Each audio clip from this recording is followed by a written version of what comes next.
Welcome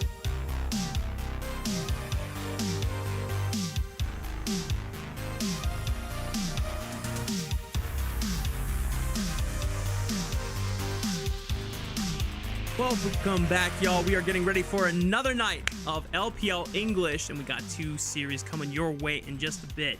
I'm Rafa. I'm joined once again by Bloxer. We got some bangers coming your way, y'all. And to kick things off, let's remind everyone what's going on here in LPL Split 3, starting with the standings in both Group Ascend and Group Nirvana.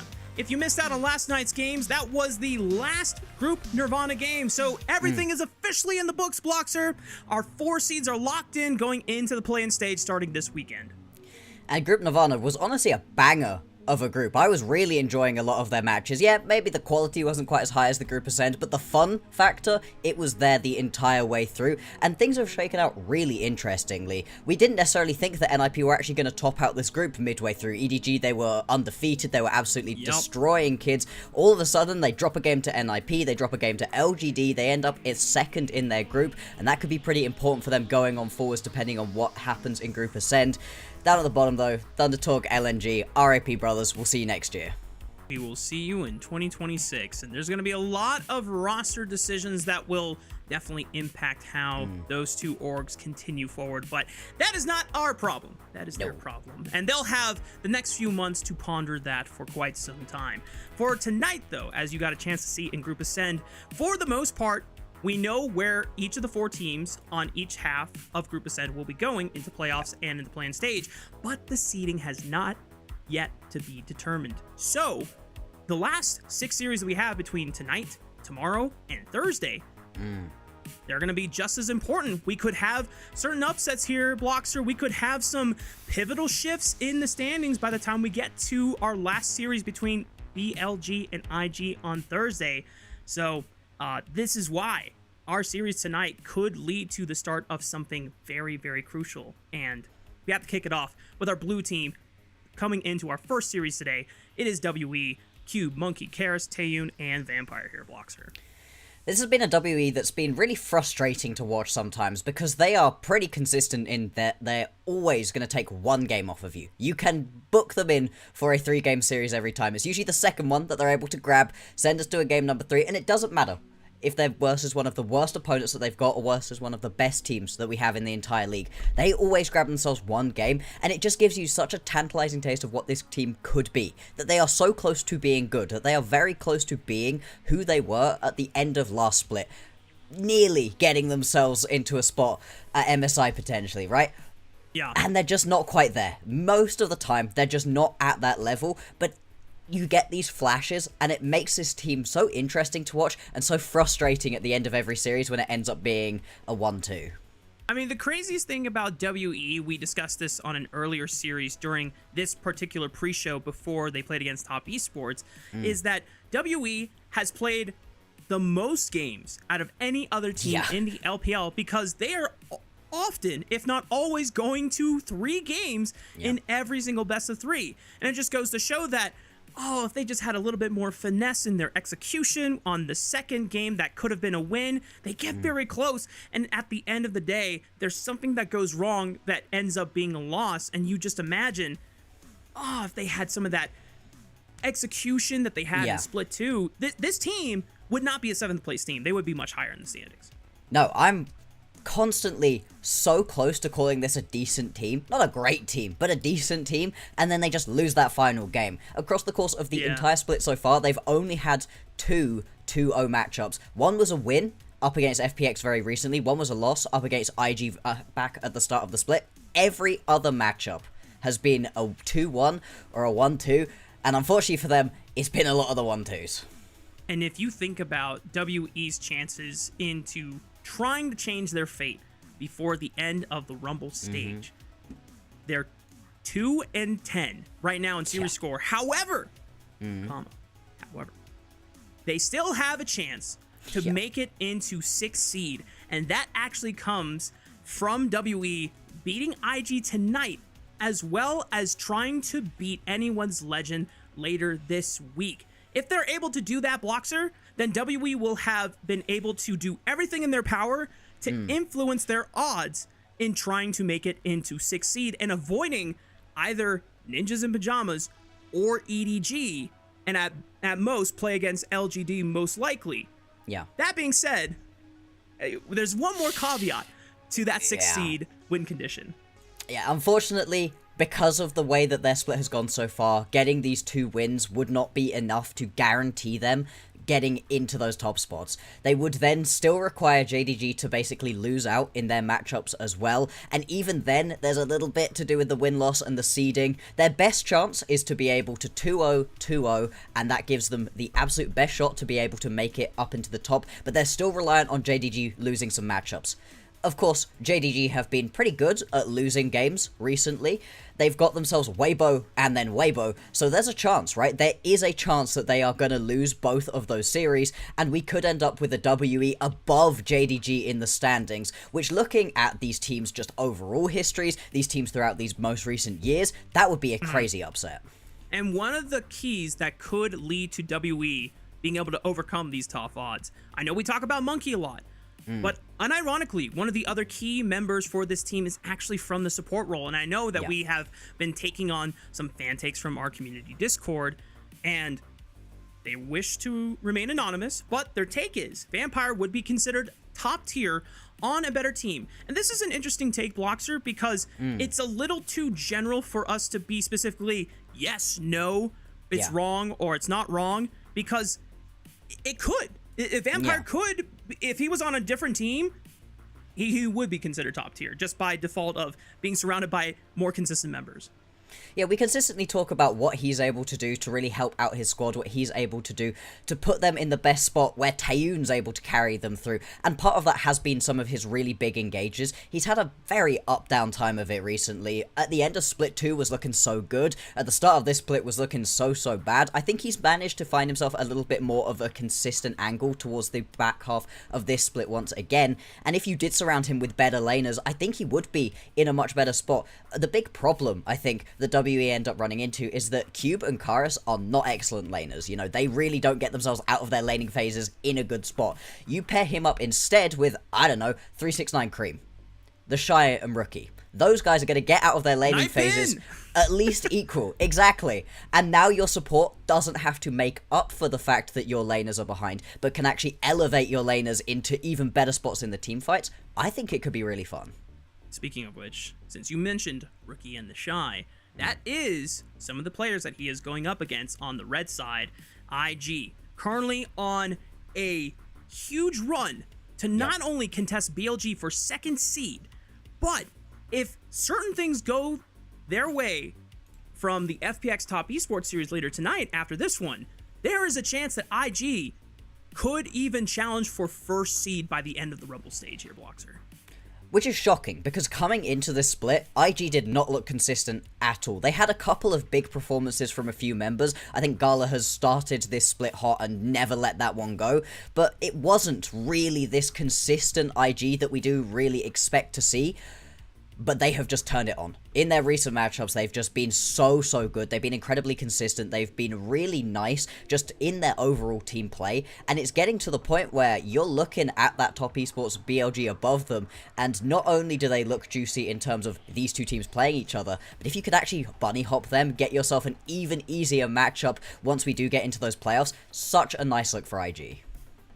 Not only do me and Alec have a bet concerning about how far IG will make it in playoffs, where Alec has them going to finals. I don't.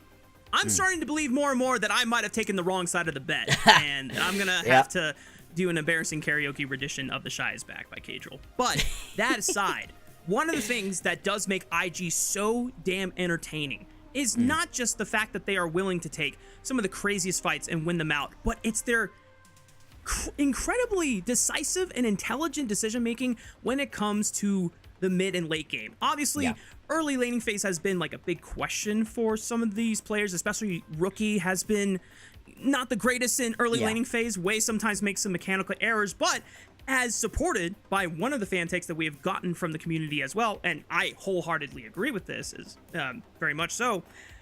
I think IG has now evolved to be one of our best macro teams when it comes to past the 20-minute mark.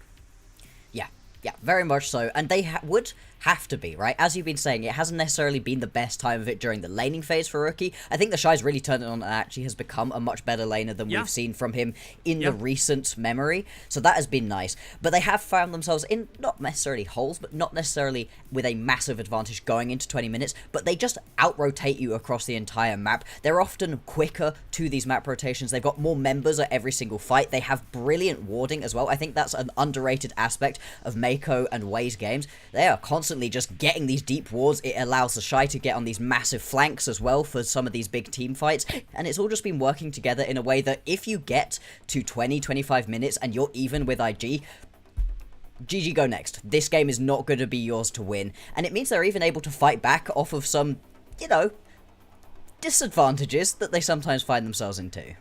They came back from a 10,000 gold advantage against Weibo on Saturday, bro. I can't even believe that was a reality. Obviously, we had seen and we had prefaced that series that IG had come back from a decently large gold advantage, but this was 10,000, and they just they made it seem like that was nothing, and it just goes to show you when you look at Weibo's team, not to make a huge tangent, but Weibo used to be a team, especially any team that had Xiaohu on it, used to be considered one of always the smartest teams when it comes to macro and split pushing and side laning. And for IG to evolve beyond that point and to make any of these deficits look like 2,000 gold deficits, when in reality it's like massive swings. Now, obviously the question is going to come down to what happens when they go to playoffs. What happens if they qualify to Worlds, which at this point we should be expecting and should be waiting to see them officially make it to that part. Otherwise, it will be a disappointment. Oh yeah, they have got high expectations for themselves. Anybody does that's looking at IG. They've also got themselves a decent chunk of the championship points as well for that qualification. So even if they don't manage to top out on this split and automatically qualify themselves, they should be in a good spot for going towards Worlds. And can they keep this going, right? There's a difference between being able to come back from a 10k gold deficit versus a Weibo than versus one of the top international teams that you're going to see, a top LCK team. Do you get to make that comeback happen? If you do, maybe this is the greatest comeback squad of all time. I don't think that that's going to be quite as replicable going on forwards, and so I would love to see them clean up these early laning phases, because if you're consistently getting out of the early laning phase ahead, even by a little bit, right, maybe 1,000, 2,000 gold out of the early laning phase into that early mid game, and then your amazing late game macro kicks in, that is just going to be a squad that feels almost unbeatable. And I think it's especially interesting, as we've been talking about, they can top out on top of Top Esports and BLG. These two squads, I think they've had much better laning phases for themselves, much better early games, but that late game decision making, specifically out of Top Esports, is felt real shaky to me. And that is where IG were able to get the best out of Top Esports in their second go about them just few days ago, which is just, or it might have been 2 weeks ago, or almost. I'll have to look back at all the days blur together at this point, Blockster. It was a couple weeks ago. We are now entering or past the starting point of week 7. We have 3 overall days left of the Rumble stage. We were supposed to only have 2 days left, but because we had some natural disasters occurring, we had to delay some games. But that's okay, because how convenient it is for one of the most impactful series to end the Rumble stage actually be between IG and VLG, that could really set up for undisputed control of second seed, if not first seed, if FPX plays spoiler to Top Esports. You know, this is my punishment for being on the EDG to Worlds train. And now, you would think that EDG dropping to NIP and LGD would be punishment enough, but, you know, now I opted into the wrong side of the bet for the IG EDG to finals. don't make Worlds, IG do make finals. Rafa never recovers. I might not be online for a while, and I'll just, like, go breathe some air, go touch some grass. Touch grass? Crazy. Yeah, just remember what it's like to be a human and just disconnect myself from esports for a few days, if all of those things happen. Okay. Which one do you feel better about? Which one do you think is more likely now, that IG don't make finals or that EGG do make Worlds? Oh, I think IG definitely make finals. So you think there's better chance that you get EDG to Worlds than IG to don't make finals? Yes. Oh my god. Yes. Unironically, yes. And here's why. Because even though IG, I believe in them in going to finals, and they can outperform BLG and top esports, I think the 4th seed, even though anyone's legend is the 4th team going to playoffs through an auto buy, these guys, the Pandas, have not yet locked in terms of consistency over the course of the split. So I really feel like that 4th team could be anybody. And by the time we get to the regional playoffs or the regional tournament, it's all up in the air. But I think IG is inevitable at this point. Okay, you heard it here first. That's terrifying.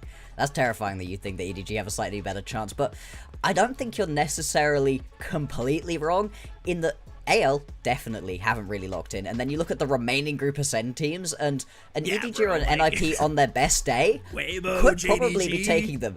JDG specifically, I keep looking at them and going, what are you doing? I remember right at the very start of this split, we had a little pause, and Slayer was like, so, just quickly, what do you think about the team's movements that they've had between splits? Like, who do you think has had the craziest movements? Who do you think has made the oddest decisions? And I was like, I think JDG. Like, what were JDG thinking? What were JDG doing? And, yeah, I felt okay about that one going on forwards. You know what? Our JDG TED Talk will have to be for another day, Blockster, because now it is time to lock in for our first draft of our first series of tonight's show between WE and IG. We're already kicking through the pick and bans very quickly, as we have Gwen Trundle taking the bans, Skarner Azir, as IG notoriously at this point have just dropped priority for Azir for them. Rookie has not touched it in a long time, and I think for good reason. I know that we have kind of criticized Rookie's hands. He's even spoken about how he has been constantly trying to help level up his own mechanics because he knows that all the younger guys, they just got better hands than him, and at some point IG just recognized, just drop the Azir, man. It's okay. Just stop playing Azir. We'll put you on okay. Annie. Yeah. We'll put you on Ari. We'll put you on Aurora. It's okay. Yeah, at some point you do just gotta move on from it, and I can understand taking this one away from Karis. They're actually gonna put a couple of bans into Karis, which is surprising, right? Karis has been easily the weakest member of WE. His laning phase has been a specific weak point for him, so if IG are ever really gonna be able to get Rookie going, fire that engine back up for him again, this could be a really good matchup to try to do it into. I was gonna say, I would expect us to see a Pantheon locked in this early when it has been let through the pick bans, but no, Vampire immediately gonna slam onto this Nico. It's been one of the strongest support picks recently, and it already tells you that WE, they want to go fighting. I mean, we go back to one of our fan takes that we had from the anonymous one about if Vampire was on a better team, he'd be a top tier support. And for WE's benefit and credit, when they made the miracle run to 4th place in playoffs, it was Vampire and Monkey together as an engine, being able to dismantle the map and just create enough disruption that the enemy team could not really do anything about it. And right now, Pop Blossom Cyclone, two great, fantastic team fighting ultimates. Pair that with a Kaisa if that is locked in for Taeyun. That is a recipe for diving the hell out of IG's backline. This is a very aggressive early set of pickups. I'm not surprised that we end up seeing the Wukong picked up. You really don't want to goof the Wukong over alongside that Rumble. That Equalizer Cyclone combo is one of the most miserable things you can try to play into. And I do also like that you now get Taeyun onto the Kai'Sa, a champion he's been very good on, and it takes it away from Gala, his absolute best pickup that he's had the entire time. And the fact that IG have completely dropped the Pantheon for themselves, even though that it has been one of Wei's go-to champions, and just being able to set up early game control, being able to accelerate the game off of those grand starfalls. I think IG are recognizing, you know what, WE are going to try to play for a slower game anyway. Let's give our jungler a little bit more time, see what part of the jungle pool gets thinned out here. We are not pressed to try and take any priority skirmishers. We can wait for later. Maybe there's a better pick overall for us later down the draft, and securing things that have already worked well for a lot of our carries. Ornn also going to be taken off of the board, as well as that Jhin, so we are just going to see a little bit more movement towards this jungle role. Very surprising to see jungle picked up in the second rotation. That's mainly been a first rotation pickup, and these teams are, you know, departing from that for us just a little bit right here. Again, just so much focus going down onto this middle lane. I am very surprised, although, yeah, this has very much been one of the better champions. I do wonder if Karus is still going to be looking towards his Aurora. That's one of the final remaining champions that hasn't been banned away, that he's been looking good on, that he really likes to go towards. It doesn't necessarily have the easiest time into the Orianna. You're not thinking you're going to be able to get too many solo kills, but you do have some squishy carries that you could go chase around in the backline if you want to move towards that. I like this from IG, because this can be flexed between either Mako or Wei, and it's going to still hide information from WE on what bot lane they're going to be playing in, who is the jungle, and then how does that affect, you know, certain 2v2s on the top side? How does that affect the 2v2 on the bottom side of the map? Where does WE want to play for? Do they want to, you know, weak side top and then try and snowball bot lane? Or now with the Poppy support, does that mean, oh, do we try and play for a strong side top lane into this Rumble pick? And with the decisions here, it's Aurora mid for Karus, Galio for top. I still think the call is try and play through the bottom side of the map for WE. Absolutely, they're going to have to. They're going to need to get Taeyun ahead. Whether or not he was on the main carry or not, he has just been the main carry for this squad, and he is in a position to carry them out here. A lot of pressure going to be on his shoulders. We'll see what IG are going to round their composition out with. Currently hovering on towards the Bard. That would be a wild pickup. It's something that is very fun. They do end up going towards it. Okay. You were talking very highly of Mako, for good reason. He's been incredible throughout this entire split. Bard is a wild champion to be pulling out at this point in such a crucial matchup as well. Mako has to be extremely crucial when he chooses to use the Tempered Fate, because we have already had a couple of series in the past few days where there's been some anti-synergies with Tempered Fate and big AoE ultimates. The Rumble Equalizer, I've seen at least 2 games where Tempered Fate came out the same time as the Equalizer, and I wanted to gouge my eyes out real quick and just pretend it didn't happen. And that's always but I have faith that IG are not going to mess up that combo, because they have been so damn good when it comes to those mid-late game team fighting scenarios. It's chaotic, it's messy, but somehow it's all synchronized in the chaos that they find, and that's why they're such an entertaining team. Exactly. That's the thing, right? If this was flipped and we had WE with the Bard, I would not trust that we weren't going to see multiple anti-synergies. I don't trust that WE are fully on the same page. IG, I think I do have a little bit more faith in them to be able to execute in onto this composition. For WE, this is a comp that's very much in their wheelhouse. Monkey gets himself his champion right here with the Wukong. Karus, we highlighted the Aurora for good reason. It's one of the few champions it feels like Karus is actually feeling very comfortable on. You've just got Cube on a tank, and Taeyun in a position to be able to carry. Same thing with Vampire. That Pop Blossom, we've seen how it can just completely change the landscape of a team fight. Come on, WE. If you're going to be able to do it, I think this is the composition they could make work. And it's time to see how it all unfolds. We've got our first compositions locked in for our first series of the night. Let's hit the riff for WE and Invictus Gaming.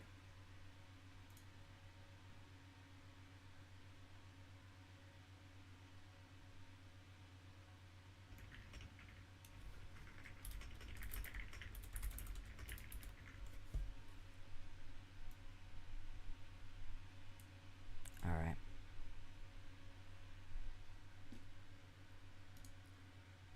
Not gonna lie, guys, I don't have sound, so I'm hoping the gyos were good. From the audience camera. Oh, we got sound now. Let's go. Okay. I'm assuming, can our producer confirm that the gyos were Pog? Can we confirm that? I think we're in Xi'an because it's WE game, so it should be WE's home stadium, if I remember correctly. They should be Pog. I would have expected them to have been very hype. As we've been talking about, right, both of these teams still have got things to fight for. This is not an FPX that we'll see in the next series, who don't really have any way to do anything other than play spoiler. Both of these teams have got incredibly important wins here. Can really change up their standings and change the landscape of this entire group Ascend and the way that it will shake out at the end of this split. As we talked about before, the fact that Monkey gets this Wukong here, he'll be able to full clear to his content. Strange that he's not pathing towards the bottom side with his opening clear, though. He's actually pathing towards the top side of the map. Curious if that was a reaction to Wade trying to go for an aggressive invade as level 2, since you can always do that as Poppy, as Yep. Peanut has shown it in the past from the LCK owner as well. Both of those guys have been able to kind of exemplify that when I think of 2023 Worlds. So Monkey just trying to make sure that he can start on the side of the map where his bot lane is going to guarantee to get pushed. It'll be safe for him, and this avoids any conflict so that he can get to level 4 without any interference. And it does also mean that he should be unspotted as well, isn't going to be fully visible and making his way through this clear. I'd be surprised if we actually end up seeing him gank up towards the top side of the map, the Shy constantly getting pushed on back. And as you highlighted earlier, right, Rafa, bot lane should be where it's at, already heavy trading.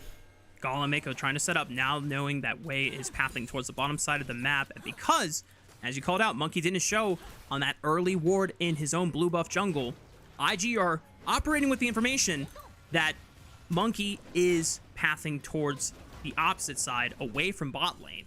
This should be an uncontested 3v2 advantage that they will have. Indeed, it will be. Already, WE being forced a little bit further back. They do not want to get themselves caught out right here. They're going to know the Wei is on their side. At least they should have a good enough idea of it. Oh, okay, I was as if he was just going to keep on heading down towards this bottom side, but no. So it's just going to be the trade of the Scuttle Crabs. WE are going to have a little bit more control over the top side of the map, and IG a little bit more control over the bottom. Again, I do prefer this for IG. I think having control over this bottom side of the map is going to be critical, and so let's see what Monkey can do to force his way down onto this bottom side, maybe get himself involved. He is now going to be spotted out, although Mako takes a huge chunk of damage. He's just going to have to turn tail and run. As long as Gala is not forced to recall there, it is totally okay. Taeyun managed to get a early base for a Cole.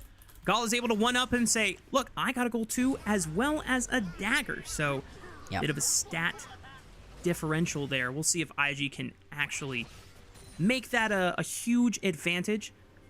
As, oh, don't worry. Don't worry, we'll mention that. Our producer's like, hey guys, not a lot is happening on this game. Why don't we shout out one of our sponsors? And you know what? Sometimes in these minute interactions in bot lane can always be accumulated to a prodiff. And if you want to learn more about how you can make prodiff in your own games, check out prodiff.gg, where using the code LPL10, you can save 10% on the next one-on-one that you schedule with a current or former pro from LTA, NACL, or the ERL. And you cannot be overlooking how your early laning phase goes. It's going to be incredibly crucial in this game. It's going to be critical as well in your solo queue games. And we'll see how this one shakes out, because so far it's been pretty chill. We saw a little bit of trading down in the bottom side. We haven't really seen either of these junglers try to get involved yet, but that looks like it's about to change. Wei charging into the bottom side. Oh.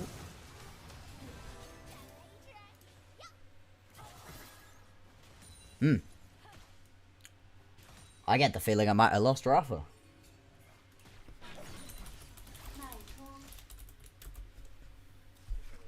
Okay, yep. Have unfortunately lost Rafa. I'm sure we'll get him back in a second. Obviously, we watched that gank come on through, and yeah, don't quite pick up any of those kills, which is interesting. Really do want to see this Poppy getting ahead as quickly as possible. It's a sort of champion where if you can find those early ganks, they can be incredibly potent, but WE, they're just going to keep themselves alive right here.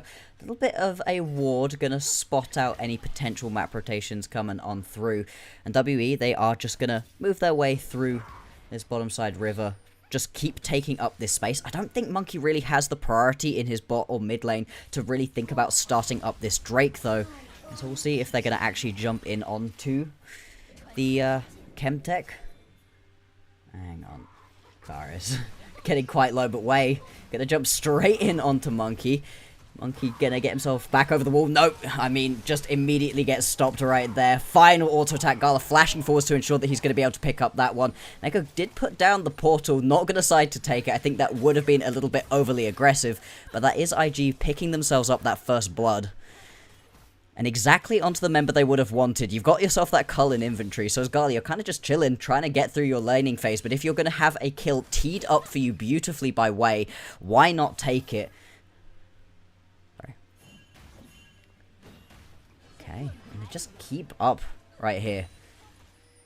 Constantly pushing on through. Oh, Garis. Garis super low again on the Aurora, and this is something me and Rafa, when I had him, RIP, I miss him dearly, I hope he can come back to me soon.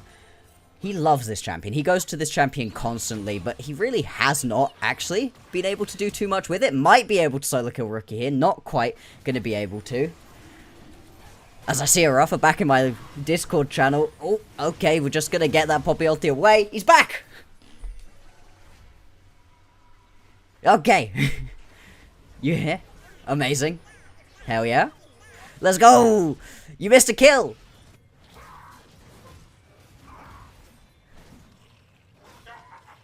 Alright.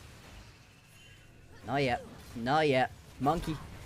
Just way too aggressive in this situation, right? He steps himself up, flashing away late as well. I think if he insta-flashes away before he ends up with that heroic charge into the wall, potentially there's an opportunity for him to be able to get away from that situation, but not gonna happen. IG, they also pick themselves up that Drake on the back end of that fight too, so IG once again getting themselves an early advantage into WE, and as we've been talking about, right, an IG that falls behind is still a threat in the late game, so giving them an early advantage, it's very unlikely for them to let it go.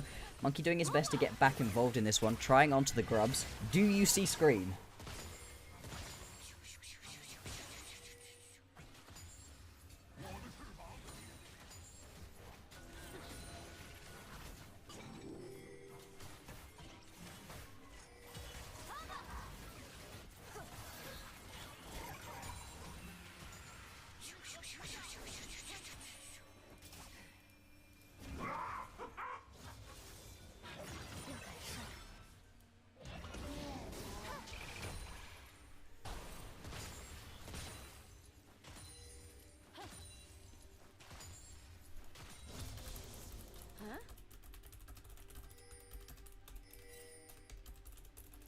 Yeah, an IG with an advantage for themselves is just such a threat into the late games. They play these team fights out so incredibly well. Still, they do end up losing out onto all three of those grubs. WE are able to grab that for themselves, so always nice to see WE fighting in. I just need to see a little bit of earlier aggression out of WE here. Monkey, obviously, he tries for that early play, gets caught out, but he hasn't really tried for any more ganks. He's level 7, right? He's got the Cyclone available. This is the point at which you need to be linking up with Karis or with Taeyun and just trying to get involved. We haven't really seen any of these big skirmishes coming through yet, and that is where the WE composition is really going to come online. Next objective to play for is about in 2.5 minutes with the Infernal Dragon. TP from Mako just so that he can get tempo here on the map alongside Wei. Vampire trying to at least give some vision and safety over to Taeyun. Spots out Wei and Mako traversing into their own red quadrant jungle. Teleport already expended by Cube to match the Shy, but he's a little bit behind on the TP cooldown, so... Oh, Shockwave answers back onto Karis because he threw down the Between Worlds. Flash from Karis, just one more auto attack. Yeah, he gets it. And this is one of the things that we talked about before, Bloxer. Rookie sometimes is not going to be consistent and clean when it comes to these early laning decisions. No, and this is exactly what you don't want to have happen, because in terms of not ideal laning phases, Karis is at the absolute peak of that one, as we watch Mako make a little bit of a great escape as a flash portal away. Getting solo killed by Karis, that is not what you want to see if you're a Rookie fan. This is something that IG fans have become a little accustomed to, and thankfully for them, Rookie is able to make it up most of the time past the 20-minute mark when he's able to find some really clutch ultimates or plays in general. But this is something where, even though we don't necessarily or normally associate Karis with being a strong laner or a win condition, the times that Karis has found an advantage, sometimes if Monkey can leverage it above, that's where WE pulls out their surprise victories. Exactly. What we've been talking about almost all year long is that these carries like Taeyun and Monkey, and even Vampire in certain situations, they just need Karis and Cube to be in decent spots. A little bit ahead even, and they can win games. That's the way that WE unlock themselves, and usually you only get to see it for 1 out of every 3 games. We get to see it in the second one. If WE can actually jump out to an early win here versus IG, that gives them a ton of momentum. It could be a way for them to actually just step up in this game, upset IG, and keep their hopes of getting themselves that 7th seed alive. We're starting to come down now on the timer for the second dragon. WE currently have push in the mid lane. Wei is hovering the Shy, though, on the bottom side just to make sure that he can safely push this in. Doesn't look like his teleport is back off cooldown, but he should be able to have enough time to walk from base, getting a decent back in, able to complete tier 2 boots, as well as the Faded Ashes. So not the full completed Leandry's Torment here, but should still be strong enough. The big thing here, I think, is important for WE. This is not a rank 2 ultimate Rumble ulti coming their way, since he's only level 10. Yeah. You are still in a spot where you can afford to stand on top of that equalizer for a little bit. Not for too long, of course, but it's not going to immediately shreds through your entire health bar. Drake is started up. Where's the in? You're looking right here at Vampire. Vampire, two-man flash pop blossom right on top of Mako. Oh! And they're instantly popped, and WE are getting things rolling on their side. This time the Shy trying to flash up from Monkey, but Monkey makes it out alive. Gala able to kite this one out, trying to threaten Karis back, and the Shy turns up the heat, and he burns down Cube, and now Karis is left all alone going, wait a minute, what happened to my AD carry? What happened to my jungler? Where have they gone? Vampire is too low to participate in this fight. Karis doesn't go down, but he can't even threaten. There's no jungler on either side. There's no smite. Can Karis find a miracle? Oh, he can wait for the two-fold egg. Oh! Yeah, baby! Yo! Karis clutches the dragon away. There we go. WE, they salvage what should have been a good fight for them at the very start. It's an excellent initial engage. Vampire, Cube, they get that combo between the ultis off perfectly, and it looks like it's all going to be okay for WE. But when we have a look back at this replay, watch how split this fight ends up. There's no consistency in target acquisition for WE, and it leaves them just in a terrible spot. Pop Blossom, Hero's Entrance, they immediately blow up a couple of members. That's 2 kills right at the very start of this one. But look, you end up with Cube and Monkey on one side of it, Taeyoon and Karis over on the other side, and you just aren't playing together anymore. You've blown all of your big cooldowns, and the turnaround is massive from IG. If they pick themselves up this Drake, that would have been a 1 fight for IG overall. Instead, it's just going to be those kills going over, and the critical Infernal Drake into the pocket of WE. Feeling less of a consolation prize and more of a just a overall victory for Just WE. a win, yeah. Agreed. IG have been able to come back from worse situations. They are Yes, still they have. technically ahead in gold, but it's nice to see WE being able to find clutch moments. And once again, it is coming off of the back of Karis, who is someone that we have criticized heavily over the course of 2025. Yep. But he has not had his good moments, and right now it seems like this game 1 is looking like another rare but good moment from Karis.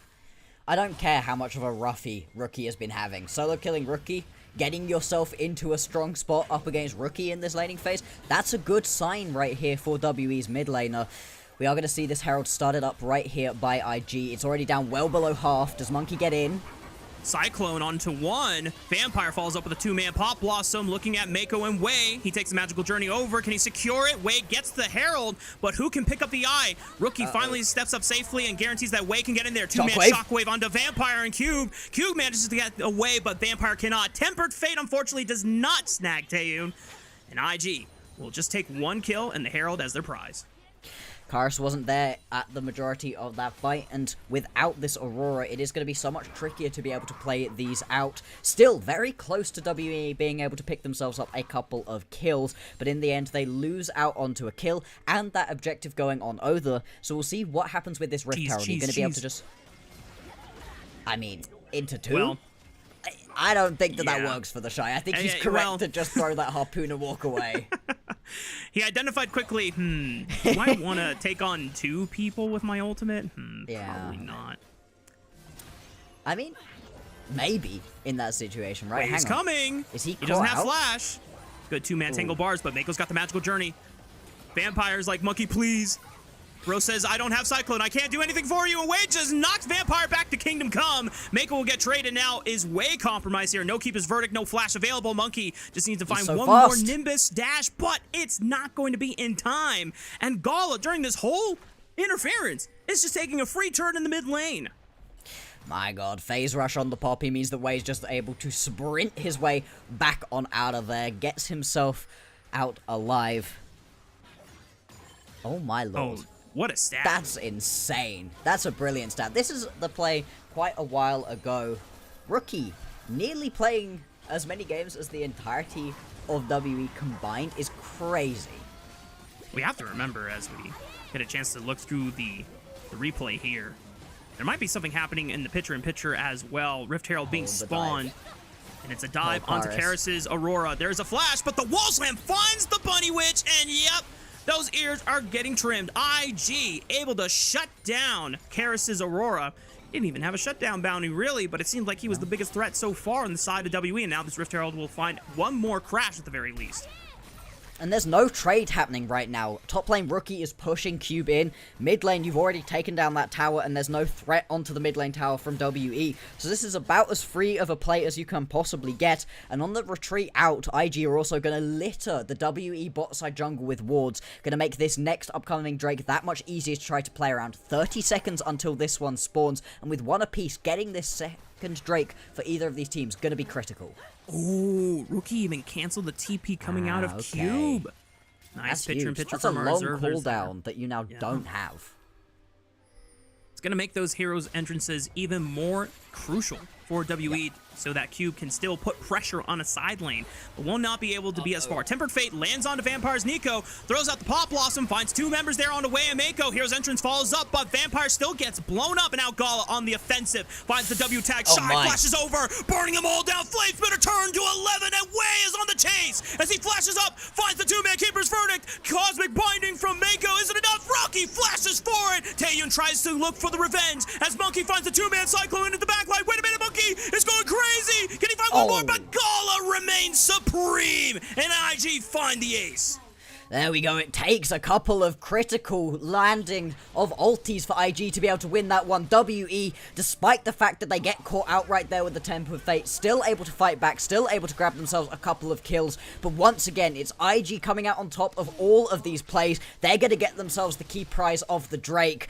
And they are now at a 4k gold advantage in complete control of this game. I just want to note that Gala is now 5-0-5 on this Yunara. He is terrifying, and that is probably the one person you do not want to give a major advantage over to in this game. In terms of IG players, we've got praise for all of them. Almost all of them have been looking all really good pretty much the entire time. But in terms of the peak level of consistency and the best play that I've really been seeing, Gala is really trying to make his argument for best ADC of the split. He's been so consistent. He's been brilliant for them since the very start to the very end. And I love that he's been getting the priority on these champions. The Yunara right there pumping the damage, almost 4k damage in that team fight. They slammed it really early on, not usually a spot in which people pick themselves up those ADCs, but Gala is paying it back to his team tenfold at this point. I mean, this guy found the first global pentakill for Yunara in the entire world. That is an awesome feat to have. I mean, this guy has some of the most pentakills out of any player in the entire history of League of Legends esports. I think he still has 10 to his name, only one behind Holy Phoenix. I'll love to see if we can get that fact checked, as Vampire goes for the Flash Pop Blossom, even with the Proto Belt, still doesn't find anyone there. Equalizer's gonna cut off their streak. Oh, beautiful 3-man Temper Fate. This is gonna be bad for WE. Way walks up, down smashes Vampire. Now Cube tries to throw out the hero's entrance, but it's already too late. Now he might be caught, and it might be a hero's death as IG burn him down. IG can now play for the Otacon without any contest for the side of WE. WE just getting kicked around right here, and we highlighted it right. Hey, Mako, are you gonna be synergistic with your team, or are you gonna bring the synergy out? Well, so far, he's looked really, really good. We're gonna ignore that one, zoning. It's fine, all good, don't worry about it, Rookie. We're talking about Mako and the Tempered Fates right here, because those have been gorgeous. Being able to stall the fight like that, or just set up for easy follow-up from the rest of IG. Yep. Chef's kiss. Otacon secured. Let's take a look back at that fight. And it's just way aggressive right here on a Vampire. I understand that you do very much want to pick up a kill here onto Gala. This is a Gala who doesn't have flash at this point either, but the cleanse is still there. You're not necessarily going to be able to fully follow up onto this one. And because the engage does go awry, you have pulled yourself so far forwards that it's very much easy for IG to turn around, pick themselves up those couple of kills, and keep on walking through. You get the mid lane tier 2 tower as well, and IG, they just keep expanding this gold lead. It's now 6,000 ahead for the side of Invictus Gaming. And we talked about what happens when IG are the ones that get at a gold advantage, because they have been put in many scenarios where they are behind in gold at this stage of the game, and they somehow are just able to manifest comebacks like it's nobody's business. So now WE have to pull off the unthinkable. What IG have been able to do almost every single time that they've been in this situation. And it puts so much pressure right here on a WE that do struggle to pick themselves up those consistent games. They win game 1 very rarely, game 2 quite a lot more often, and fail to round these out. And in this game, Monkey is in a decent spot, you know, he's pretty far ahead. He's got himself those 2 items. If he can actually get into the backline, he's going to be cooking. But right now, he's down on the bottom side of the map, and there's a base race happening, and you don't win this right now as WE. Nope. Karis was trying to slow them down, but the good keeper's verdict from Wei just keeps them in place, unable to aggress further, and the Shy using that equalizer to kill the entire minion wave. And because IG have the power of Baron, or not Baron buff, I should say, but just the fact that there is no Baron, it's very easy for the Shy to hold this even against 2 people. So WE are able to at least stop it for now. And we do get a confirmation. Pentakill leaders in the LPL are Gala and Pace tied at 11. We have Ruler at 10, and then we got a couple other shoutouts as well to Smalls and Elk. But I think that means Gala and Pace are tied globally with Holy Phoenix, because the last time I saw, it was Holy Phoenix at number 1 with 11. Yeah, they have just been so consistent at picking up pentas, and it's crazy to think 11 is insane. The amount of things that have to go right, you obviously have to be a brilliant ADC to be able to do it, but you need so many things to go right and so much luck to be in your favor to be able to pick that many up. Has been great to see. The Shy, though, gonna get jumped. Uh-oh, 1v2. Well, the Shy is no stranger to cyberbullying from the side of his enemy teammates, so happens. They get a big shutdown for themselves into Monkey's pockets. We'll see if WE can try and use that to get a bit of a gold stimulus check into this Wukong's inventory, but I don't know if it's going to be enough here, Bloxer. X-Drinker is going to be the move here. Just going to try keep himself a little bit more alive. Rookie and the Shy have obviously been pumping out that damage, but Monkey heading straight up towards the top side of the map. There's no look towards this trade, so this is just going to be Soul Point picked up right here for IG. They've got themselves a 5,000 gold lead, Soul Point in inventory, and they're in a very strong spot to be able to close this game out. Still, the trade is going to be Cube grabbing himself this shutdown onto a tower, a little bit of gold bounty into his inventory. And it's something, right? WE, they're at least still finding these moments. The pick on the bottom lane to the Shy, grabbing that tower topside. But now's going to be their biggest test yet. Can they actually step up and compete right here for the Baron? Hero's entrance from Cube just so that he can get away from the collapse of IG, who were looking to cut off his retreat route. It is successful for Cube, but now he's down in ultimate, so if he wants to join a fight on the other side of the map, it will have to be from a well-placed teleport. IG setting up control now on the top side of the map, since Baron is alive for the taking. They just need to make sure that they do all of the steps correctly, which IG definitely going to be a team to do so. Absolutely, they have just been so consistent. We're 25 minutes into this game. This is where the IG that looks like they could go compete on an international stage really pops up. This is where they fully come into their own. And for WE, their late game decision making hasn't necessarily been the best. When they win, it's oftentimes because they just fling themselves at their opponents, and Taeyoon, Monkey, Vampire, they just have these moments where they pop off, find these key picks. And in terms of games in which you have the ability to find key picks, WE, they've got this all-in sort of composition. If you can fly into the backline between Monkey and Taeyoon and actually kill Gala, finally get that shutdown onto this key carry, there's a chance you can win this one out. It's going to be a real tall order, though. Karis and Taeyoon, the first ones to arrive. They got to be careful about face-checking too far, though, as the punish from IG could be devastating. Monkey now arriving to the play. They get to see that it's at 3k HP briefly. Good equalizer and shockwave just to hold them at the front door so they can't get in. Tempered Fate will snag one as Vampire was forced to flash away, but Cube now gets his flash out. Wei is going crazy, finds the two-man keeper's verdict on one clone and does manage to find Taeyoon snag. And now IG are on the pursuit, trying to chase for more. Cube and Vampire could be up next on the dinner platter as IG will take out the Stone Golem in Galio. And IG, now 5-3, are making the victory march into the base. Yeah, this should be the end right here. You've got yourself 20 seconds until you have Taeyoon back up and available. Mid lane inhibitor will fall. Top lane tower and inhibitor soon to follow. And with these Baron empowered minions pouring into the base, you can just look to end this one out. 14 seconds on Taeyoon. maybe IG will show restraint here. We'll see how bold they decide to feel. As Rookie, be careful on the right side flank, as Karis was looking for a straggler, but Rookie and the Shy, or I said say Rookie and Mako, making sure that they know that the important rule about walking in a jungle late at night, Bloxer, never do it without a buddy. Always gotta have a pal alongside you, otherwise things can go a little bit wrong. Karis was absolutely hunting, looking to pick himself up a little bit of a shutdown. And we'll have a look back at this Baron play that most likely seals the deal here in this first game for IG. As you called out perfectly, Shockwave Equalizer rips half the health bar off of the majority of these champions, and at this point you just can't get away.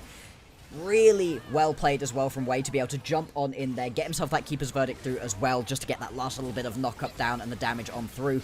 And I do like it from IG that they don't decide to over-aggress and try to end the game right then and there. There's no need to. You still got yourself that Baron buff for another minute or so, and now you've got these supers pouring in through the top and mid lane. Bot lane push should be the final little bit. All they need is one more pick, really, and this will be IG's first game. And with no summoner spells on Taeyun, he is a juicy target. Same thing with Vampire. Karis and Monkey, the only ones that have a little bit of agency. Vampire looking for a deep flank. Gonna be seen on this ward. They know that that minion is sus as hell, and he gets stunned, and the Pop Blossom is just so sad. Vampire will eventually get taken out by Rookie on the side here. Flank on the left side. Monkey goes into the back line. Gala, is he compromised yet? It looks like he's still firing. He's got a GA popped. He's able to flash and distance himself. The Tempered Fate keeps Cube right in place. The Cosmic Binding stunning him up. And Wei is just wrecking Karis' face in the backline all by himself. Looks like Karis will not be able to make it out. It's the Baron minions that finish him off. And IG just make it look so damn easy and too damn clean. IG pick up the first game of the series. Sub 30-minute win right here from IG, and it's off the back of a couple team fights where WE are millimeters. They're 10, 20 HP away from being able to win out onto these fights, but IG, they're just too clean, and you give them an advantage early on, they will carry it through. There's a reason why I have black and white on, Bloxer. I have IG colors on. It just... If you... What else can I say? I mean, IG... They make it look relatively very, very simple. Now, the 5-10% kind of Rookie's fault. It's okay. He got dropped one time by Karis, and that is something that we have come to expect about Rookie. But the other deaths that I saw this game, it felt like either they were necessary deaths or they were overloads from WE. So at that point for IG, it's like, well, what can you do? This was their play. This is what they decided to index on. We're getting advantages on the other side of the map. Exactly, and I love that you highlight that because it's what wasn't happening for WE. When they were finding these picks, it wasn't where they were then able to find something on the other side, or when they were getting picked off, they weren't then able to find something on the other side of the map. They were having these trades happen pretty much for free. IG just getting this gold into their back pockets, and you can see it in the fact that you've now got a couple of people who just didn't end up even dying, right? You get away with Gala, 0 deaths, the Shy, 0 deaths, the Shy, 0 deaths here on the Rumble. Just played a brilliant game out for himself. Sorry, 1 death, I think. He gets caught off on the sideline. But Gala, he's chilling. He does not die the entirety of that game. And it's so tough to play up against an IG when they get themselves those early advantages. For Invictus Gaming, this team is just going to continue to improve and polish all of their strengths further and try and cover up their weaknesses as much as possible. I think there was a couple good things from WE. Once again, the fact that Karis was stepping up and finding some decent advantages.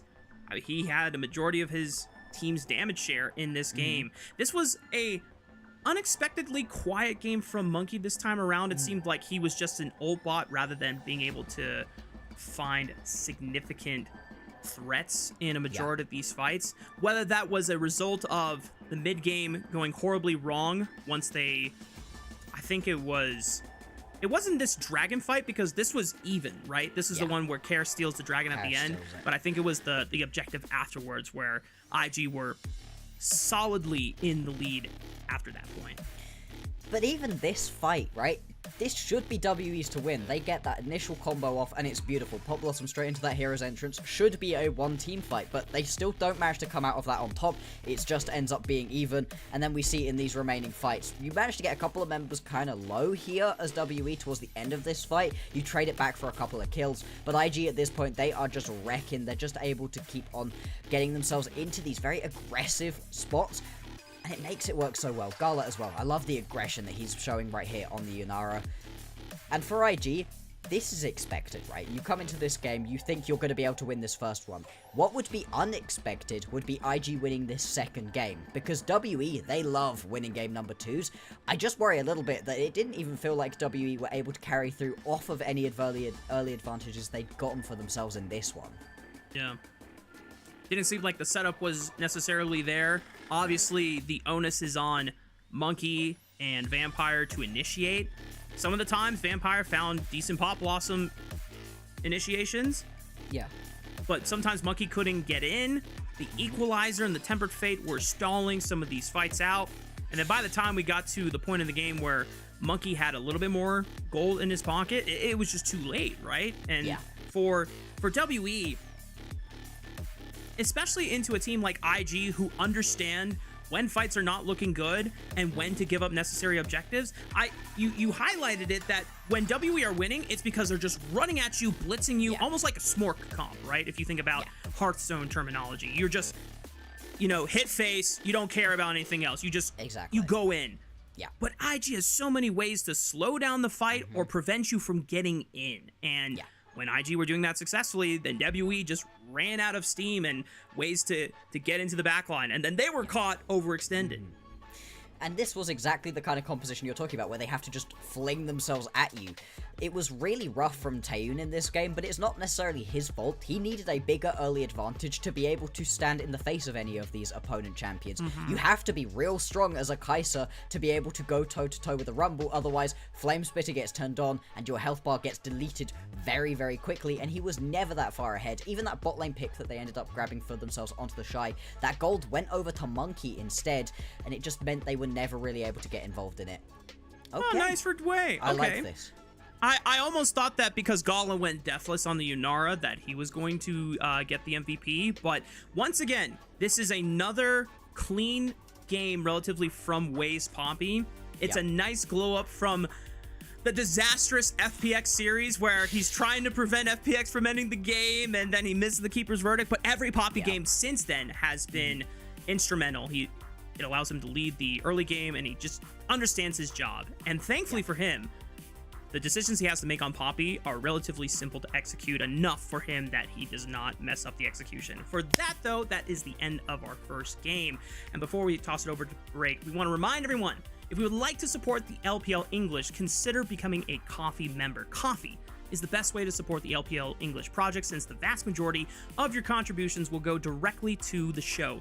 A lot of the initial payments go into upgrading the broadcast, but a huge bulk of it pays on-air talent and content creators. Subscribe to our Coffee linked in chat to unlock perks like early access to content and the ability to ask interview questions. Without further ado, y'all, it's time for a break. When we come back, it's going to be game 2 between WE and IG.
Hola, what's up, gamers? We're getting ready for game number 2 between WE and Invictus Gaming. A reminder of what is at stake for both of these teams. If WE lose this final game against IG and it's a series loss, then WE are locked in as the 7th seed of Group Ascend. And at that rate, they will probably be playing against EDG in the play-in stage. If they are able to win and bring this back, there is a chance that they can somehow make it to 6th seed. We already explained that it's not completely up to them, but they can influence it, Bloxer. Yeah, they've already had it slip away from them a little bit. A 2-0-2-0 would have been the most likely outcome that would have gotten them into that higher seed. Unfortunately, that's now away from them, but still winning out here would help. And hey, we're in a game 2 in a WE series, Rafa. You know what that means? That means WE are suddenly going to turn it on. They're going to become the next reincarnation of, I don't know. I was going to go way too high for them. I was going to call them like like a 2023 T1 or something. I'm like, actually, that's too much. I can't even say that one. Well, we already have some of the how should I say this? The bold takes coming in chat from what my producers told me during the break time. So, you know, your take would not be far off from the tree that they are sitting nearby. But for IG, if they clean this series out 2-0, they move to an overall 10 wins in series score. Oh, that is some crazy music. Hang on. What is that from? I'm hearing strange music. That's my bad. Anyway, as I was saying, getting ganked by music. Good. I'm getting ganked by music somewhere. But as we were saying, if IG win this series 2-0, they move up to 10 wins in series score, and they are contesting BLG for 2nd seed, which then makes their upcoming series on Thursday that much more important and exciting, and the winner will be decisively the 2nd seed in the group. I love that we get to end things out with IG BLG, especially if we get this win right here from IG. It just means everything for them. Wow. Wow! Who had what this hot take? Yo. I'm looking at the hot take, and I'm noticing it is surrounded by a lot of ice. I find it extremely cold. But, you know, nice hot take. If we'd have caught that out from the Arctic, I wouldn't have been surprised there. That hot take...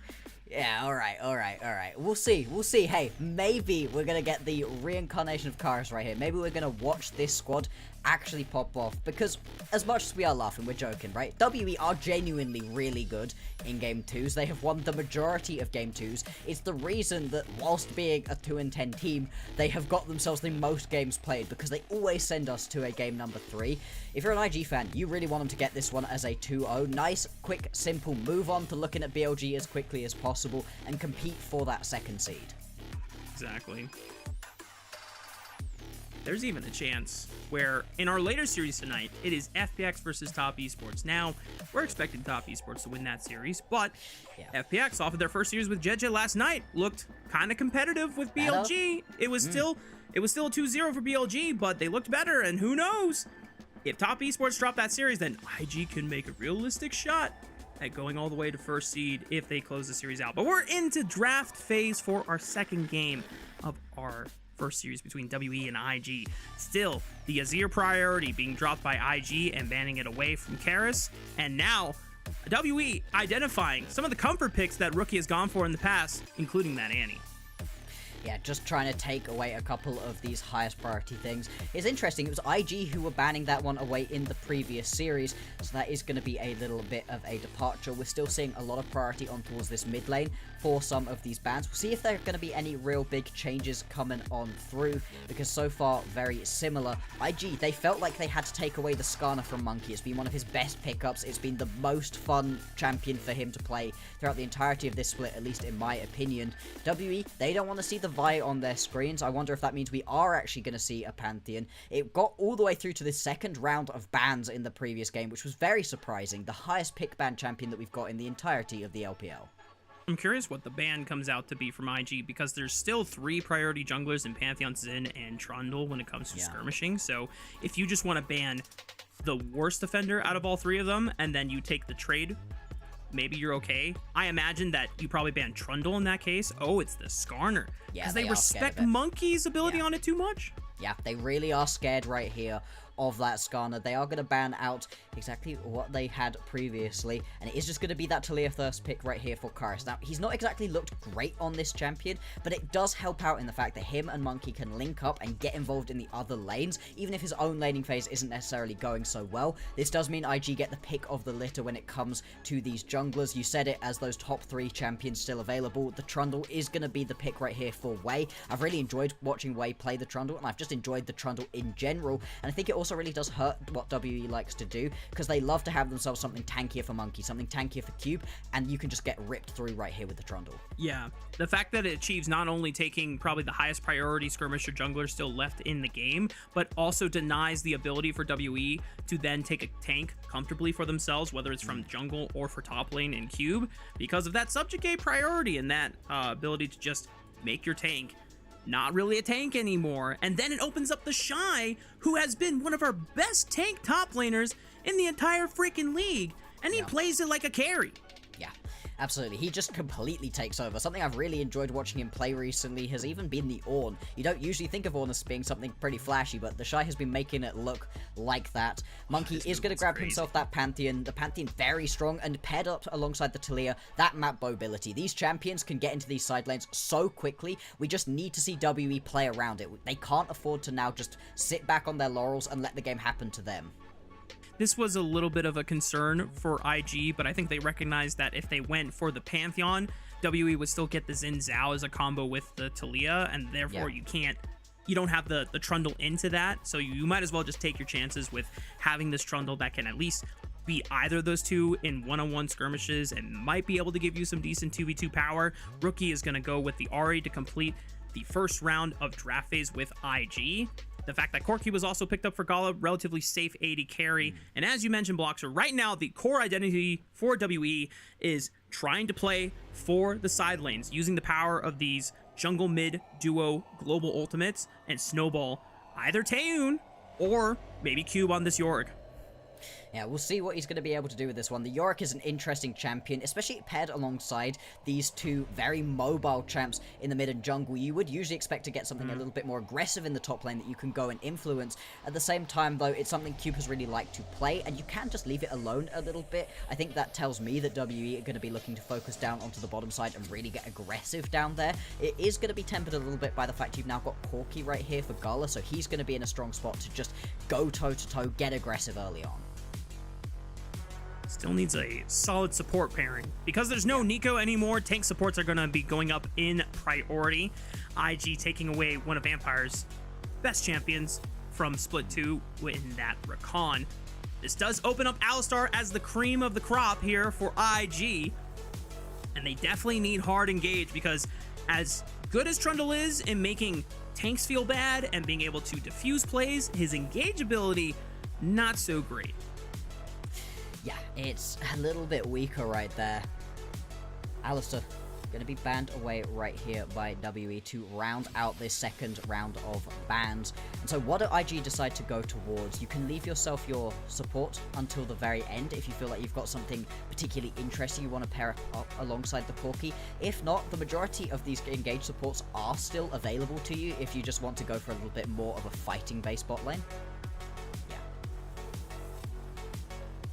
They're going to give the Shy a little bit more time to look at the entire composition to decide what he wants to do, which I can really get along with, because if something like a Jhin is locked in, then the Shy is even more incentivized to slam a tank and try and punish the fact that there is just very little damage coming out from WE's backline. I mean, who gets through a tank at this point, right? You lock yourself in the Ornn right here, and good luck.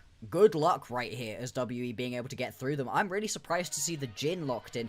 Jhin, a champion that you usually want to allow to let into the later stages of the game, and this just doesn't feel like we're really going to be seeing WE needing high priority early on, but that's a bit risky when you've got yourself that Pantheon, the Taliyah. You're not using some of those champions' biggest strengths across the map. Still, they can teamfight well, and it is just going to be that Cho'Gath locked in. You ask for a tank, and well, the later into the game we get, the harder and harder it's going to be for WE to deal with the Shy. Not only the Shy is going to be a big beefy dinosaur, but also this is just a miserable matchup for the Yorick because rank 1 ultimate, the Maiden is not tanky enough or does not have enough HP to live through a feast. That is just a free stack for the Shy's Cho'Gath. So IG have successfully waited out the entire bot lane rotation to confirm whether they wanted to go for something tankier in the top lane, and now they get the best of both worlds blocks. This is such a good matchup, and I'm curious if this shifts the priority of where Wei wants to play to.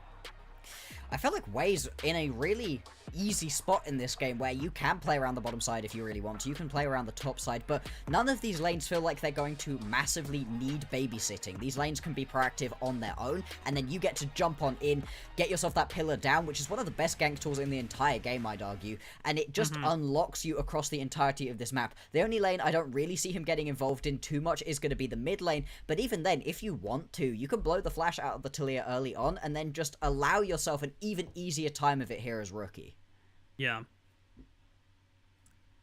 Very crucial that IG got the rel for themselves. That is going to be their one big engage tool. Otherwise, it is just kind of a pick composition setup from IG, but the scaling factor, especially when it comes to their front line, is very, very dangerous. And for WE, they are really, really investing into the power of Monkey and Karis being able to influence the side lanes early. We'll have to see how well they can get things off the ground at that level 6 mark. But here we go, y'all. Loading up onto the Rift for Game 2 between WE and IG. Let's get to it.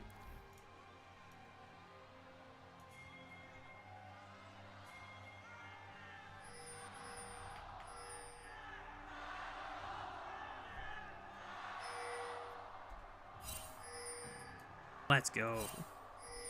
Those are some pretty good gyros right there. The IG fans, very, very excited. WE, a little bit quieter, Would have, you know, liked a little bit more from them, but you can understand, right? A 2-10 team, as much as they win those second games do not win you series. Monkey stepping up pretty aggressively right now, gonna spot out where it is that Wei and Rookie are. You aren't necessarily gonna be able to get that ward down though, interestingly, so you're not gonna be able to see if this is where the stay is. Karis also stepping himself up right here. WE, they're playing with a little bit of fire right now, but the level 1 between Wei and Rookie really not gonna be that strong. They don't have to be too worried.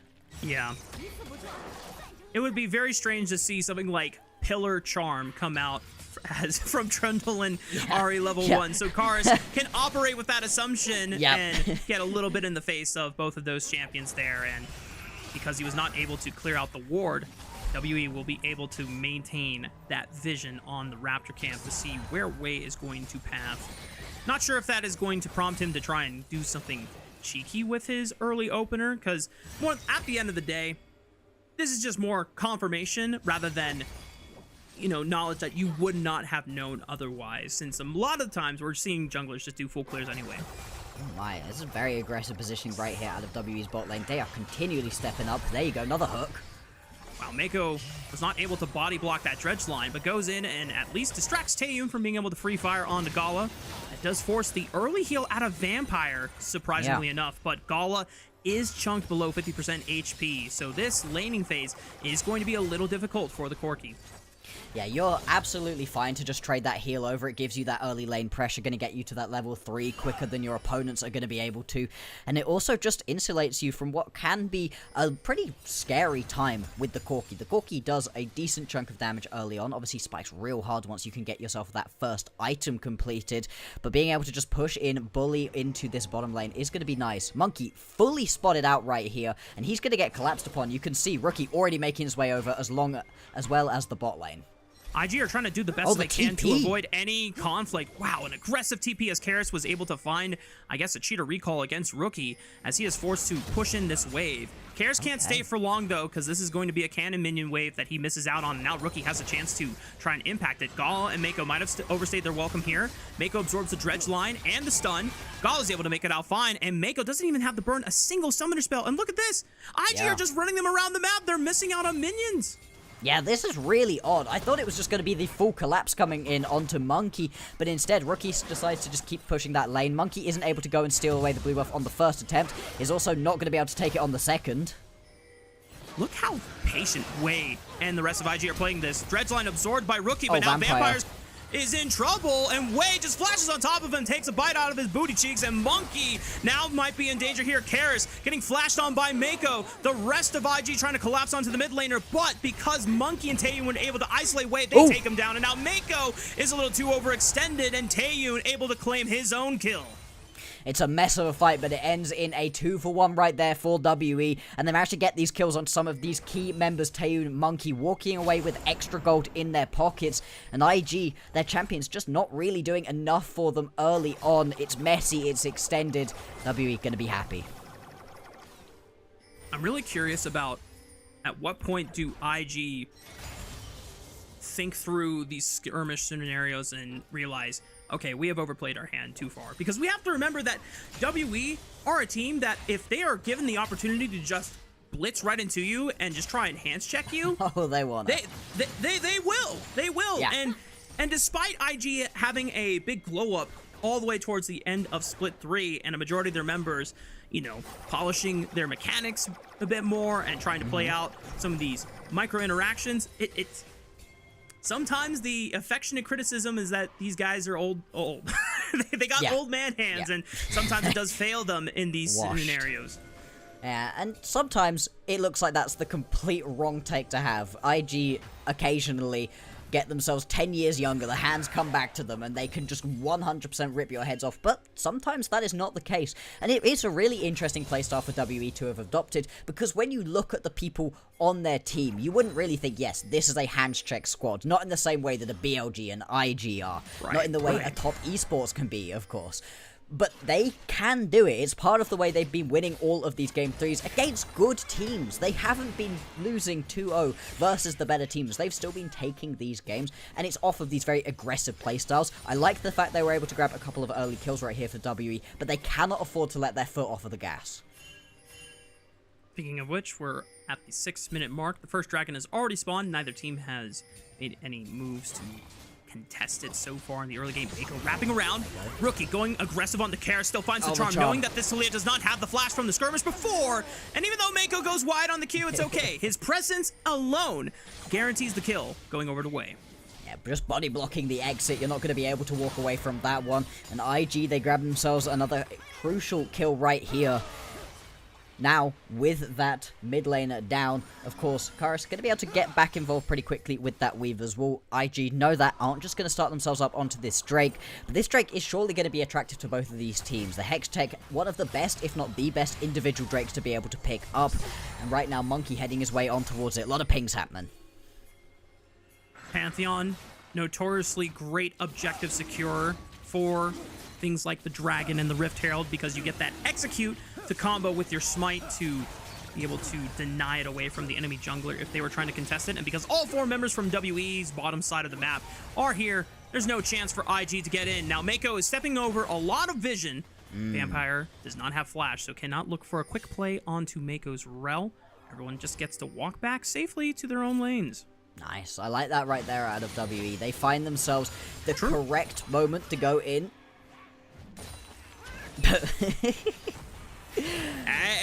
Look, it happened. He got collapsed on, and he's like, where's my jungler? Where's my Pantheon? Jungle diff. Jungle diff. Jungle diff. Wait, right now. Looking for this red buff. Yeah, just going to be able to steal this one away. Nothing. Steal this one? Take it. It's his own red buff, of course. Hang on. Oh, the hook. Monkey not level 6 yet, but Mako is getting critically low. Thankfully, the crash down shield is able to block out some of the damage from the Ignite, but level 6 from Taeyun now gives him the ability to look for a curtain call. And Mako has cleared enough distance. Hang on, Monkey's going level 6, but he's looking for Rookie instead. The charm run on top of it, but it's not going to be enough to save him. And that speed of warfare secured for WE. And this is what I wanted to see out of Monkey. He wasn't proactive enough in the previous game on that Wukong. Was a little bit of an ult bot, wasn't really able to get involved in any of these early skirmishes. So far, he's gotten himself involved in a couple different plays and uses that ulti really effectively right there. It's a little bit of a fake out. I was expecting it to go bot lane and to try pick up that kill onto Mako. You have to imagine that's what IG were thinking was about to happen as well, and instead head straight down onto the mid lane. They're able to pick up 2 of the grubs as well, and so these early objectives going over to WE, they grab themselves the feats of warfare as well, and so they are well on their way to being able to fully pick themselves up those upgraded boots. WE not messing around trying to contest for the third grub. They already got the 2, so that it gives them an additional objective feat. Wade just gonna come in, yoink this Gromp, and he's flashing on the Monkey? He still has an empowered shield, right? Yeah. What the? Well, Wade, I like the spirit. Unfortunately, I don't think you were ever killing him in that scenario. And we love to talk about how IG are looking way more consistent recently, and they are, but sometimes their members just make decisions that you're not entirely sure about, and that flash right there, that's a critical flash to now not have for yourself. And to lose it out onto a Monkey who's kind of chilling, he's able to walk himself away from that one, is going to be a little bit odd. WE, right now, they're only up by about 300 gold, but it just feels like they're in control of this game. You gotta be a little careful about the decisions they make. Oh, nice charm into the Q. Not gonna be threatening Vampire anytime soon. Dredge Lines connects onto Mako. But Karis does not want to throw out the full combo. Maybe he didn't have it off cooldown quite yet. IG now trying to take up position in the bottom river. There's no objective to play for another 2 minutes and 10 seconds here. Bloxer, but yeah, it's just IG trying to set up for any Darkness Blaze. And really, it's WE, I think, who have had the best part of the objectives at the moment and have been doing so with a lot of good vision, right? They've got a lot of defensive vision at the moment, but with still 2 minutes until the objective comes on through, they're going to have time to take a reset here, potentially, and then push that vision a little bit further into their opponent's jungle. For right now, just going to go back to farming up in the side waves, but IG, they really do just have a lack of vision on the map, and this could come back to bite them. We're getting relatively close to having these teleports unleashed as well. Good damage here onto Rookie too. Karis, he's having himself a series. It may not look super clean all the time. Monkey, no flash available. Where does he want to turn to? Cube is going to try to bail him out with the Dark Procession, but it locks his own jungler in as well momentarily, and Wei just beats him down with the Giant Club. Mako's here with the TP, so is Vampire. He takes one out onto Wei. Rookie and the Shy trying to fight their way out alongside their Rel here. Cube gets dangerously low, but not quite low yet as he finally gets dropped by Mako's Rel. Rookie is able to get the last Spirit Rush charge to escape. Can't say the same about Mako. No, WE, they're going to come out on top of that one, grab themselves a couple of extra kills, and Vampire played that one really well, flashing on forwards, gets himself that depth charge through to make sure the final kill goes on over to WE, and then from there can turn around, play the rest of that fight on through. Rookie, he survives at least. He doesn't get taken down, so this mid lane tower is only going to have a little bit of damage taken off of it, not even the full plate. Monkey, okay. Just going to use that one to get down into the bottom side of the map. I don't even mind using it there. Karis still has flash, but the full combo and the Q into the crash down. Karis just says, I'm not getting out of this one. I'm going to look for a kill onto Rookie yet. Just trying to throw more rocks, but Mako body blocks them. He stands his ground, doesn't even burn the summoner spell, and not even in threat of trying to go down here. Cube now in a lot of trouble. The pillar puts him back up on the right side of IG's map, and the Shy is going to take a bite out of him. Yeah, not going to be able to get the full nom stack, unfortunately. Still going to be a nice quick kill picked up on the top side of the map, and that is going to be critical because we do have that Drake down on the bottom side. WE, they've got full control of the bottom side of the map. Looks like the trade is just going to be a ton of plating and gold off of this top lane tower into Shy, and Wei, they're going to easily get the whole thing, I think. They don't even have more than one grub Bloxer, and they're just beating this thing down. The power of Trundle Chomp resetting on the turret, and you get the auto resets from the Shy's E as well with the Vorpal Spikes. Wow. Yep. Wow, wow, wow, wow. Full tower. Full tower. Still, you do manage to pick yourself up that Drake, so that is going to be the feats going on over to WE. It didn't matter that IG grabbed themselves that first tower, but it does take them ahead in gold. Full plating as well. And it all comes off of the back of this just sort of messy play that WE come out on top of. This is going horribly wrong for WE until Vampire arrives. Vampire getting here is critical. Flashes forwards, depth charge down, make sure that Wei dies, and then he can turn it around into the rest of the play. I really like the way that Vampire plays this one out. I think he was able to get through the crash down because of that flash, just guaranteeing that Wei does not escape. Wow, really nicely played. And it's moments like that where we realize that the anonymous take about Vampire would have been a top tier support on another team. Holds credit. Yeah. Vampire does have really good moments, and I have to say, this is still the same player that I remember making some of the most egregious mistakes back in Split 1 and early Split 2, where I was just a big... Do you remember Split 2 placements? Oh Vampire played a Nautilus game in Split 2 placements that was easily one of the most egregious games of League of Legends I've ever watched. Look how far he's come. Look how far the glow up has come. Sometimes you have to get the int out of you before you can start shining on the stage. And unfortunately for WE, it can't just be your support stepping up. You got to have everyone, as that has been the story that we have always talked about when it comes to WE.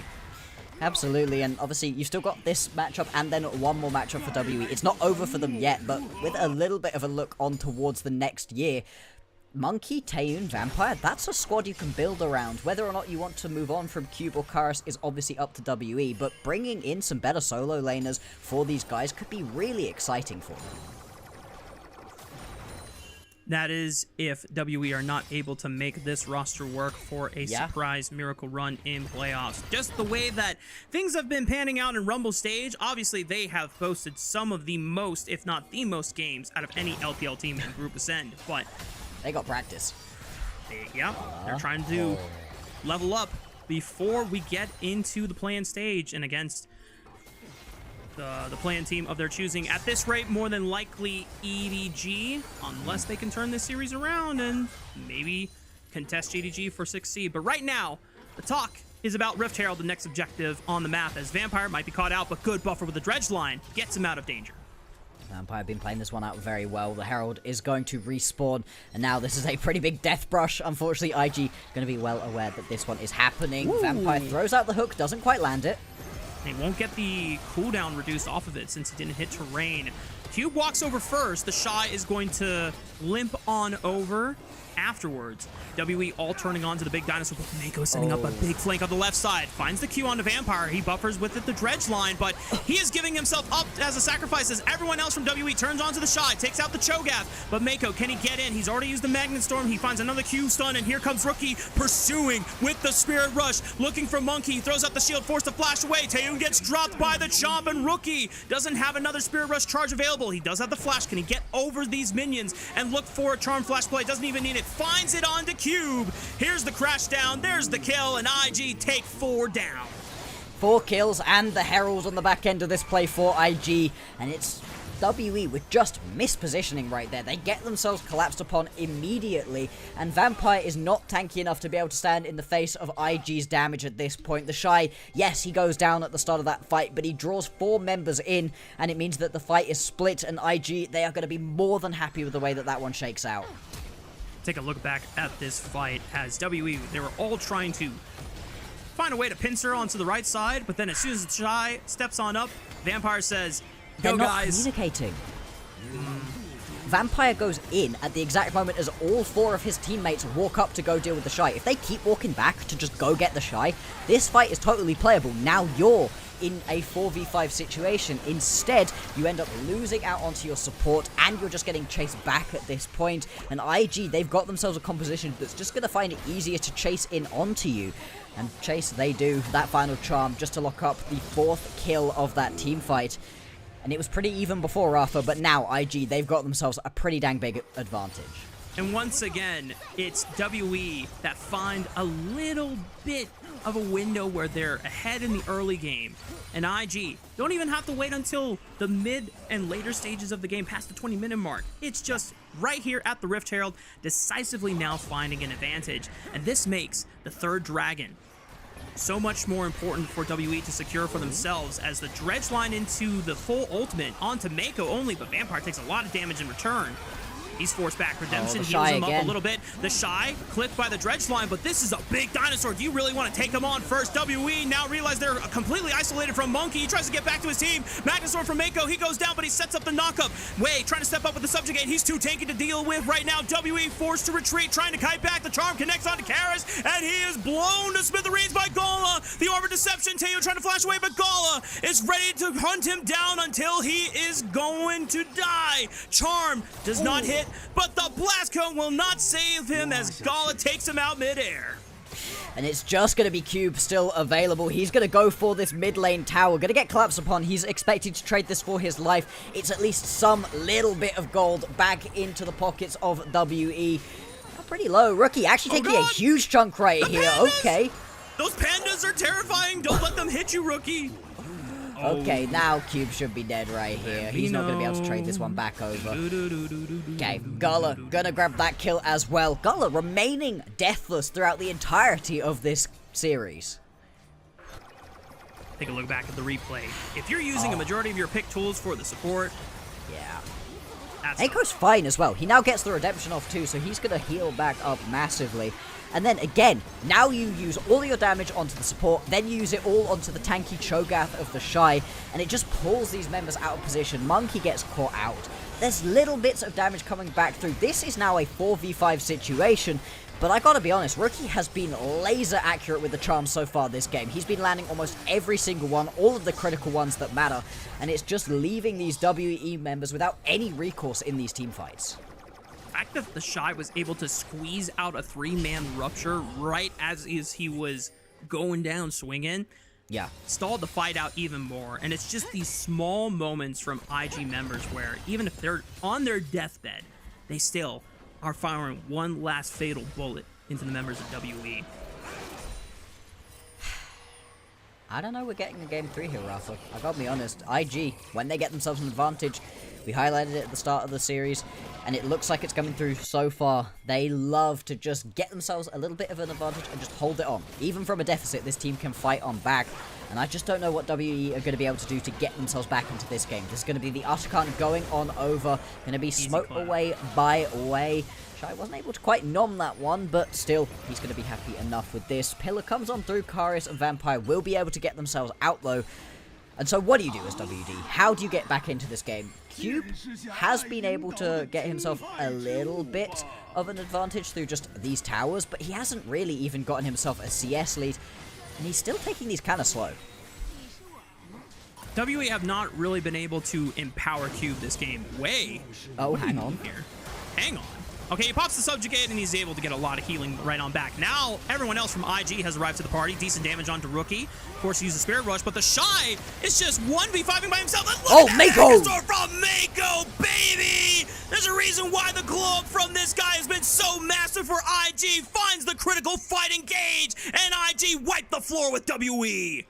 It's just going to be Vampire limping his way out of this one, is going to be able to survive, but that's going to be a mid lane tier 1 tower coming on through right here for IG, and they could just push through as many of these lanes as possible.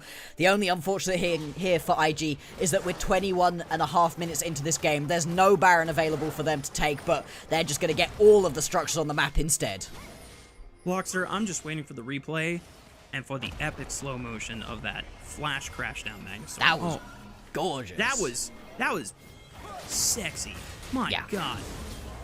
Way nearly gets himself caught out, but as you said, the Trundle going to be a little bit tanky right here. And then the second that you actually just get the Shy into this fight, it's so hard to play out. Mako is sprinting it from base. Flash. Magnus Dome Crackdown. Beautiful combo right there. Across all of the members, this fight was still probably won for IG anyway. But Mako, final nail in that coffin. He makes sure that it's going to be won without a doubt. IG trying to leave no questions on the last game of this series as they are looking to close it out in dominant fashion. There were some hiccups early on, and to WE's credit, they took IG head on and tried to fight their way through, just hands checking them. And it was working for a while, but IG slowly and decisively found ways back into the game, went for critical trades on the map, and now Monkey might be in a world of trouble here. No flash available. Oh my God, Wiz just beating him to death! Yeah, jungle diff in the chat as IG's able to just eliminate Monkey from the rift here without really any other interference. And now they're going to try to continue into the siege mode. The Shy getting dropped critically low. That's a lot of damage onto the big dinosaur, but thankfully for him, he's still got a teleport. And hey, WE, there's a middle inhibitor turret under siege right now. Yeah, they're going to lose out onto this tower. Just more gold going over to IG. They're able to extend that advantage out to 8,000 gold at this point. And they could also turn back around and peel on over towards this Drake spawning in 20 seconds time. It would be their second of the game. They're not really getting themselves towards that soul anytime soon, but it's still just taking more gold, more effective stats away from WE, and just keeping the pressure up as high as possible. Don't go to the right. Good man. Good. Good man. Follow your friends. Follow your friends. Do not walk away. Cube here, again, he's just trying to take down as many of these towers as possible, get these objective bounties over into his team. And I gotta be honest, at this point in the game, it is kind of just Cube who's actually dealing the damage. He still hurts. If you get enough time with your Maiden up and available, with those little pandas hitting onto people as well, you can get through even the tankier members of IG. He's just not being given the time to play. His front line is getting evaporated before he gets a chance to fire a full clip, man. That's the unfortunate part about playing Jhin sometimes in these late game scenarios where you've got so much damage in each bullet, especially when you get to that fourth one in the chamber. But sometimes the fight just ends before you are able to work through your very slow attack speed to get to that point. And when we think about WE, how even though this series does not seem likely for a comeback, W are still going to try and fight through the very end, because winning this series is the key for them to try and get a better play-ins matchup. If they lose this series, they are locked at 7th seed. There's nothing else that they can do. They're going to end up playing up against an EDG, which terrifying, right? We were looking at them as the best that Group Nirvana had to offer for a long time. Vampire manages to get himself that dredge line away, so isn't going to fall. Still, this is WE being scattered to the four corners away from this Baron. Baron likely going to be the last thing that IG need to crack this game open and get themselves the 2-0. Between a 1200 smite from Trundle and a feast from Cho'Gath, usually above 1k, the Shy is nowhere near. He's getting engaged upon, but this might just call the reinforcements of IG to collapse on in. Two-man Magnus Storm from Mako sets it up, and Gala is just pumping damage, and the Shy isn't even close to being brought down yet. He's just a Goliath, and WE don't have the stones from David to be able to take him down anytime soon. Taeyun flashing over the wall, trying to create space, but the Shy flashes on top and numbs his ass to death. IG find the ace, and they're going to take this series in style. Yeah, they're not even going to need the Baron right here. Coming into today, WE had only won or lost 2-0 twice. One win and one loss of them. Now they're going to have another one coming on through. IG, they are in form. They are looking so strong, and they are competing for that first place out of Group Ascent. And with that, WE are locked into 7th seed, courtesy of IG. And for Invictus Gaming, these boys still have a chance to contest not just for 2nd seed, but maybe even the best team in the LPL. IG looking so strong at the moment, right? But this just feels like another one of those games where WE, they're close to making it work. It's a couple little mistakes that they have here and there, a couple little bits of over-aggression. And more than that, I think, we highlighted it, right? As this draft was happening, where's the damage? Do you have the damage to get through these tankier members? Well, the answer is an emphatic no. Absolutely not. We watched the draft unfold like a train crash, just slowly happening in real time. Yeah. We saw the accident like 10 minutes before it was going to get there. You and I, Bloxer, were like, oh, if you lock in Jhin here, that just means the Shy is like, yes, I will build someone, I'll play someone that stacks a bunch of HP and a ton of armor, and you're just going to be incredibly sad. And considering that the most consistent carry from WE in over the course of 2025 has been Taeyun, those are some tough responsibilities to put on his shoulders for this game that would have been giving WE a chance to still compete for 6th seed. Exactly. Now, with that loss, WE are not able to compete. They are going to be locked in as that 7th seed, and it looked like there were so many moments where you could say, hey, they're going to be able to do it, they're going to be able to take it over, maybe there's a chance that they're going to be able to flip the script, turn the corner, like they did in Split 2, where they were still competing in a lot of those games, and then all of a sudden they went on that massive win streak that got them into a good spot in the playoffs, that got them all the way to, what, 3rd seed? Was it? In the 3rd place in the end of Split number 2? Crazy out of them. But this is the other side of that coin. This is the WE where things don't quite go right for them, where Karis isn't able to step up, where Cube isn't able to find those big moments. Gotta be honest though, in this game, Monkey and Taeyun were the bigger problems. They were just not finding those angles, and Vampire, despite his best efforts, just couldn't put his carries into a spot to be able to deal that damage. Didn't find nearly the same amount of strengths to leverage, and once again, it just seemed like it was a lack of proactivity and back-to-back sequencing on some of those timers. There's a couple moments where it caught IG by surprise. The fact that Monkey dinged level 6 off the Scuttle Crab, immediately flies to mid lane where Rookie still doesn't have flash from the prior skirmish. Yep. Those are the sequences where, okay, you make this successful play, you need to immediately revisit and make that same play again as soon as you get your ultimate up, or you know that a crucial ultimate or summoner spell is down. And if you can't make it mid lane, then you have to look somewhere else. We need to see the Weaver's Wall and the Grand Starfall being used proactively to affect side lanes, and it seemed like WE weren't always looking for those plays, or at least IG weren't giving them the window to. So when it came down to fights, it happened at objectives, and that's where IG is always going to thrive. I don't remember any big proactive Weaver's Wall coming out from Kairos, right? Monkey used a couple of those Grand Starfalls, but Kairos almost every single time was using the Weaver's Wall. Not, honestly. I'm trying to think about, like, oh, just to wall people off. No, that didn't really end up happening that often. To get over to fights occasionally, but it wasn't these proactive plays onto the side lane that we were really hoping for with this hyper map mobile duo in the jungle and the mid lane. If I'm going to be real, Bloxer, I think I saw more, like, cross-map roams from Vampire. Yeah. From Karasan to Talia, which, you know, shout outs to Vampire for being able to find a lot of those windows, but Talia has been one of the best mid laners in the game for a really long time. Not because she's this insane control mage damage output. No, she gets outscaled by Victor. She gets outscaled by Ryze. Orianna can outburst her in certain scenarios too, right? But it comes from her global impact. Yeah. We gotta be using that more. And it was also, even if you're now taking one of the best tools away from her global impact, those seismic shoves were not hitting.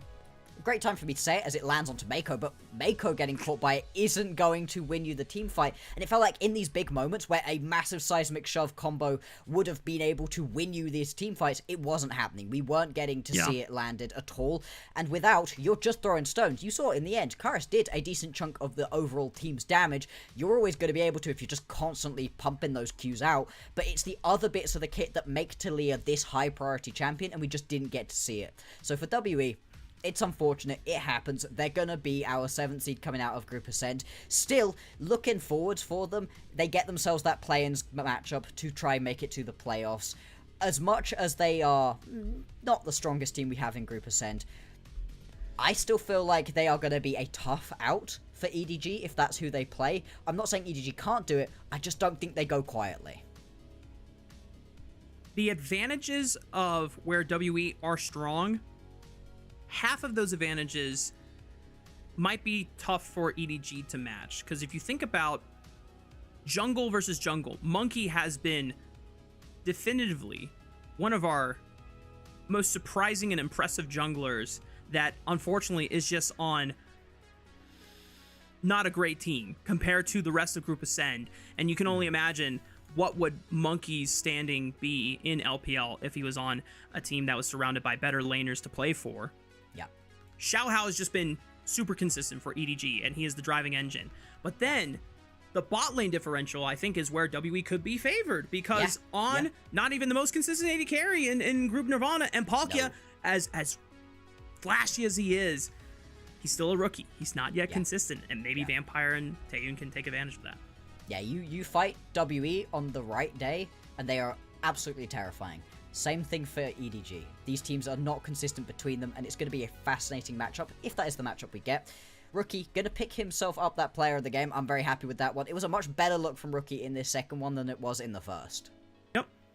Once again, he only got dropped one time, and that was just a very, very fast play from Monkey's Pantheon, so can't even fault Rookie for that. Everything else, like you said, laser with those charms and being able to hit crucial targets for a majority of the game. But that concludes the series for WE and Invictus Gaming. As we said before, WE now locked in officially as the 7th seed for Group Ascend, and Invictus Gaming now contesting BLG for 2nd seed, and depending on what happens in our final series of the night between FPX and Top Esports, could be challenging as the #1 team in the LPL. We'll see how this all unfolds right after this break.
Well, what's up, y'all? We're getting ready for our final series of the night between Fun Plus Phoenix and Top Esports. Now, on paper, this looks like it should be an absolute beatdown by Top Esports, the number 1 team in Group Ascend versus the number 8th team, the last place team in Group Ascend from Fun Plus Phoenix, who have won only 1 series this entire Rumble stage, and it was against IG 2-0, funnily enough. But Bloxer, there's something very, very funny that could happen if FPX make the unexpected happen.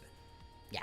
If you're a fan of Top Esports, don't worry about this one. If you're a fan of Chaos, though, which I hope you are, you're watching the LPL, then what you want is for FPX to 2-0 right here up against Top Esports. That will leave it in the most exciting situation where there is a chance right here for IG and BLG, I'm pretty sure, to surpass them and end up as that number 1 seed. It leaves us with 3 teams possibly as the number 1 seed going on forwards. It still needs a couple of other things to end up happening, but the first step towards the chaos is that FPX beat out onto Top Esports right here. FPX have already taken one step further in their measures to try and make the unthinkable happen. It's in that roster substitution with JJ coming into the jungle, who made his debut with the squad last night against BLG. Now, while this team still lost 0-2 to BLG, they did look surprisingly better, and we even got highlights from JJ in that series against BLG. Yeah, it looked a heck of a lot better, right?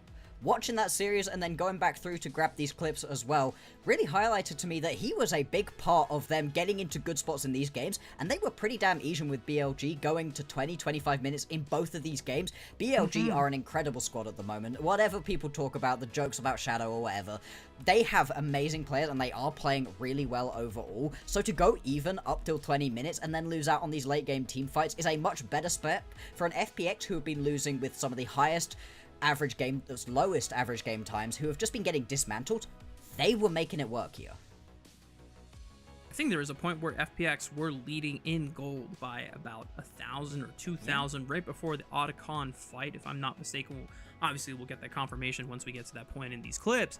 But the fact that FPX even got themselves in a position like that against a squad that has been one of the most dominant teams coming back into Split 2. Obviously, Split 1 was a little bit shaky from BLG, but Split 2 and Split 3 here on out, they've been definitively one of the best teams here in the LPL, and they have such a storied legacy behind them over the past couple of years since their rise in 2024. To be challenged like this by FPX, who have just been on the struggle bus this entire split, it makes us think, it makes us wonder, is that FPX funny magic going to rear its head against Top Esports tonight here? It gives you pause in a way that there otherwise would have been none. You'd have been coming into today being like, right, this is the 2est of O's. This is the easiest matchup that you're going to get all split long right here as Top Esports. They're practically already starting their little week-long break between the end of this regular season and the playoffs while those play-ins happen. Now, you just have to think about it a little bit. JJ has made this roster look a little bit better, and it's just such a critical time for them, because even if you do lose right here and you don't stop Top Esports from claiming their top spot, you've still got yourself that matchup up against one of those Group Nirvana teams to worry about. You're probably going to be playing against NIP, who look pretty damn good. You need to be at your absolute peak of form, otherwise you're going to find a massive disappointment at the end of this year. Yeah, if we go down the line, FPX, no matter what they do at this point, they are locked in an 8th seed, so NIP will more than likely be their opponent, which that's going to be a fun rematch, because for anyone that remembers how Split 2 playoffs kicked off with the play-in stage, it was Fun Plus Phoenix winning against NIP 3-2 to make it into playoffs, which that was a big story in Care being able to overcome Doinby, who was the person he had to fill in the shoes for, and was a big moment for him. Obviously, this split has been still difficult for Care. They'll still ban the Yone, though, and we have to look on the other side, because this is the big giant that Fun Plus Phoenix have to overcome, regardless if it affects their overall placement in Group Ascend seeding or not. It could very much affect Top Esports if they are actually able to play spoiler tonight. Yeah, if you end up losing out onto this one, that snaps any of the momentum you've been building for yourself here as Top Esports. It puts you in jeopardy of losing out onto that first seed, which it has looked like they have been the top team pretty much the entire time through. There was a little bit of question, maybe BLG were looking like the best squad, but they have been at the top of the standings the entire time. I think they've been number 1 seed all split long, and they've been looking like it. I think this has been one of the most impressive years I've seen in a while. JackeyLove has been popping off. 369 has been popping off. Kanavi has not looked back. He had that MVP performance during Split 2, and he has just carried on that train moving forward.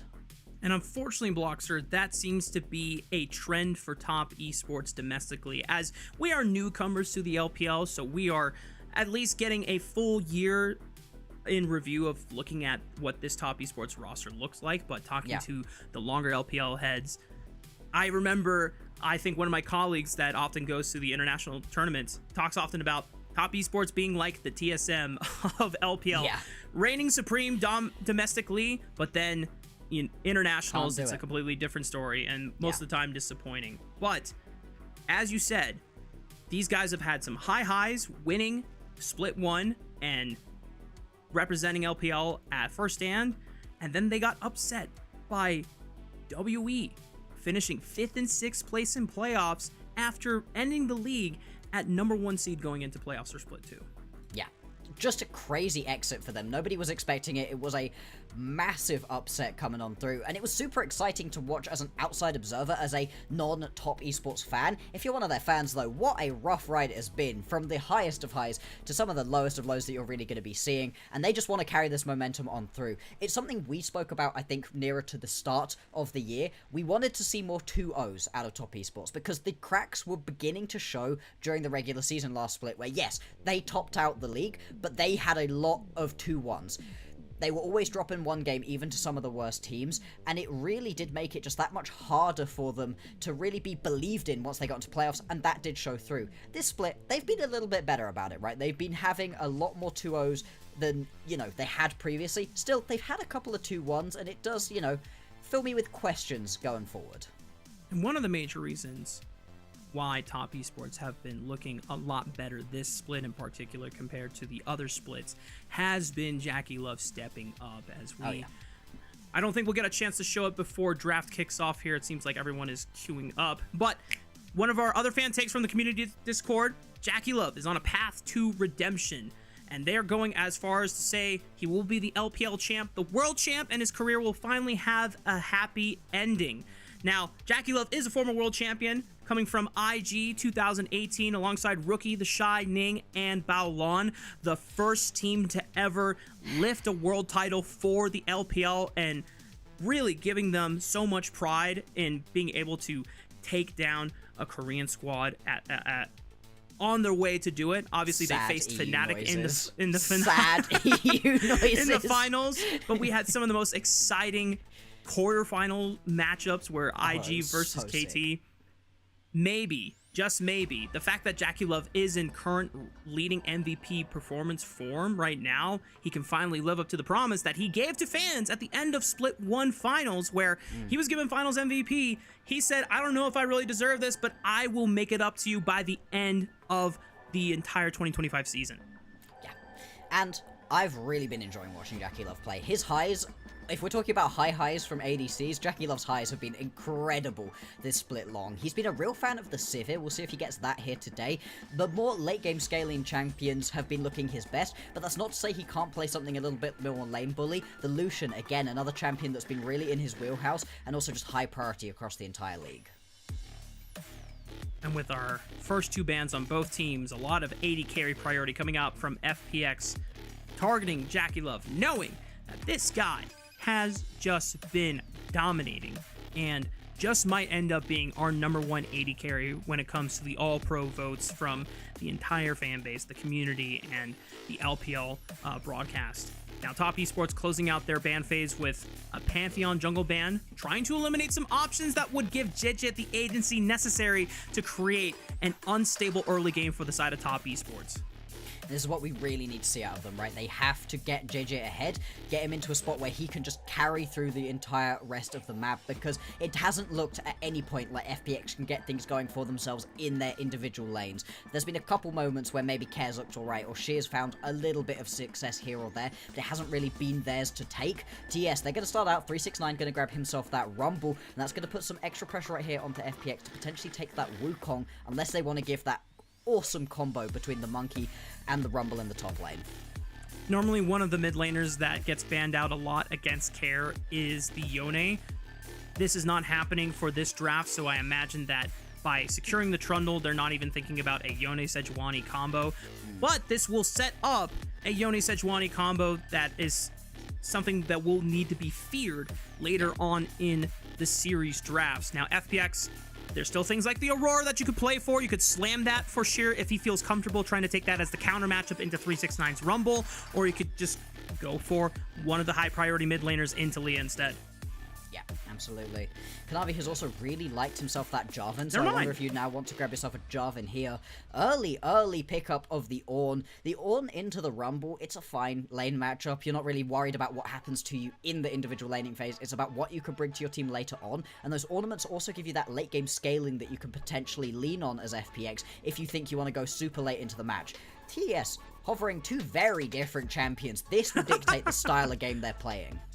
I almost wonder if Top Esports are trying to call out Jauchi, since they know that some of the few wins that FPX have found in the past, either Jauchi was empowered on the Lucian thanks to a very aggressive jungle support combo from Jue and formerly IYY, or you play for late, you try to scale with the Smolder, and Top Esports clearly doing their homework, but now going for a Jarvan, as that has been a Kanavi classic when other skirmisher junglers are not available, actually just trying to make sure that you can lock down this Trundle and prevent him from being able to participate or interact in the fight. Yeah, I really do like this out of TES. They've got themselves a ton of damage onto those combos. It's going to leave FPX in a situation where you're going to need quite a mobile ADC. I think the priority of an Ezreal or a Xayah is going to be rising massively here, because otherwise, if you get jumped on a lot of these other champions, you are just going to immediately go on down. It looks like FPX, they don't want to get themselves that ADC at this point in the game so far, looking more on towards that Taliyah. And we saw in the previous round where a proactive Taliyah is critical. If you sit back on Taliyah and don't try to get involved, you can just fall behind really badly. The Taliyah plus Ornn combo, though, as well, can be really fun in that if you come from different angles and both throw your ultis down, it's incredibly difficult to get away, and that can set up for those team fights. And especially if Taliyah is in position for where the Ornn is going to connect onto multiple members. It's not Pantheon, it's not Xin Zhao, it's not Vibe, but still, that's a knockup that can guarantee the Seismic Shove full rotation spell burst from Taliyah to connect onto a key or priority group of targets there. FPX and Top Esports both recognizing now that bot lanes have yet to be locked in, so this focus is on the support pool. Rakan, normally associated with Jue, but that has also been a big support pick for Hong in the past in some of their previous victories and the ones that have been most dominant. I think there was a series where he picked up back-to-back MVPs, one of them being on the Rakan, so it's a good shout-out. Kai'Sa is going to be taken away, so they're looking to get rid of a lot of aggression. FPX, do you decide to go towards something a little bit more aggressive right here, and potentially something that can get locked down, or do you just need yourself that survivability against the combo? I do wonder if something like the Renata or the Nico might also be attractive options right here. You've got a lot of champions that are looking to sprint straight at you, and being able to just chuck that ulti down, stop them dead in their tracks would be useful. Nice pick up for Jauchi here on the Corki. At least you can Valk outside of a Cataclysm and get away from that hot pot combo that they set up. But Top Esports, because they already have decent ways of at least engaging the fight with the Cataclysm, following up with the Equalizer and the Between Worlds, Top Esports are now able to go for a little disengage power with this Lucian Braum locked in. But you can also get aggressive with this one, right? You've got somebody locked down in the baby cage, you just unleash that culling straight into them. TES, their combo is real strong. These team fights are going to be incredibly interesting to watch from them. For FPX, currently, they are looking on towards getting aggressive. Okay, you like it? Well, the Magnastorm definitely gives FPX another source of primary engage to be able to go in. There was an angle, though, because a lot of people have been talking about why is Trundle not being flexed to support, especially when Braum is around, because in the past, Trundle support into Braum completely destroys that lane. But I think when FPX considered their jungle replacement option to Poppy, it's like, okay, cool, that gives us more disengage, but I think we really need more ways to initiate so that we have more tools to try and find something slippery like this Aurora, like this Lucian. At this point, FPX already had themselves a ton of non-committal engage. You've got the Ornhorn coming on through. You can try throw out just a couple of those seismic shoves to get that initial bit of engage going, but you now needed the committal engage to fully pull people in, get those team fights going. And I think the rail's also really interesting in that TES could find themselves a little bit clumped up if you accidentally, as Kanavi, grab a couple of your own members in one of those baby cages. That Magnet Storm gets a hell of a lot easier to be able to jump on through, and this could be really fun for FPX. Still though, I do think I prefer what TES have got for themselves, especially if they can get Kanavi going early on and he can start rolling on the map. This composition just wombos beautifully. The key really does come down to how well JJ is able to set up his team for success against Kanavi, because we've seen how in the past Top Esports can falter and completely crumble when Kanavi does not get an ideal start for his team. But the compositions are locked in. We're queuing into game. Ladies and gentlemen, let's hit the riff for our second series of the night, and game one starting between Top Esports and FunPlus Phoenix.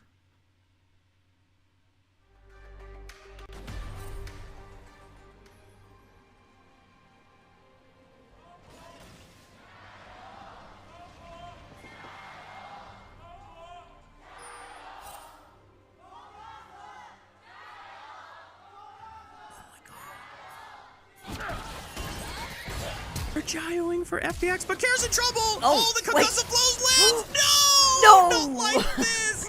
Well, Jackie Love is gonna get first blood. He might get another kill here. Jue is forced to flash, and that start is absolute cheeks for FPX. Yeah, when we were talking about Jackie Love the Worlds, well, getting that first kill right here, hey, it's a good step on the ladder at this point. FPX did not want to give that initial kill, not over to the Lucian. Into the Corki matchup, the Lucian Brom can get aggressive, but you also have to be very careful that you do have enough return damage between Jackie and Jue to be able to turn it back around and turn it into potentially interesting fights. At this point, now that Jackie Love has been able to grab that first blood, that just completely flips things on its heads. TES, beautiful start to this series. Well, FPX, you know that this Lucian does not have flash, and a cleanse doesn't necessarily stop a pillar from ruining your day. So, JJ, let's see if you can punish, because otherwise, Jachi and Jue are going to be very sad now that Jackie Love on one of his best 80 carries, and something that can snowball completely out of control, is now a kill ahead. Yeah.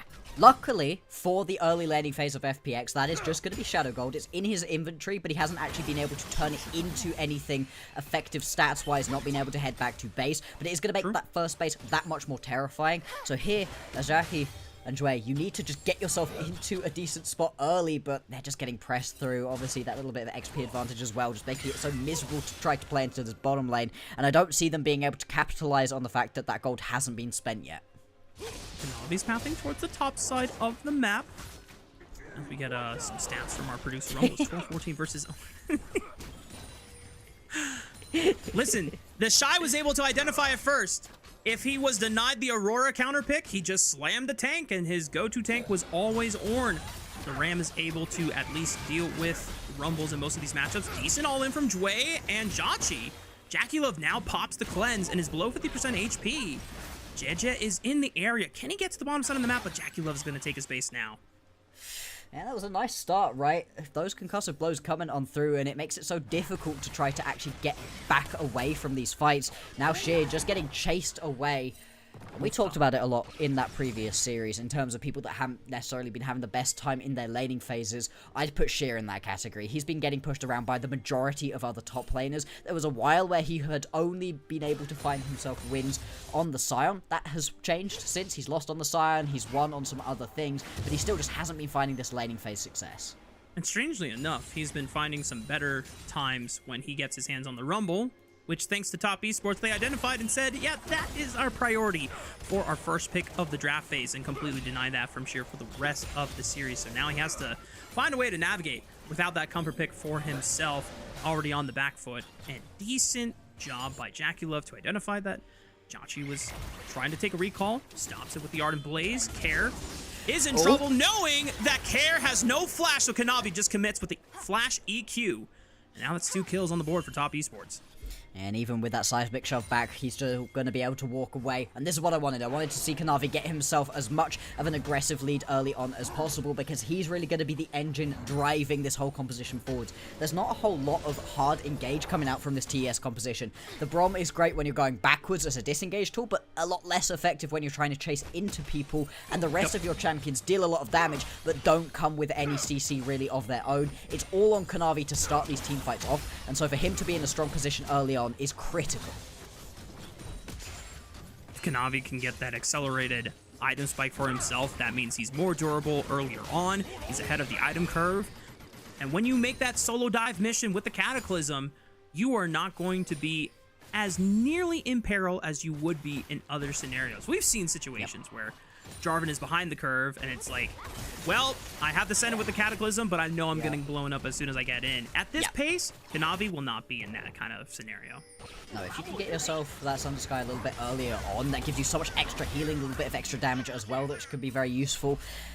And you don't want to be in a situation where you're just constantly jumping in knowing it's a 1-for-1. You want to be surviving through. And so TS happy with the way things are going so far. For FPX, yes, you fell behind, but both of those kills are at least onto Care. You know, you are isolating the person who is getting a little bit further behind. Jerky's still fine, hasn't gone down. And yeah, interesting little bit of pathing right here. FPX are going to start themselves up this Drake instantaneously. And I think Top Esports have no idea, because he was able to sneak through the one part of fog where that ward in the river was not able to spot JJ. And now the ward is gone. This is going to be a clean early take from FPX to get the Dragon stacks rolling for themselves. Kanavi will not have a chance to really make any type of answer. They might be looking for the collapse on the Dragon. Top Esports have an idea that this is being done, and now it's confirmed on the map. Yeah, not going to be any response here from TES, and FPX, they get away with that one. Exactly what we want to see. Sneak away these objectives, get yourself into a decent spot, because you have some nice scaling into the later stages of this game as FPX, especially with those ornaments once we get to that level 14 for sheer. So you just have to chill out a little bit and stem the bleeding. That's a problem I think FPX have been running into. They love to compound upon losses. Oh no, Care's messed up in a play and is now a little bit further behind. Well, we'll send him as a bit of an engage tool, and we'll send him again and again, and wow, he's 0-4? Who could have thought that that was going to happen? If they can slow things down, take a breath, they're going to get themselves out of these just horrible situations that they've been putting themselves into.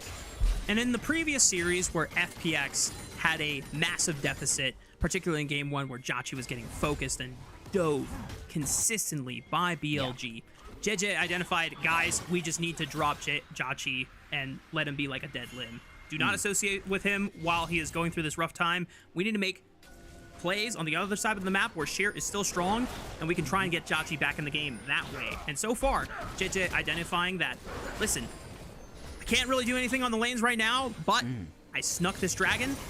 This gives us plenty of time now to shift over to the top side, see if we can contest for Grubs. And Grubs would be really important to grab. We saw it in the previous series, just how quickly a Trundle can rip straight on through onto these towers, given half a chance. Picking it up would be critical here. For FPX, just gives them another way to try to play out this game. We've got the top laners down on the bottom side of the map right now. No teleports between them, so if we do end up with a big skirmish around this objective, it is only at most going to be a 4v4. That'll be nice for FPX, since they do not have to deal with a 369 Rumble Equalizer that is somewhat ahead of the curve. Sheer might have been able to at least stop the bleeding now that he's got a little bit of HP and magic resist for himself. Kanavi's the first one onto the Grubs. But there's a control ward from the side of FPX, so they have full vision. Jue and Jachie trying to challenge the river right now. Hong steps up. JJ trying to find it. Magnustorm flash from JJ. Or Jachie, I should say. And he's going to be able to follow up here. The Weaver's Wall from Care trying to cut him off. And the flash of the Unraveled Earth gets revenge onto Top Esports members. And oh boy, FPX being able to pull that play off. Cream continuing to hover around the area, not really sure what he's looking to do here in a 4v1 situation. Now his remaining members arrive. Sheer, though. Sheer, Call of the Force God, completely whiffs, but Cream was forced to go in with the Between Worlds, forced to flash away. 369, already used the Equalizer, now he's out of there. But the rest of FPX got 2 Grubs, and if they can all survive, then that's A-okay. Yeah, they would have loved to be able to pick themselves up that third grub, but it's not going to be the end of the world to just take that reset on through. And that's FPX fighting in an early skirmish and winning. Not something we've really been able to see from this team throughout the entirety of this split so far. Really well executed from them. Nice to see Care get himself back into this game as well with that flash forwards. Once again, JJ being able to help FPX decisively come away with solid macro wins on the board here. They get a kill for themselves, they don't overextend the play, and it's all on Jue and JJ to force the engage right here. Jue has been that diamond for FPX. The whole squad's been looking a little bit rough, but Jue, he's been trying his absolute darndest to find them wins. And once again, really nice engage from him on the rel. We'll see if he's going to be able to find a couple more of those, right? Because he's that other bit of the puzzle. He's that final bit of full committal engage, and if he lands that Magnet Storm onto multiple people, especially if you compare it up alongside Sheer landing himself that Call of the Forge God, that is a great way for you to start out these team fights and allow Jashi and allow JJ and Care to be able to play out the rest of it. I really like the way that he played that early skirmish, and that's gone a hell of a long way for getting FPX back into this game. They're now only down by about 500 gold. Nothing too much, nothing that they can't overcome. Yep, totally reasonable and doable for the side of FPX to strike back against top esports. First item spikes are starting to come online. The first one, a Sundered Sky for Kanavi. We mentioned that this would be something that FPX could potentially use as a way to try and force engages ahead of the curve before FPX start getting their own spikes. Kanavi was looking for a bot lane gank, but sees the control ward. That will stop the play from happening. And it's just all focusing up for the next dragon spawning in 7 seconds. And the dragon going over to FPX would be great for them. Drake stacking, another way for them to just get these small advantages over TES that are going to be critical to picking up a game in this series. It looks like JJ is going to start this one up instantaneously, fully on the vision of TES though. They're going to know this is happening. And importantly, Sheer has teleport, 369 does not.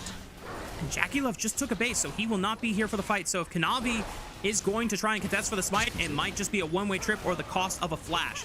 Care and the rest of FPX trying to step up to make sure that that will not happen. And FPX have now secured the first 2 objectives of the game with at least 2 dragons to their side and all grubs. So that's actually the first 3 objective feats going their way.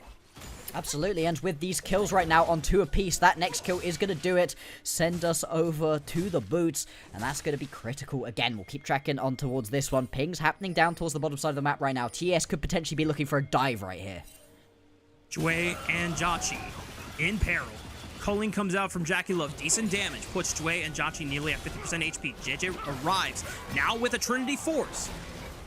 This could be enough for top esports to give respect back over to FPX, trying to contest for the Gromp right now, but Jet just smites it away. And now there's not really anything else for top esports to fight for, but Cream is going to be the first one to roam on over. Hong hits him with a Glacial Fissure, 2-man stun from Jue. Between worlds, looks instantly for the backline. Kanavi sends him with a Cataclysm, but Jue is able to finish him off. Jue gets dropped, but now Cares arrives to the party, and here comes a TP from Sheer, who's looking with the Call of the Forge God. Will just ensure that Jackie Love has nowhere else to go, and FPX are coming ahead against top esports, looking for Cream, who's on the run. Hong is going to be forced to die and give an execute over, but Care flashes to make sure that Cream's got nowhere else to go and picks up another kill for himself. Jue really nicely played right there to just stop that initial bit of engage, and it forces TES into one of the longest, slowest dive attempts that I think I've seen all year long. I mean, they were down there for forever. It allows Sheer to teleport on in, it allows Care to rotate on over, and just they get more members in the area. The response out of 369 is he's able to push into the top side and grab himself 2 turret plates, but that's not going to be worth all of the kill gold that FPX got. Yep. Take a look back at the replay. As you called it, it's just so slow. It's so predictable. So slow. And look at Jue here. This is really nice from him. Great Magnet Storm. Just stops that initial bit of engage. Yes, he dies, but he's done his job. He's slowed down that engage out of TES, and they're here. They're still here. This is a full 30 seconds later. Hong at least gets the execute off, right? That's 1 extra kill that you didn't give over to your opponents, but you lose out onto so much for a play you chose to go for. this is where top esports in the past have sometimes tripped over themselves, trying to force a play that seems really disrespectful of the opponents to be able to have a proper reaction to. Yep. Maybe FPX in the past would not have been able to coordinate that.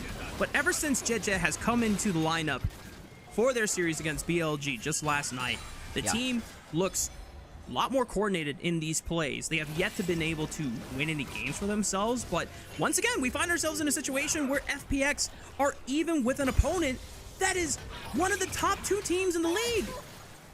Hey, having a bad time in the LPL?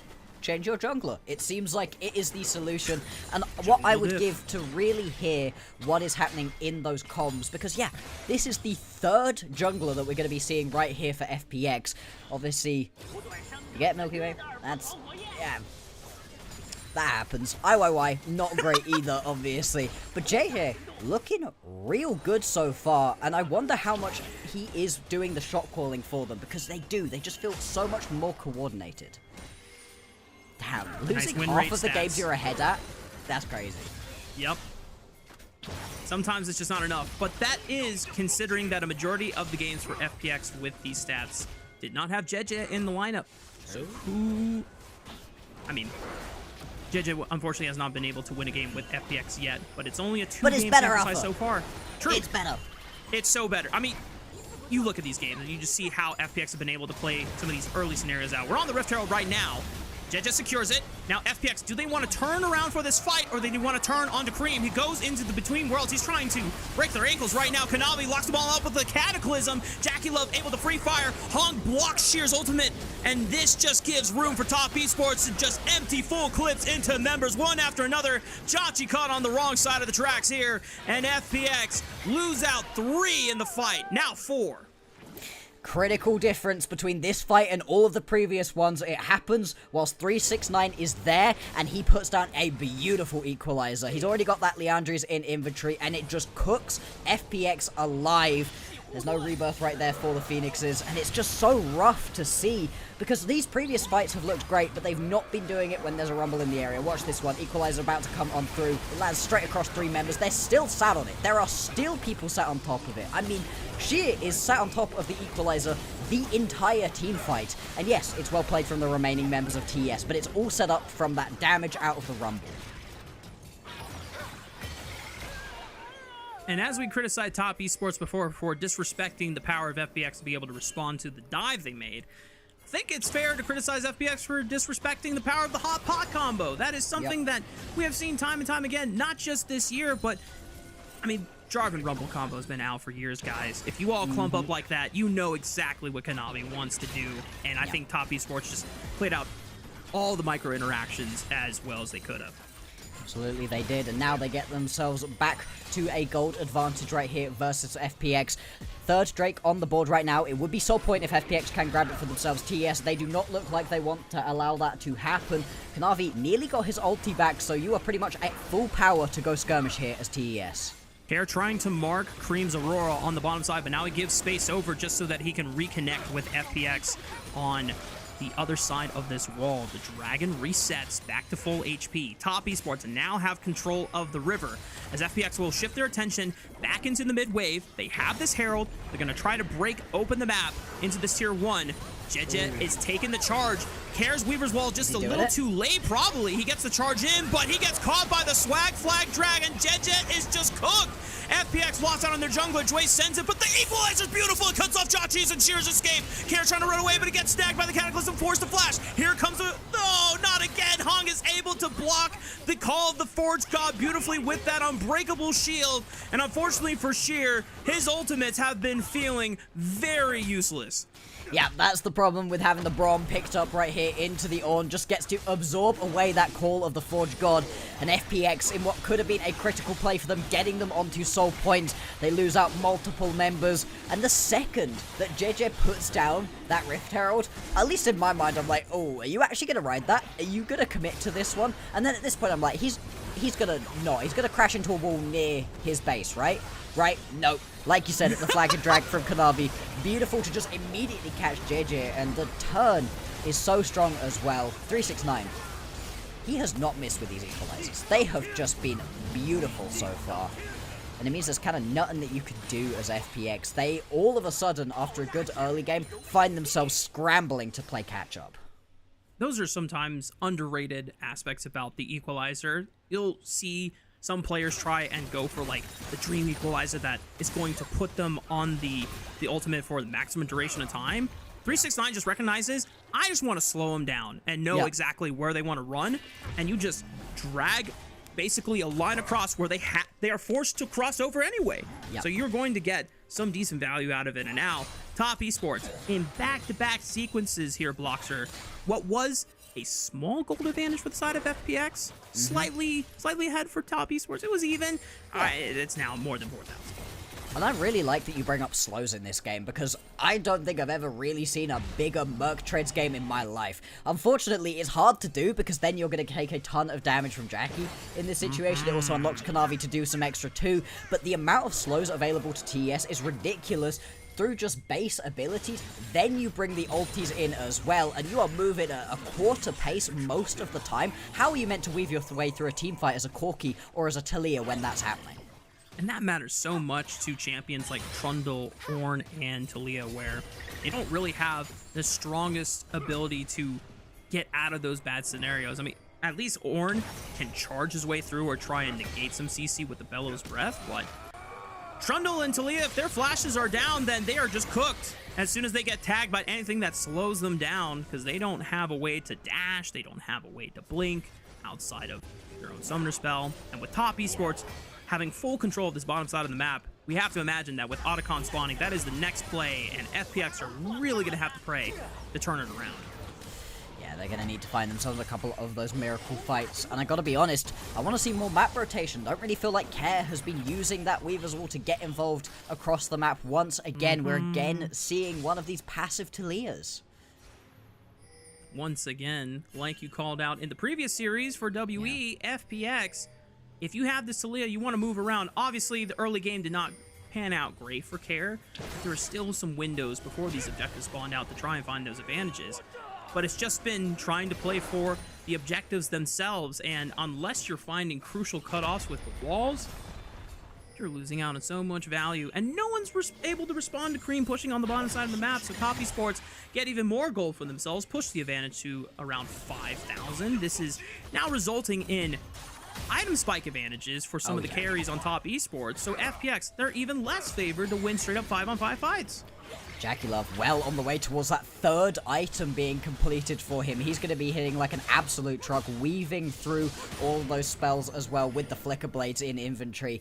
He's in a very strong spot to be able to carry out onto the squad, but he doesn't even need to. It doesn't feel like a single member of TES has to be that main carry in this game. Everybody's got themselves at least some form of advantage. FPX looking aggressive here, but I think they're going to get turned onto. Get out of the choke point, get out of the choke point. This is where an equalizer dream can be laid right on top of it, and now FPX are forced to bail. Once again, called the Forge God negated by a simple shield thrown out by the Braum, and FPX are now down to a Magnet Storm for a Miracle Engage. Yeah, there's very little left for them. I was surprised to see Kanavi flash his way away without using that Cataclysm, but he clearly didn't feel confident in that fight, and there's no need to over-aggress onto it right now. We'll see. Will FPX feel confident enough to step up? Because, I don't know, that's a lot of darkness they'll be walking into. And Jackie Love gets the push into mid-wave, so someone from FPX has to respond. It looks like Top Esports, though, are taking their time with it. They're not rushing the game. They know that they're in the driver's seat, and they're not pressed to try and close out the game anytime soon. Other than ornaments coming online, there's not a lot of huge scaling investments that you're worried about FPX getting for themselves, so I appreciate the patience that Top Esports are taking with this one. Yeah, I love the fact that they're just slowing this down a little bit. That has been where TES have occasionally lost out, is they do play a little bit too aggressive, can over-index into fights that they don't necessarily win. And instead in this game, deep breath, taking it at the correct pace for themselves right now. They do have themselves these big item spikes they can go in, but it's about finding that correct moment. Looks like that correct moment might be happening any second now, as FPX are forced to once again check darkness if they want to walk towards this Drake. Sheer spotted on that Banana Brush control ward. Jackie Love, decent chunk from the side of FPX. That's about a third of his HP gone now, and he doesn't have any real sustain. Cream trying to get some poke down onto Janchi in return. Still complete darkness in the Dragon Pit. FPX might just concede it since they have the Dragon advantage for themselves and just look for the tier 1 turret in mid lane. I prefer this, I really do, out of FPX. Get yourself a little bit of standing gold. Now they just need to make sure that they can get away because TES, they are on the hunt right now. If they can find themselves and engage, they're absolutely going to go for it. Gotta be careful here. Kanavi stepping forward alongside Cream. Goes in with Flag and Drag. Doesn't throw out the Cataclysm yet. Now trying to jump on top of it. Janchi forced to flash away from the Hot Pot combo. But Sheeran snagged. Forced to flash away. Doesn't get tagged by the Winner's Bite, so he might have a chance to walk away safely. But FPX lose out on 2 flashes from their 2 champions. And you now don't get to play that fight similarly in the next round. Now you don't have those flashes, you have to play even further back. You can't afford to just push up and try to get yourself a little bit of extra on towards that tower. And I was watching the damage done during that fight. 369, nearly 3k damage in one fight. He is absolutely cooking through FPX, and he's still only sat on those 2 items. Once he gets that 3rd item completed, it's going to be so tricky to play out. I mean, Sheer is a tank. He's got himself a upgraded Kanik in inventory, and he's still nearly died pretty much just to that equalizer damage. Power of the Bloodletter's Curse, 2nd item, being able to shred that MR, and it makes a champion like Cream able to effectively deal with any member that is tagged by 369's damage, as this is some beautiful coordination. I don't know how I feel about Liandry's Torment in general on Aurora, but at least he's got a Shadow Flame, so the lower they get, the more likely he's going to start hitting some big crits on them, and that is where Aurora can just be the burst assassin that you want her to be to assassinate FPX's backline. Kind of don't mind. Oh, hang on. Is he just going to get himself taken out right here? Big damage. Throws out the shield. Wait, he's not going to have Unbreakable Shield for this one. This is Sheer's moment to find Jackie Love with the Call of the Forge God, but no one from FPX could follow up, and it's 369 that chases them away with the Equalizer. Kanavi throws the Equalizer down. Cream flashes over the wall, looking for care, blasts him with the weirding, and dances right on back. Thanks to Between Worlds. Janchi, the last man standing, can't hope to do a damn thing, and Top Esports find their moment to take the Otacon. FPX aren't even going to be able to grab themselves a single kill. Kanavi went so low, but he is able to walk away with Otacon picked up here. You have to imagine this is going to be the beginning of the end in this first game. TES, they are in complete control. It's been domination for them from pretty much 12 minutes into this game until now. For a moment, Blockster, for a single moment, it seemed like Hong had given FPX the one window to come back in this game. That's where Jue just springs on top of it. They even connect the Call of the Forge God, but then it's just the turnaround from Top Esports that ruins their day. The re-engage is so strong, and Kanavi here, he manages to get 3 people into that cage. Obviously, Jackie and Care can jump back over the wall, but they still get cooked on down. You're only going to be able to limp a single lonesome member away from that team fight. TES, they're now hunting on through the jungle. Shui just going to get jumped right here. I think he just falls. They know that this Rel doesn't have flash. Just auto the turret, guys. I mean, it's literally nothing. Guys. Oh, 7, Jue. You got nowhere else to go. Yeah, RIP to him, and RIP to FPX's chances of playing spoiler, at least in this first game. Big damage coming on through. Cream.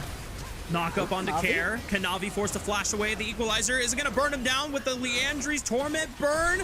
Care barely survives, but Cream is able to fight 1. He's able to fight 2, and the Spirit Abjuration passive combined with the Shadow Flame and Liandry's is enough to finish off Janchi. And just like that, FPX lose 3 just in time for Top Esports to start the Baron.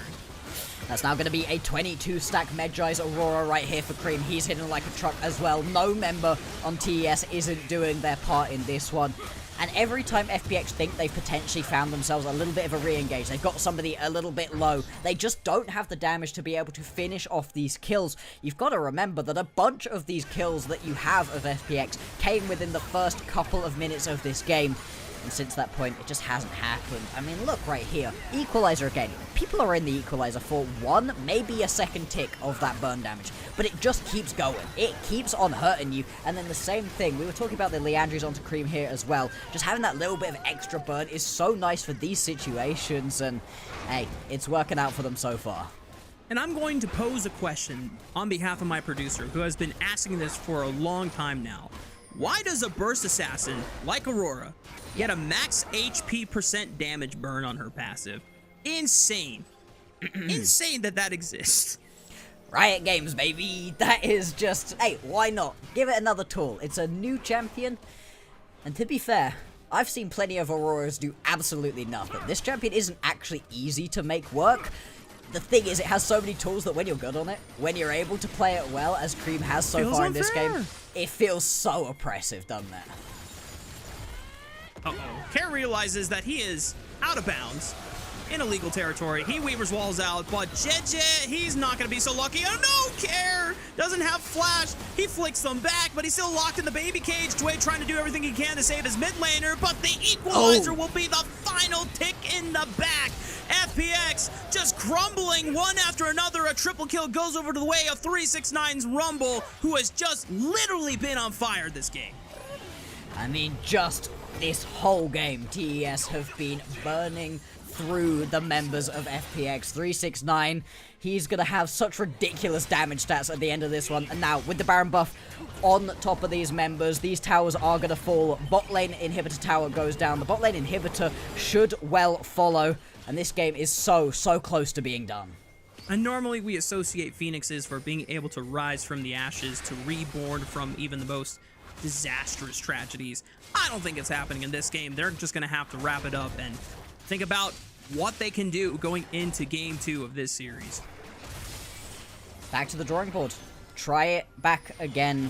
There was always a worry with this composition that a lot of their damage was a little bit short range, that you were potentially going to get run around. JJ, he tries again. He's been trying this entire game, but the seismic shove doesn't even land. Way sends it, 3-man Magna Storm, but Equalizer in this choke point is so crazy and dangerous. Okay. 369 does get shut down here. Wait a minute.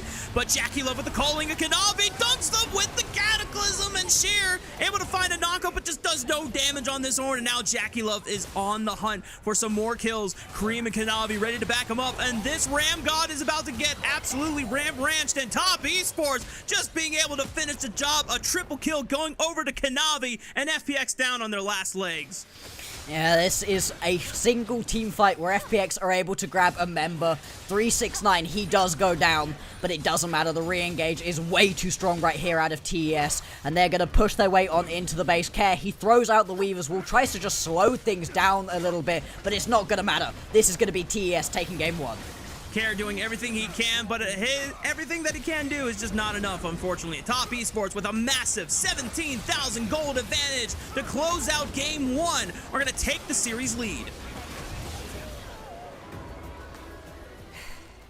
And this is what we expected. This is what a top team versus a bottom team should look like.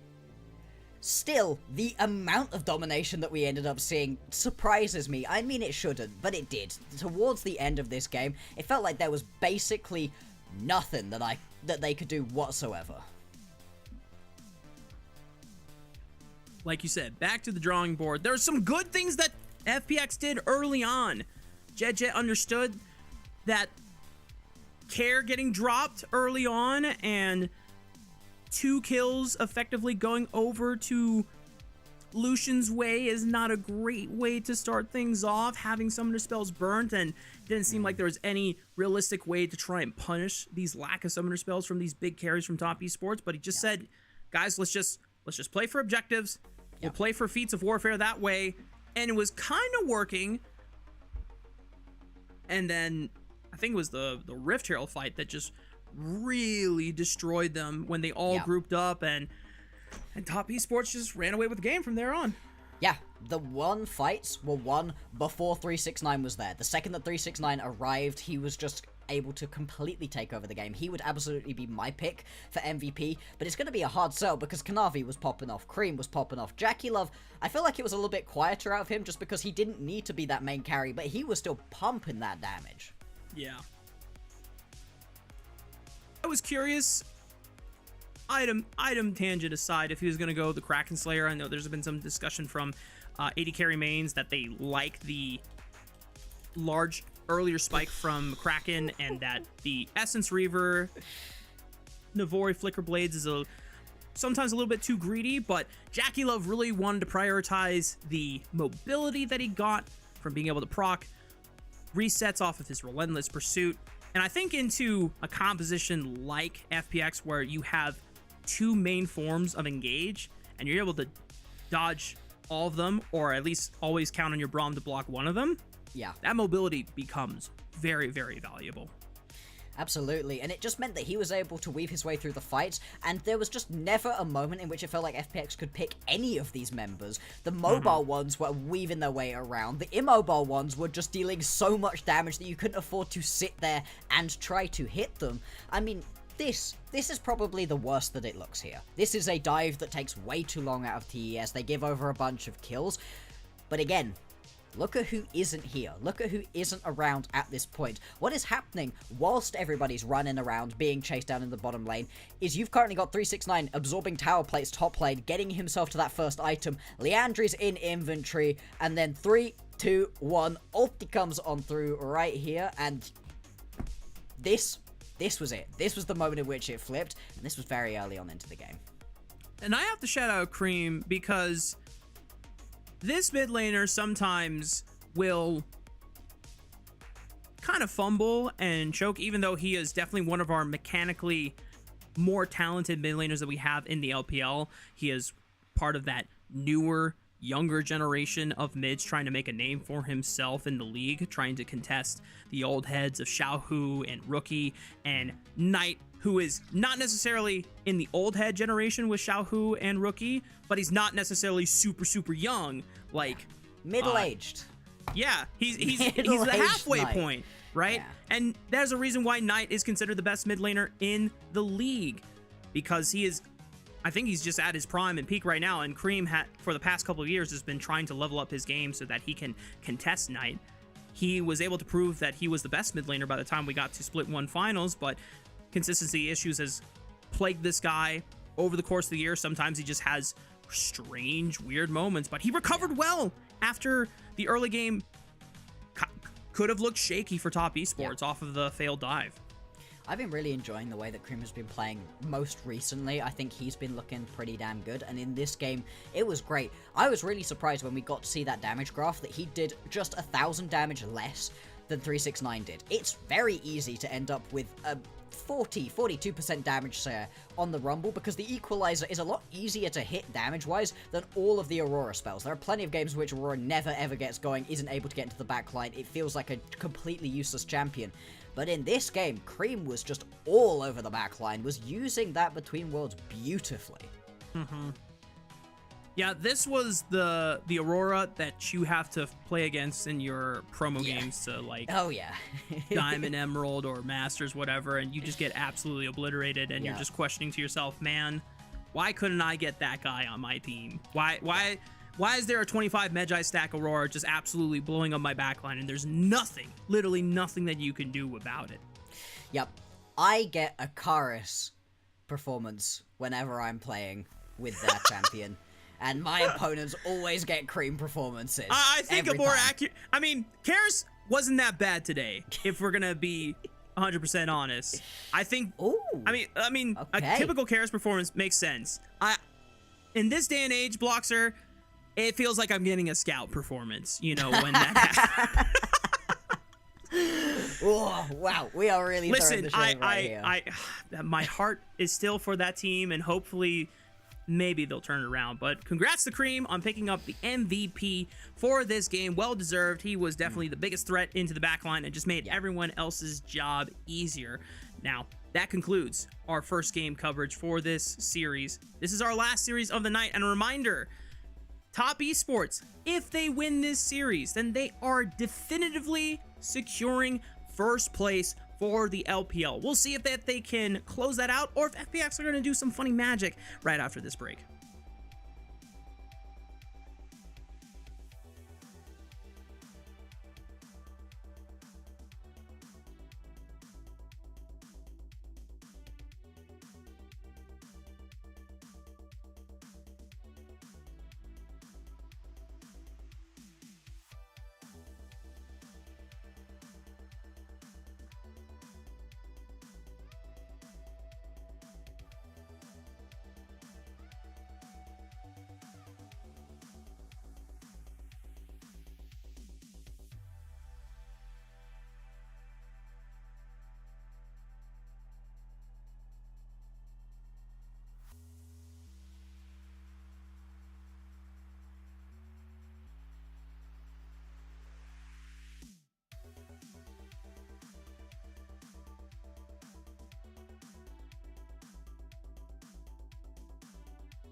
Hola and what's up, y'all? We're back with our second game of Fun Plus Phoenix and Top Esports. This is our final series on the night, and the way that Top Esports completely dismantled FPX after the 15-minute mark, this could just be a 2-0 going over to Top Esports' way. And a reminder, if they win this series, they are locked and uncontested for first seed at the end of the Rumble stage.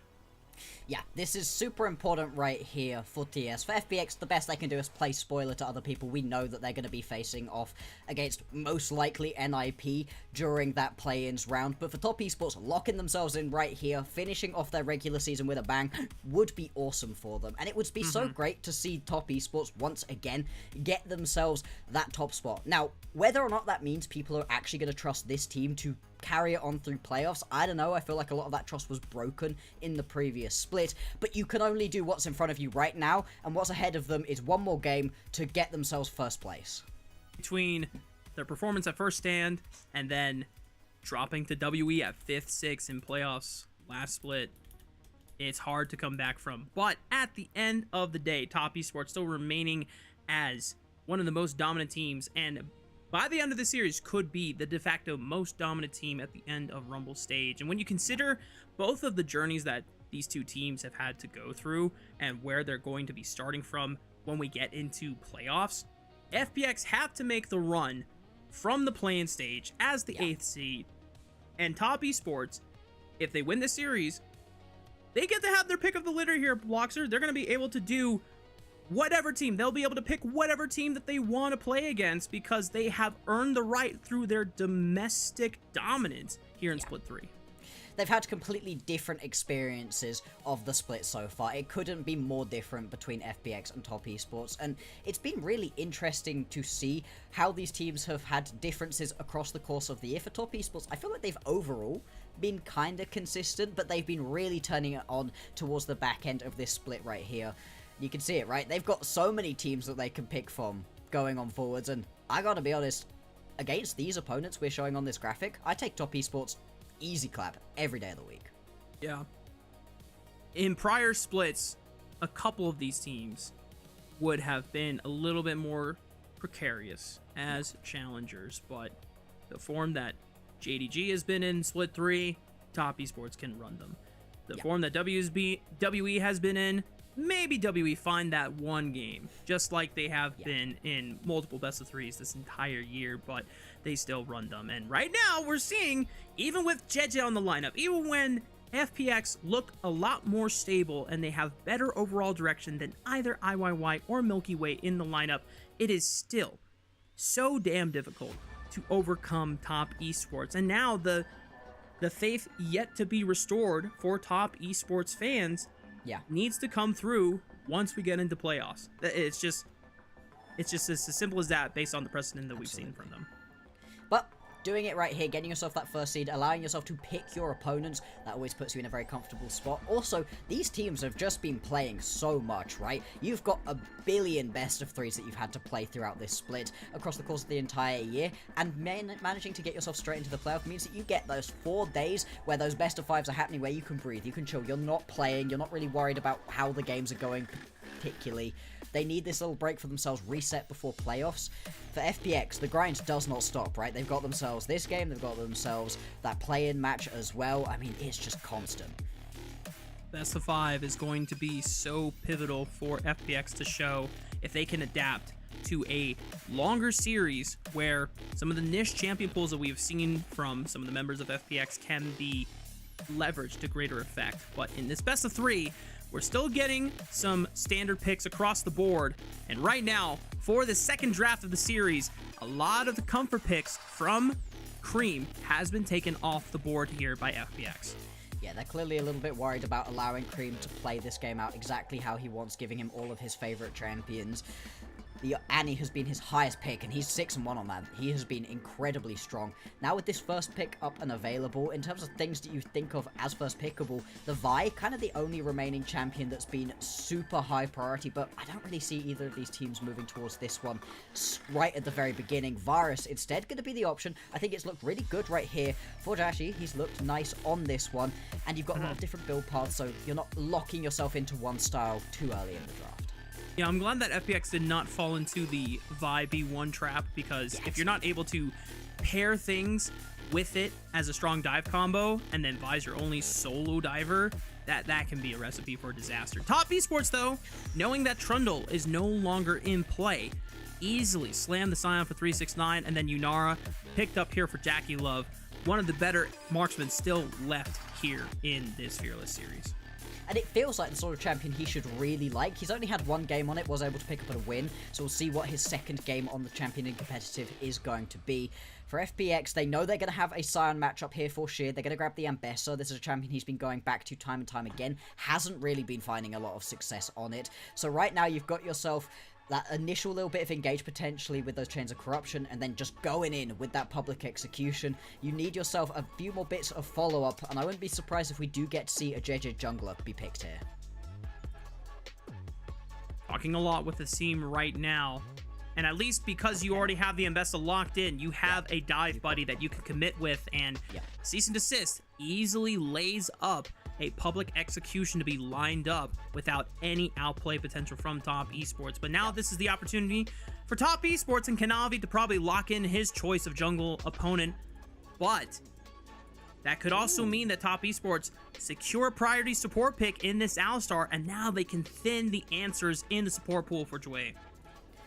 Really interesting to see that Alistar locked in right here. I do wonder if they're going to feel like Care potentially in his back pocket has himself some sort of Silas angle and take that one away. That's usually something you see banned out when you want that one. I don't know. The particularly Care's going to want to grab this one. And so you expect it is going to be a lot of jungle bans going on through. And already you've had quite a few taken off of the board. What if, Bloxer, you don't ban the Silas from Top Esports and you pick it for yourself as a flex option? You want the Silas jungle still. You're still super... Oh, you know what? I like it. I think it'd be fun, and you're into an FPX who just aren't as strong as you in general. If you don't know if this is super competitive viable, playing it into your opponents here might be fun. However, TES do what I was expecting them to do, and do just take that one off of the board. You really don't want to even threaten having a Silas with that Unbreakable on top of you. It's so miserable to try to deal with. The Xin Zhao being taken away as well. I do wonder if we're going to see bans onto something here like the Wukong. Yeah, that one is going to be taken off of the board. You have got all of those top tier junglers now taken away. Do you leave it all the way to the last pick right here for TES? You could potentially, if you've got something a bit wild that you want to pull out. You can set up Kanavi Zed. I would probably go with a mid laner pick, blind option for Cream, just so that you can give Kanavi the whole field to look at and make sure that if you do go for something like Zed, right now, your Deathmark can avoid Cease and Desist when she locks onto you, so that's a nice way to dodge it. You can dodge public execution to Chain of Corruptions easily. I think the last things that you're worried about are things like, I don't know if FPX would go for like a polymorph or just some point and click CC, or things that make it super hard for an assassin to dive into. So they test they throw out a feeler with the Ahri and see what FPX's option is, and if a Galio pops out, that makes me feel less comfortable trying to dive into the backline knowing that a taunt could be waiting for me on the other end. You've also now got some more dive buddies to get on into the backline. You go leaping in with that ulti as the Vi, and then you get yourself the public execution on top, and your Galio comes flying in. It's going to be Jway's Nautilus as well to round things out right here for FPX. They very much got themselves a dive composition, a pick comp, but they can still go toe-to-toe in these straight-up 5v5s as long as you're careful with where your engages come through. For TS, they're all about these 5v5s. They are just looking to run straight at you, pull somebody into the backline even potentially if Kanavi wants to grab himself this Skarner. The Skarner, he's been really falling off in priority for the majority of these junglers. There's only a couple people that keep pulling it out. I personally love it, especially in this situation. Yep, you already know that FPX are trying to dive into you, and as a Skarner, you're like, well, great, now I don't have to work as hard to throw in an Impale as free a... food. Yeah, exactly. You know where everyone is going to try and force their way into. So now Top Esports have tested the waters, baited out some picks from FPX to confirm what were going to be the last answers that tied up the composition for FPX, and they have answered beautifully with a really strong front line that now that FPX have to get through. And if we look at the damage profile on FPX, especially if it's a poke Varus, I don't like it. Exactly. Okay, but then you're sat here right here as Joshy and you go, right, I poke Varus and I don't really do any damage to the front line, or I go on hit and I get a little bit too close, I get impaled, I get headbutt pulverized, I just immediately get evaporated. I think you have to go towards the poke here, otherwise there's just no way that you're actually able to make this team fight work. You're not able to make this game work, but then the lack of damage could be a little bit of a worry. And this prompts FPX to be on a timer if it is poke Varus, right? Because otherwise, your damage is going to get outscaled by the natural innate tankiness that this front line from Top Esports is going to have on their side. So that puts more of a burden on JJ and Care to be super proactive.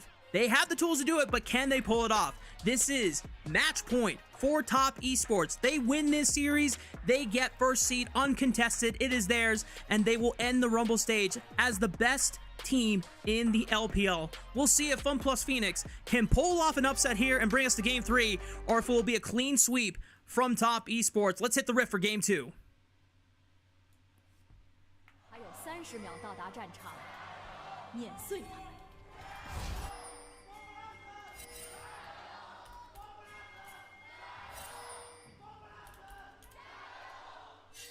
Hell yeah. Let's go.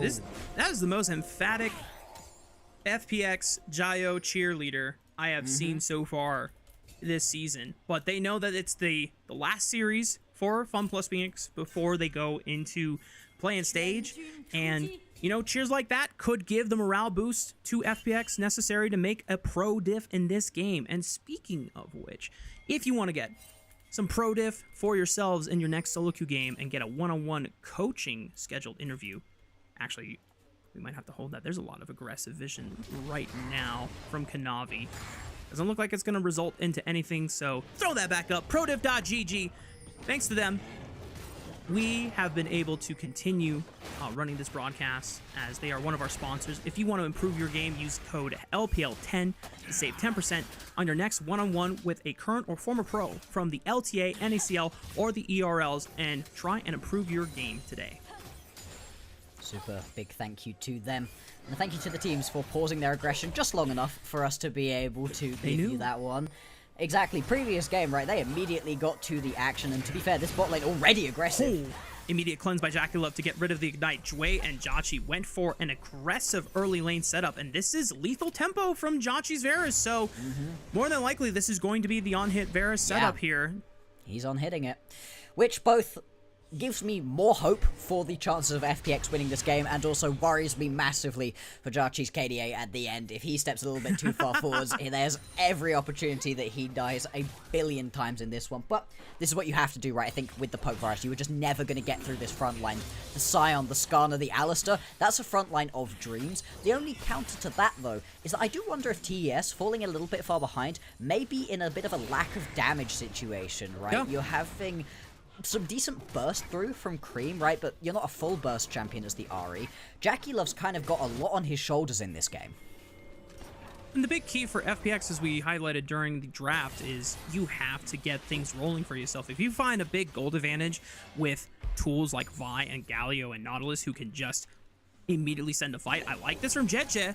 Level 3 camp clear into mid lane, finds the ball breaker into the taunt onto Cream, and that forces the flash. Sure, it's not a kill, but now he's down 50% HP.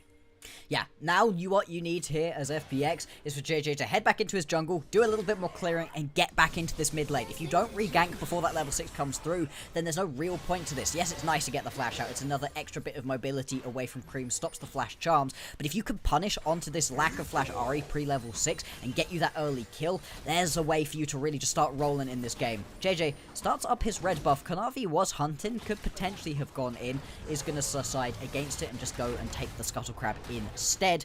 And so as much as we've had flashes of action so far in this game, nobody going down.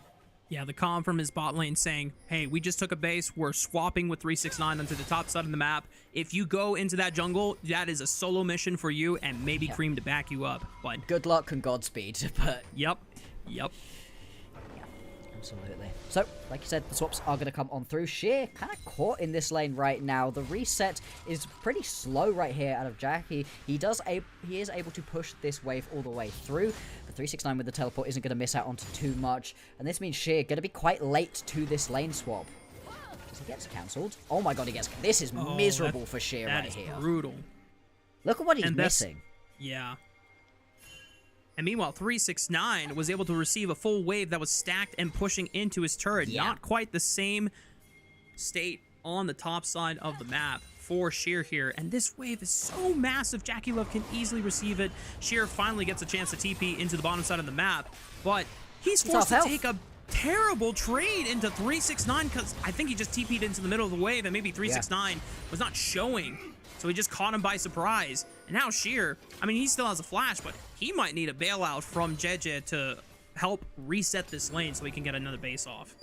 Yeah, that was a fully stacked Decimating Smash into full combo right there from 369.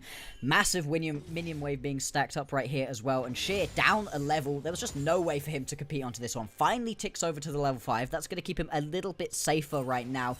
You'd be very surprised if you end up seeing a dive. But it is just Sheer getting pushed around in this bottom lane at the moment. Really unfortunate for an Ambessa that's going to be a critical part of the game plan here for FPX. He hasn't fallen too far behind in CS, but -1 on the cannon. Top laners everywhere around the world. He'll feel that one. Our hearts are with you. As FPX have at least sent Jachi and Chue to answer JackeyLove and Hong on the top side of the map. This has opened up an opportunity maybe for FPX to look at Dragon if top esports are clearly focusing into the top side. Kanavi managing to snag JJ with the Ishtal impact, but there's no follow-up. It's just Kanavi trying to bully around the Vi. Yeah, and I mean, why not? At this point in the game, the Zaskani, you kind of get free roam. He's potentially looking for a dive right here. Always risky into the Nautilus. Nautilus can be very good on that counter, and you don't really have a particularly big minion wave stacked up to make this one work. Kanavi, though, does cancel his recall. Oh, flash from Hong with the Pulverize, and he snags Jue with the Ishtal impact. Jachi is still under fire, forced to pop both of his summoner spells, but he's trying to stand and deliver with these arrows. Jue managing to survive without even popping his own flash.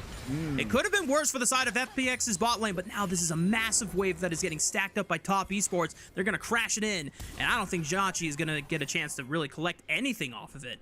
No, and Jackie hunting on forwards right here, tries to get that cancel off, isn't quite going to be able to teleport back up towards the top side right here for Jue. At least somebody is going to be absorbing that XP in the top side, and because of all of the members showing top lane, JJ is going to be able to grab himself that first Drake for FPX.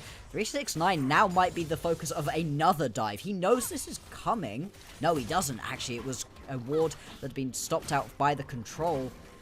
Maybe it's just going to be the steal away of the Gromp, but I don't know. 369 below half HP could be looking juicy.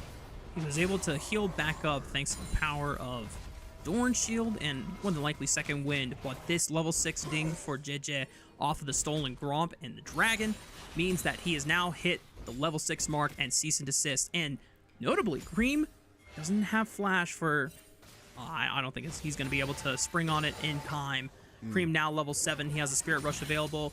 Looks like Flash will be coming up in just a few. So that window to try and punish Cream and get this Vi and Kair's Galio further accelerated has probably passed. But I'm curious to see where Jeja is going to take his first ultimate usage. Yeah, does he decide to just get aggressive underneath a tower potentially and just force something to happen?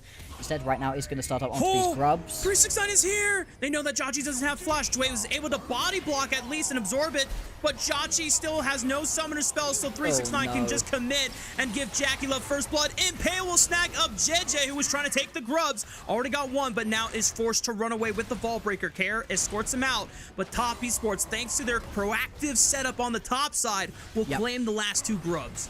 I thought that it was a little bit greedy in that previous play on top side that we had seen. Cream having to flash away. He's okay.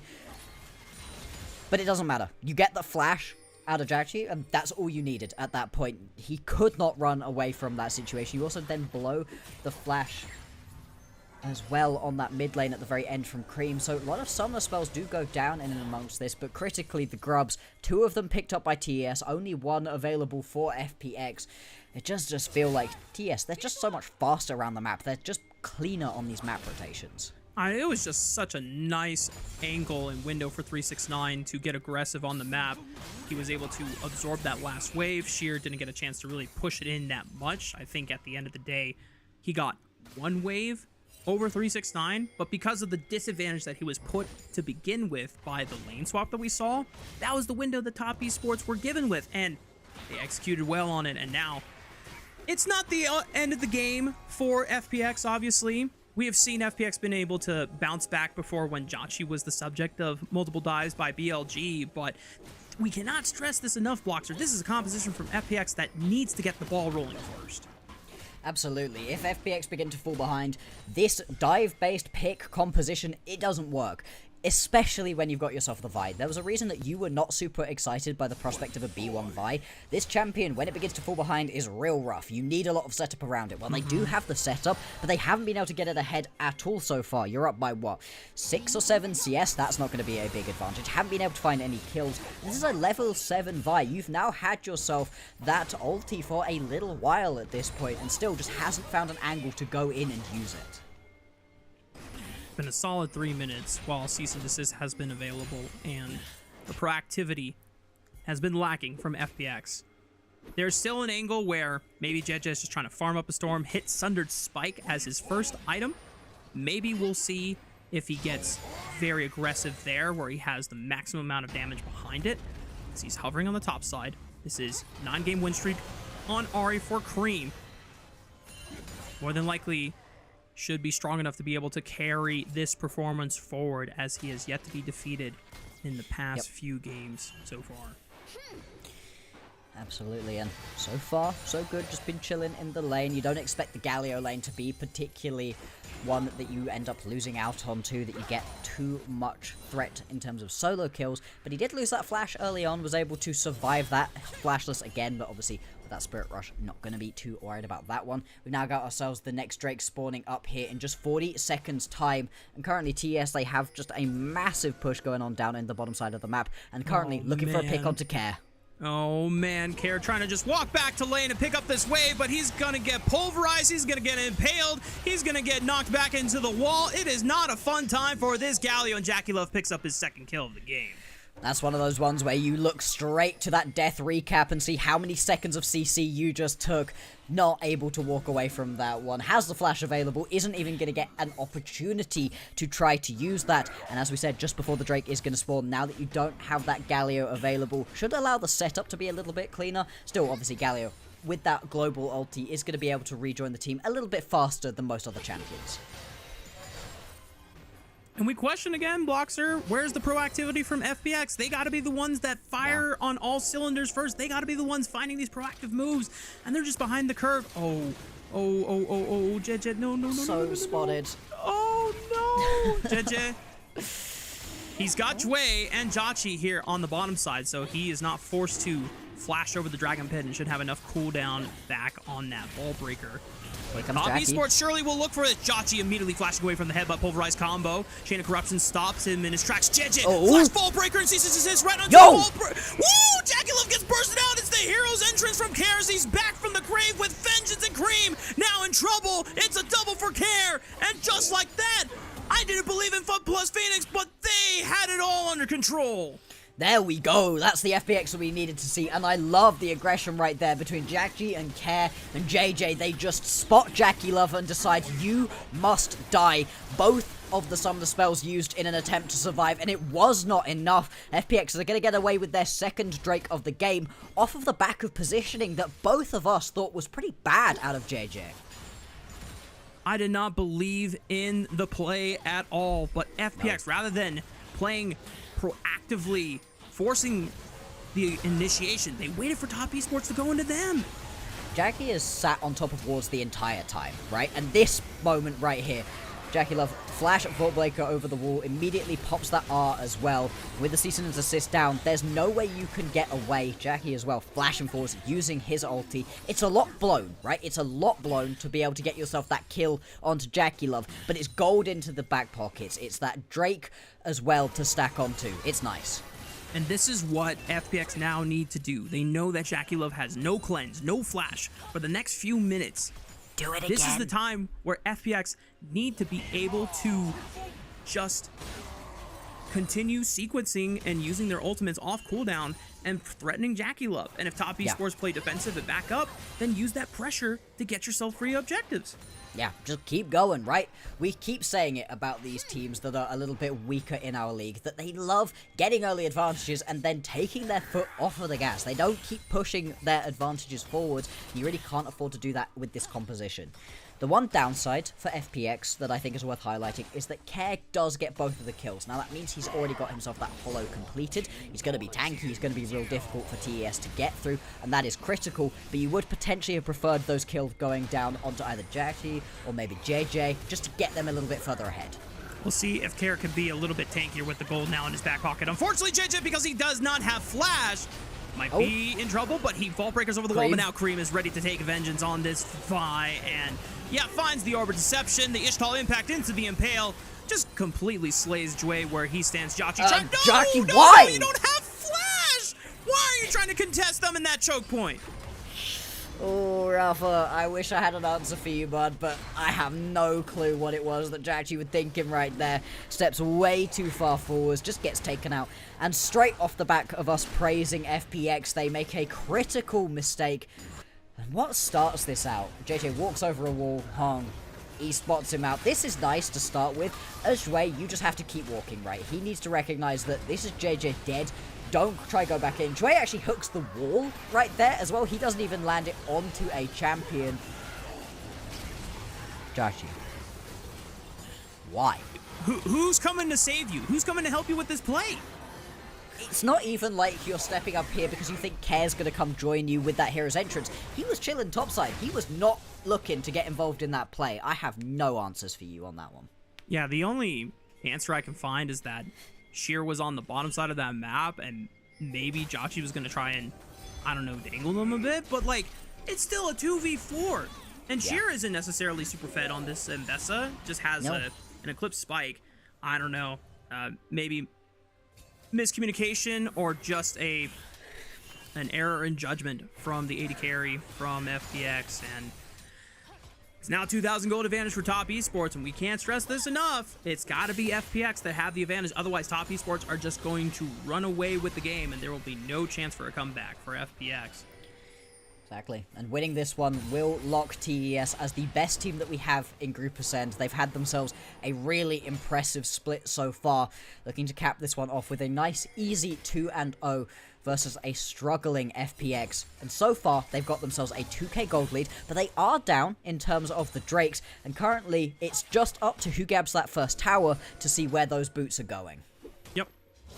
Not over yet for FPX. They still have some conditions to play towards. Rift Herald was secured by FPX. So if JJ can find a lane to just run the Rift Herald through, unfortunately, I don't think he's going to get an opportunity to, because Cream and the rest of top esports hovering towards the bottom side of the map push Care away from the defense of that tier 1 turret.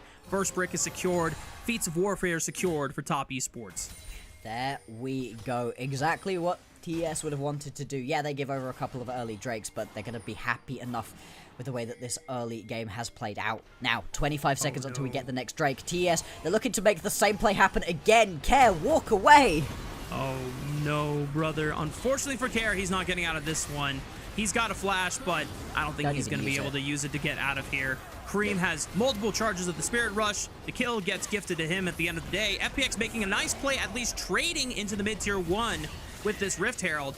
And JJ will try to at least get a knock up on the 369, forcing him to flash away. Yeah. It's not the end of the world for FPX, but they're still down 3,000 gold, and we got a third dragon to play for. And this is going to be a big thing to try to get. You do have yourself that ulti still from Care, so once he respawns, he can come back and join the rest of the team pretty damn quickly. So FPX, they don't have to worry about just instantly going and forcing onto this one. TES, they're even playing this one out pretty slowly. Look at the vision though, Rafa. I mean, their jungle is lit up like a Christmas tree right now, is FPX. FPX trying to step up and see if they can get any information for themselves. JJ is able to sidestep the charm and preserve a lot of his HP here. Decimating Smashes is going to clip. Oh, yeah! Nice toggle from the observers. JJ had no idea, and the Impale follows through. That's the jungler gone, and top esports should be able to secure this dragon. Yeah, that's going to make it nice and easy. Stop that soul point from coming on through from FPX. And what can they do on the back end of this fight to try get a little bit of gold onto the map? The answer is nothing. It's just going to be a pure win right now for TES. Regular season merchants. We'll see if that's going to come true once we get into the playoffs, because so far, they have just been dominating. This is the form that we want to see top esports in, to ensure that they are playing at the peak of their strength. And just, I don't know if I can fault JJ. I don't know if he saw 369 walking into that bush. At least the bush was negated in vision by the control ward there originally, but still just tough for FPX's newest jungler, who is trying to do his damnedest to keep this squad from falling apart.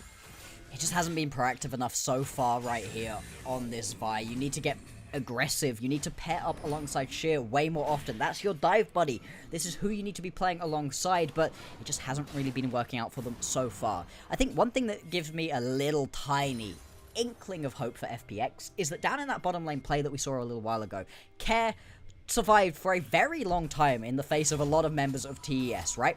It's something we highlighted earlier. Maybe TES lack in damage a little bit, and Care surviving for that long does show me that there could be some truth in that statement. Right now for Care, the early rush into the Hollow Radiance and the Merc Treads means that a majority of Cream's damage is not going to really do that much in bringing this Galio down. Jackie Love might be a different story, but then again, Yunara does pack some mixed damage in her overall profile, even being a sustained attacker at that one. So top esports can have to be cautious about how they find Care in these fights, and while it still is a major advantage for top esports at this state of the game with 3,000 gold on their side, FPX, they still have windows. They still have opportunities to try and swing this gold back over to themselves. With Otacon spawning on the bot side of the map. Oh, no, Jway. Oh, good dredge line, maybe? The flash away from Cream? But he has got a Spirit Rush, and the charm is tanked by Care. He's going to be able to sacrifice himself for the boys as he flashes away, gets some time to be able to space back. Top esports still trying to fight in this choke point. The Ishtal impact lands on the JJ. Three-man impale from Kanavi. Public execution. JJ goes into the back line, trying to hunt for Jackie Love. Both at the top lane and the jungler. Yo, they're doing it. Assassinate Jackie Love. Wait a minute, FPX. Can they rise for the ashes? 369 left all alone, and FPX are doing it, folks. And just in time, because the Otacon can be their prize.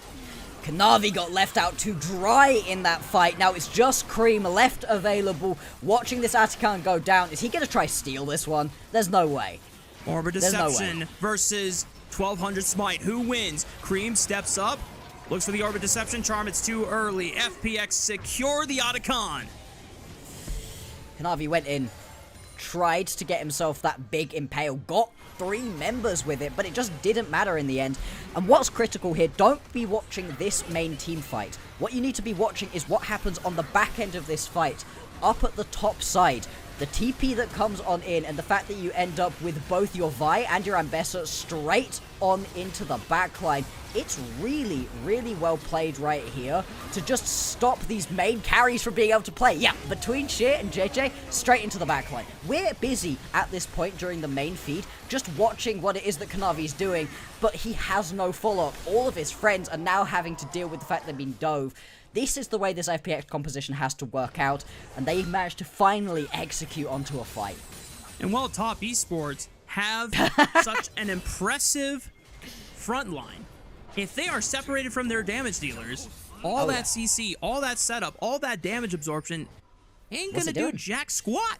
Nope. It's not gonna do anything beneficial for top esports, and FPX just recognizing in the moment, listen, it's time to just full send it onto the backline. They've used the majority of their abilities. There's nothing they can do to protect their Yunara and their Ahri from being able to stop us from the engage. And just now, FPX with the Otacon buff on their side, this is an opportunity to swing. It is. Looks like FPS are going to look to push their advantage forwards by diving right here onto 369. 369, though, immediately just takes out that wave. Is going to be able to stop that one dead in its tracks. They go again, though. 369 still has a flash, but he doesn't get a chance to run away or try. I see the flash is expended. Maybe it's just the undead passive form, but FPX find a quick pick onto the top laner, and he didn't look very tanky at all, Blockster. He got popped like a balloon. He burst right there. That's crazy that they were able to just take him down that damn quickly. Really well played from FPX. Now that they found themselves a little foothold in this game, it does feel like they are being way more proactive. Trying to do the best that they can in this river. Dragon started up by FPX. If they can secure this at the cost of the tier 1 turret in the mid lane, this will put FPX on soul point and a way to accelerate the game and put Top Esports on a timer. Dredgeline connects right onto the front. Hong is caught up. Jue getting bursted down here. Has the lock of shield. The taunt maybe a little too early on that teleport play, so Care now has the Justice Punch away. Cream does not find the charm there. Decimating Smash does, and Care is taken out of the game. He's going to be gone for the next 45 seconds, and a Baron is spawning in the next 5. Oh, such unfortunate timing right here. You've got yourself such good control over the entire game as FPX, but you throw it all away on a little bit of aggressive pathing, and now FPX are walking into so much darkness trying to engage onto this Baron. I'm not gonna lie, if I was Cream, I would feel Skamaz on that charm. Z-axis moment as FPX trying to step up using Sheer and Jeje as the main entrance men. FPX not getting a lot of vision. Jeje stepping up, cease and desist right onto the back line. It's the same damn combo again. Jackie Love able to use the cleanse this time, and Top Esports able to defend their AD carry from certain death. They lose Kanavi, but they've already dropped Jeje and Sheer. Now it's up to Jachi and Jue. 2 versus 4, 2 versus the world, but Top Esports can't stand on top for much longer as they respect the power of Jachi's on-hit Varus and will give ground and get a chance to reset. Yeah, the Baron is going to stay up. That's exactly what you needed at the end of that play for FPX, just to keep yourselves in the game. Don't throw it all away right now. Still, TES, they are fighting in this one. And the fact that Jackie Love lives there is huge. He blows away the cleanse, doesn't even have to use the flash there, though. He's going to keep that, which is going to be so vital for the next fight here. And this is the big difference, Bloxer. Even if you have the 2-man synchronized dive onto a primary target, they were a little too hasty, not waiting out all the disengage abilities from the front line of Top Esports. Yeah, it's been a pretty nice look from TES so far. They've thrown a couple bits away, but they've been able to claw their way back in. For FPX, Soul Point available for them right here. 2 minutes 50 until they can grab themselves that Infernal Soul. With a composition that has as much damage available to it as FPX's does, that would be a huge way for them to get into this game and to really put themselves in an actual advantage. As much as they won a couple fights, as much as they found a couple of picks, it's never really felt like FPX are fully in control of this game. That would swing things. Yep. Even if they don't necessarily climb above Top Esports in gold, from what you see the number on the screen, the Infernal Soul in stats is going to give you hidden gold value that will allow you to at least get the snowball rolling. So let's think about what FPX need to do to get to that point. We're 2 minutes away from that Infernal Soul spawning. Vision has yet to be set up on the bottom side of the map. There's a couple windows where for the next few, like 30 seconds, you have a window to burn shorter ultimates like Cease and Desist, Chain of Corruptions, Deft Charge. Try and see if you can burn Summoner spells to then set yourself up for a more advantageous fight. I would love to see a pick come through onto Cream here, blow his teleport with trying to rejoin to a fight rather than being able to find some kind of big flank. I think that could be a real good angle in here for FPX, but it's tricky. All of TES are together. Good Chain of Corruption stops Kanavi in his tracks. Fallbreaker right on top. Cease and Desist into the backline. It's looking for Cream as you called out. FPX now joining up. Cream is forced to dash away with the Spirit Rush, but they can't say the same about Hong. And look at that timing. Still 1.5 minutes before the Infernal Soul comes online. Public execution. Fallbreaker flash from Jeje. Tries to connect with the Jackie Love, but he still flashes away, but cannot get away for the Drake out step. Sheer slices him where he stands. A triple kill for Jachi's Varus. And FPX find the Baron afterwards. They're doing it, Rafa, right here. FPX, they're going to be able to turn around and pick themselves up the Baron. Sheer just going to fight his way onto 369, keep him out of the pit. And what a fight right there from FPX. We talked about it. We needed to see them be aggressive, but I think this is another situation in this game, maybe the 3rd time, where Kanavi goes in way too far away from his team and just doesn't have the follow-up. The effective range of Yunara and Ari has to step up a little too dangerously close, and this is where FPX get to punish. He's just too far forwards every single time. And watch Jackie Love in the back end of this fight, right?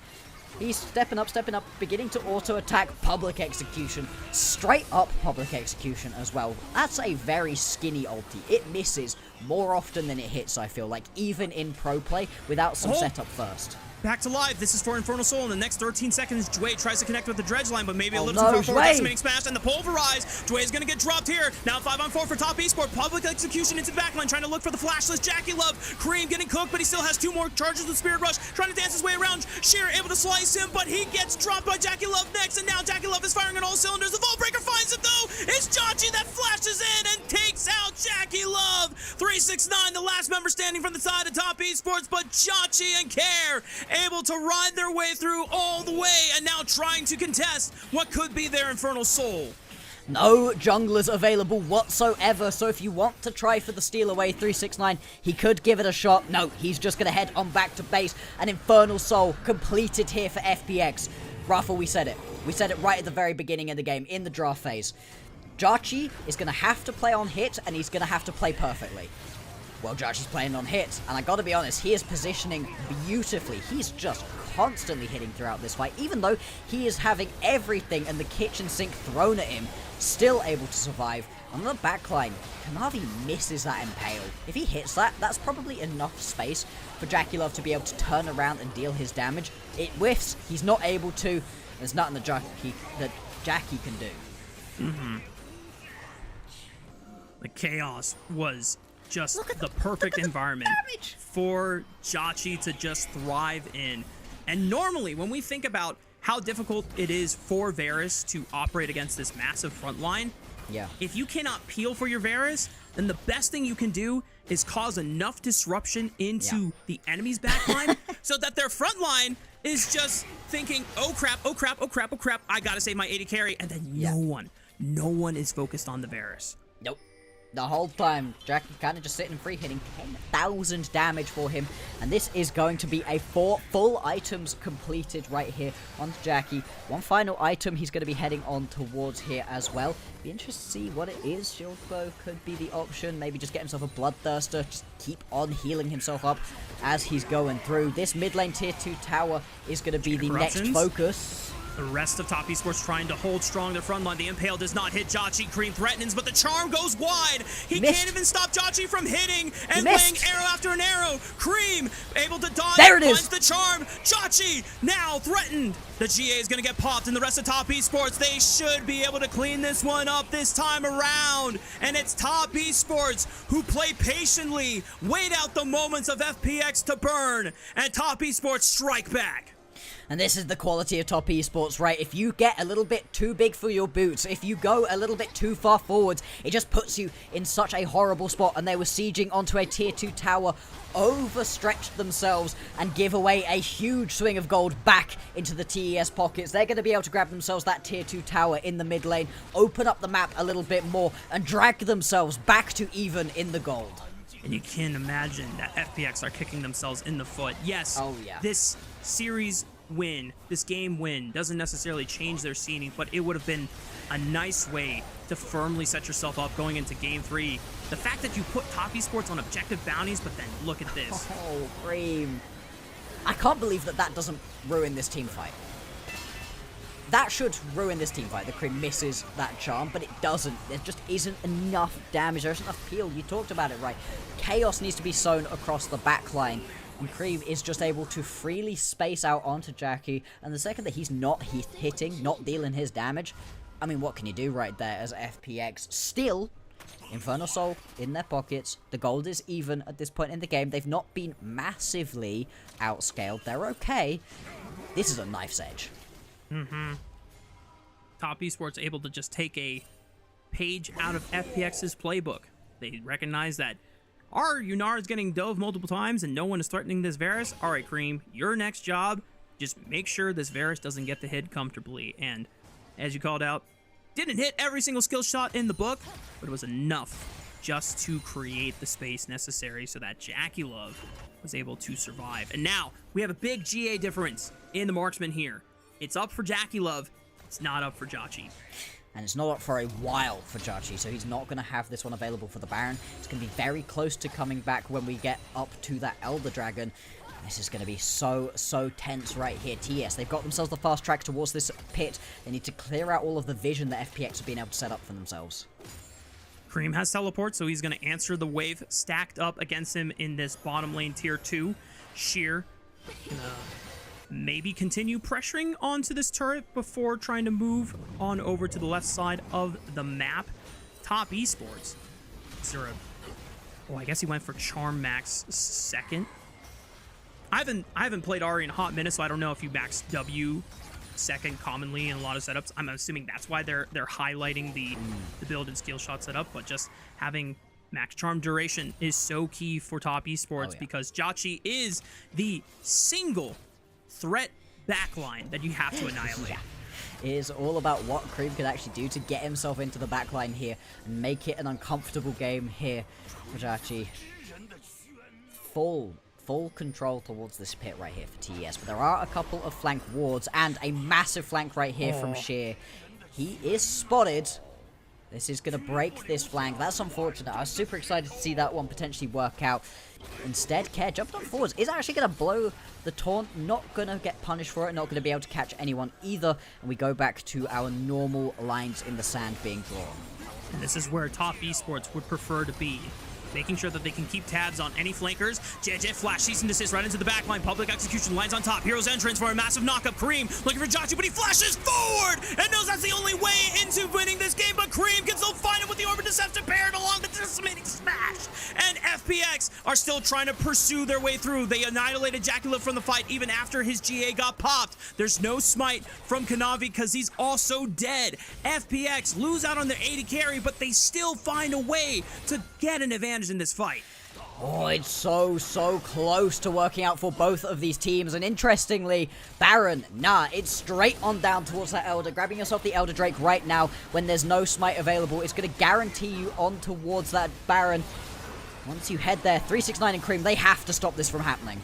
7,000 already on the Elder Dragon. JJ has smite. Can Hong swap over to Spellbook smite? I don't think so. FPX is holding the line, and top esports now realize that the window has passed and they have to bail. Otherwise, they could risk giving over more kills to FPX with the Elder Dragon on their side, and everyone is going to take a reset. 4 Dragon Soul here for FPX, and now that Elder. And they could just head back, reset, and head towards that Baron. We'll have a look back at this fight. As you highlighted, right, this is both teams flinging everything at the opposing ADCs. Jackie gets flashed on towards by a couple members, but it's Jackie Love that ends up going down first. And the Yanara, with that ulti up, has a couple of survivability tools, but really pretty squishy, pretty immobile, and you cannot get away from JJ as soon as he presses that R onto you. That cease and desist has been everything to FPX this game. They're going to get themselves the Elder, they're going to get themselves the Baron, and FPX, they've set themselves up to try win this game. FPX still have a little bit of that Phoenix magic left in them for their last series of the Rumble stage. There is still an opportunity to play spoiler to the #1 team currently residing in top esports here in the LPL.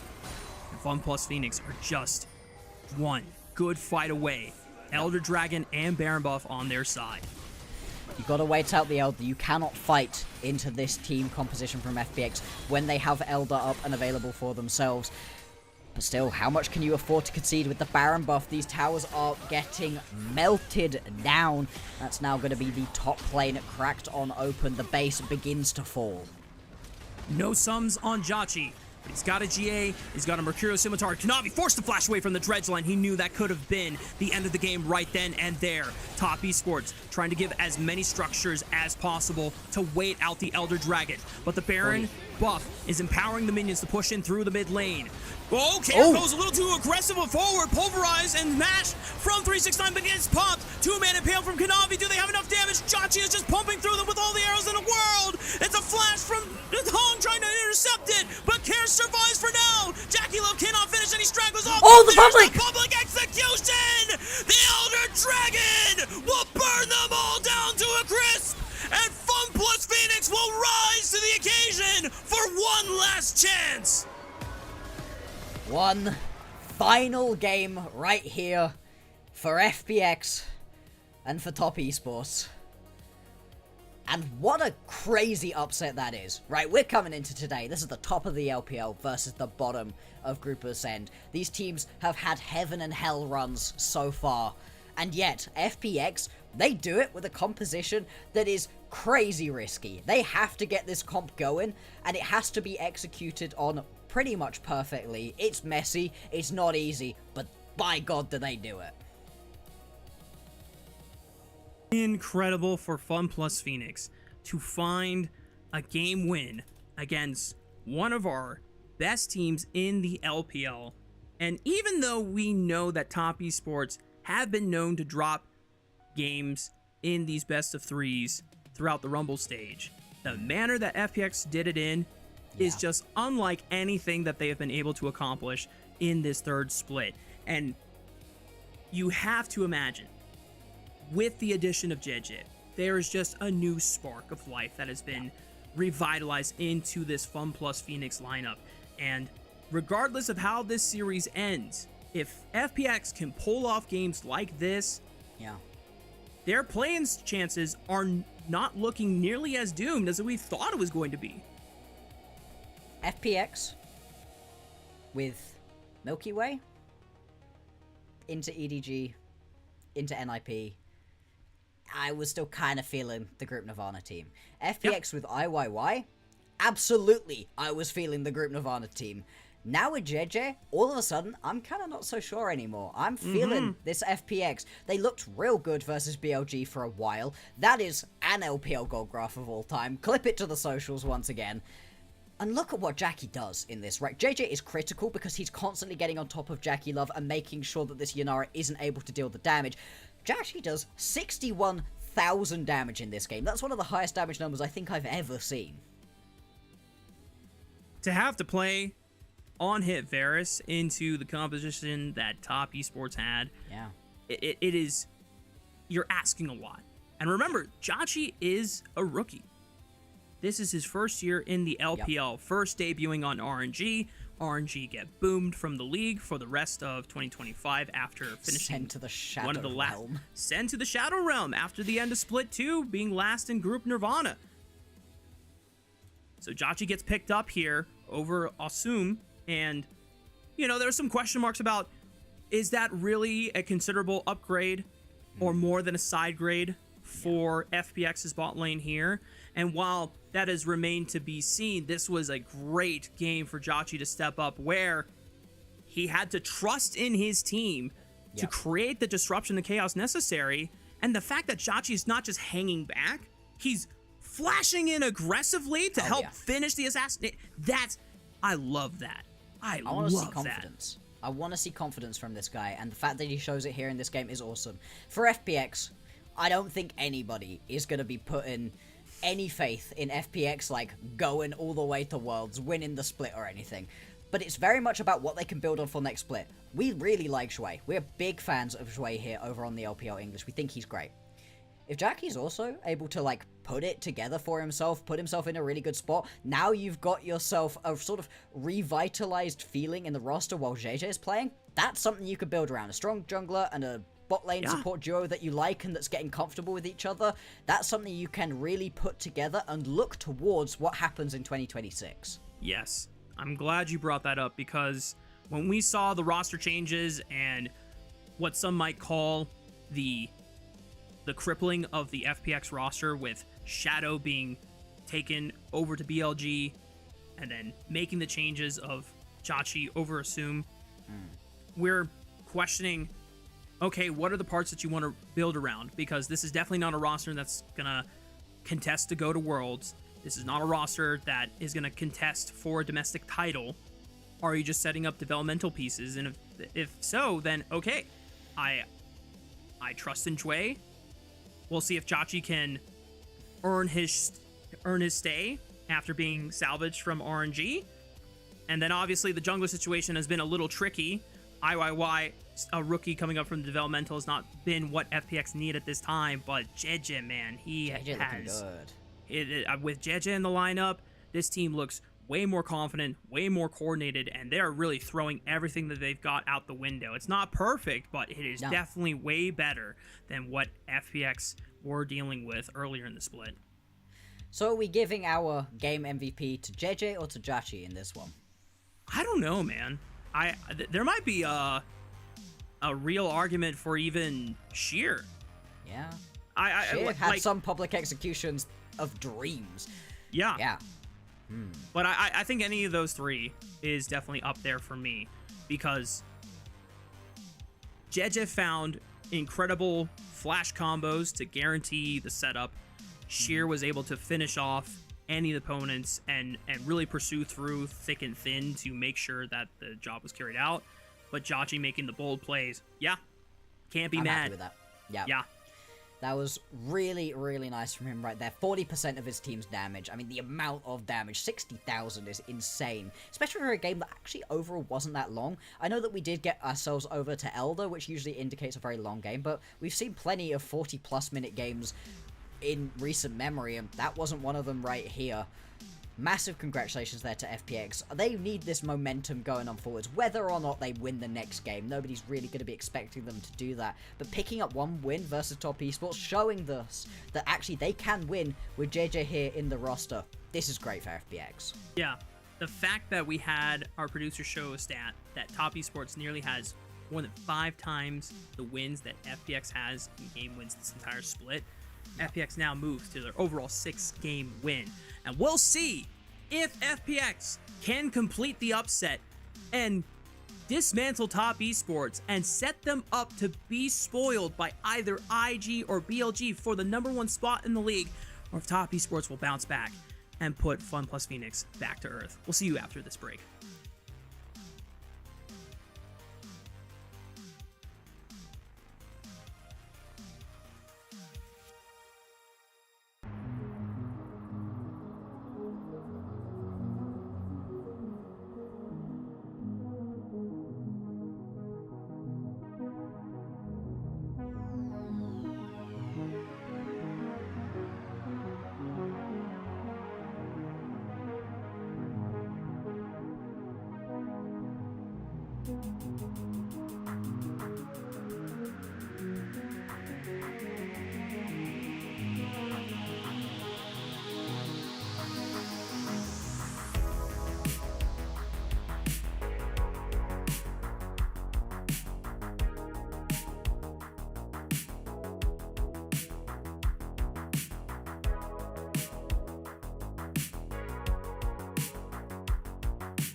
Welcome back, gamers. We are getting ready for our definitively final game of the night for our broadcast.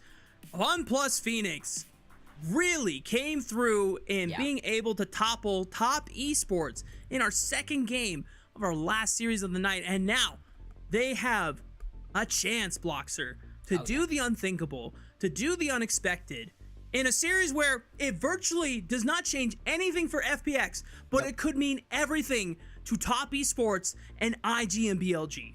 Yeah, this is not just impactful right here for TES. You have got BLG sat at home watching this game with rapt attention. You've got IG just off the back of their victory up against WE thinking, hey, we've got a chance. If we can get all the way to that top, wow, this would be so exciting. I love this title, Jeje's last gift to IG. Remember, Jeje was the former jungler for IG before changes were made. Wei became the starter over IG going into Split 3, and it was really weird wording about whether Jeje was like on the bench, if he was ever going to get a chance to play. Is he a sub? They were saying, oh, he's at home with his family. It's like, okay, but you've now been saying that for 3 weeks. How long is he going to be at home with his family? Is he okay? That sounds like you've like taken him out back. Like, bro, what? I'm very glad that, you know, we get to see him on a squad. I think a lot of people were having a lot of talks about JJ and being like, yo, somebody needs to pick him up, right? If this dude is just sat at home with his family, sorry family, get him back here on the LPL, and it's so nice to see him find a little bit of a revitalization here with FPX. And it's kind of a weird way for things to come around at the end. People were even questioning, like, I mean, JJ's good enough that, like, if BLG wanted a new jungler, you should put JJ on BLG. And that would, because he would have the stability that you want, but also the 1v9 carry potential as well. I mean, JJ has had some astounding performances in 2025 and years past, but now he finds himself on FPX, and while this, for many other junglers, this would have been a condemning position to be in, JJ is giving it his all just to lift his team up with him and give them the best shot possible in the playoffs. And so, let's see what the drafts are going to be for this final game. We have got a lot of the top tier of champions taken away from us through the bans that we're seeing right now and through the Fearless format as well. Specifically, I'm thinking about the jungle right now. In terms of junglers that are quite popular, Poppy is kind of the only remaining one that we actually have got on the board here. This might be an early call to make.